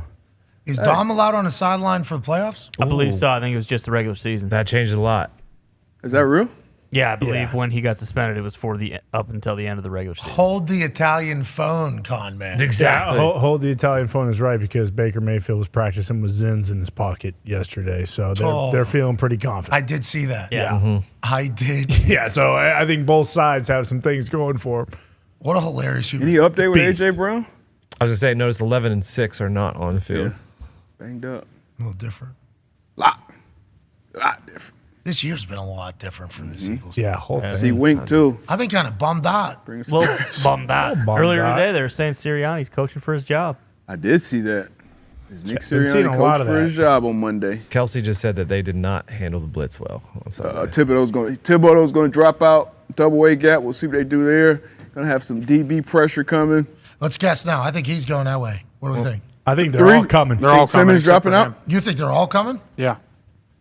Except for him. Except for him. So you think 1, 2, 3, 4, 5. And then 6 coming. Bonus.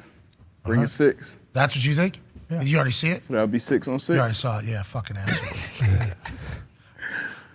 6 on 6. No! He's dropped one out. Got him. Idiot.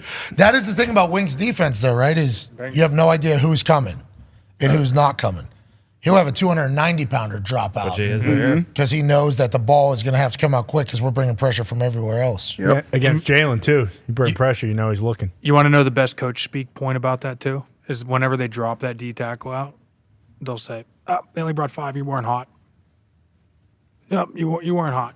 Even though it was a D tackle, how the hell are you supposed to see a defensive tackle drop out? All you're looking at is backers and second. Oh, so you're saying it's an execution standpoint. Bingo. It's coaches saying. Yeah, you're not hot there, but Okay. you're supposed to see a I three love tech over a guard. I love that you are still holding gripe. Oh, yeah. Coach Pissed. blamed you for that. Yeah, it sounds like Not you're- me. Blaming quarterback. Okay, all right. Sounds good. And the quarterback probably blames it on you. Probably. Early in the game, great eye discipline. Being on top, Benton, who's going to have to step up if Rasul Douglas stays out. Going to see Tyreek Hill in the slot. Talk about a lot of time cover 3 when you have 2 verticals. You're responsible for both of them. Hey, I gets think there? Tyreek maybe had a step, damn. but he tracked that ball down Really the good whole play. time out of their hand. Good Where- ball. He, would be their best corner if Douglas is going to be out. Wearing number 47. That is pretty stank. Some bitch is fast. Yeah, Pretty he's stank. even with Tyreek, and Yeah, he catches him. that's Tua and that's Tyreek. Wait till Mace comes to town. Well, it's 40-mile-an-hour winds. Right too. there. I mean, that's Bang. if you run it back to the beginning too, 'cause this is third and 7. But usually, if you got a deep third and you're starting at about 4 yards, maybe 3-4 yards from the line of scrimmage, with a Tyreek Hill, I know he's coming out in motion sideways, but that's still momentum. Like that's tough. Pretty confident in your speed. Yeah, that you got to be real fucking confident with Tyreek. And then even for this backside safety, who's going to be deep, he's coming from outside the other hash. He almost gets there as well. I believe that's Rap on the backside. When was it? At this moment, as soon as he passes him, that he knows it's his guy? Oh, yeah. Well, yeah, he's responsible for the deep guy. And, I think A-Chan is kind of dragging ass down there. That may be intentional to be on different levels because that makes it tougher. But, yeah, you want to put Tyreek. That's exactly – Miami got everything they wanted pre-snap. You got your deep safety on the opposite side of the field from Tyreek. You got your corner playing deep third from 3-4 yards off the line of scrimmage. It's just Benford making an unbelievable play. Wearing number 47. Gotta love it. Is Von Miller? John Lynch? Yeah. Von Miller played better this game? Has he played? He played this week. Yeah, he was dressed this week. Okay, so there's the answer. Playoff time, Von Miller's going to make a play. Sure. Super Bowl MVP. That's a hell of a play there, buddy. Hey, thank you. Hell of a play.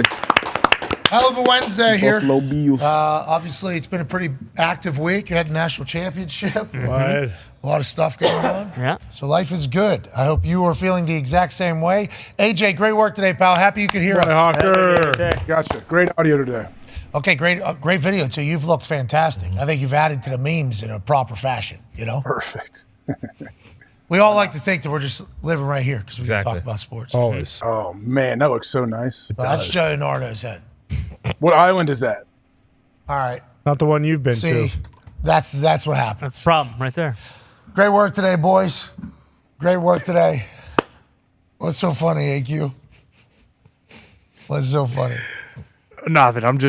We're staying in this lane. Yep. Hey, here we go. Good job, AQ. Blinders. Good job, AQ. Hell yeah. Back room, great work. Boys. Zito, congrats, baby. Congrats, Zeke. Congrats, Zeke. Congrats, Zeke and baby Coco. Zeke. Congratulations. Can't wait to meet her. Other than that, we'll be back tomorrow with a big one. Huge. No Thursday Night Football, but we got some good conversation coming in, some good breakdown of the Super Wildcard Weekend in which we have games on Saturday, Sunday, and Monday. It's a beautiful time. We can't thank you enough for allowing us to do this for a living. Be a friend, tell a friend something nice. It might change your life. Goodbye.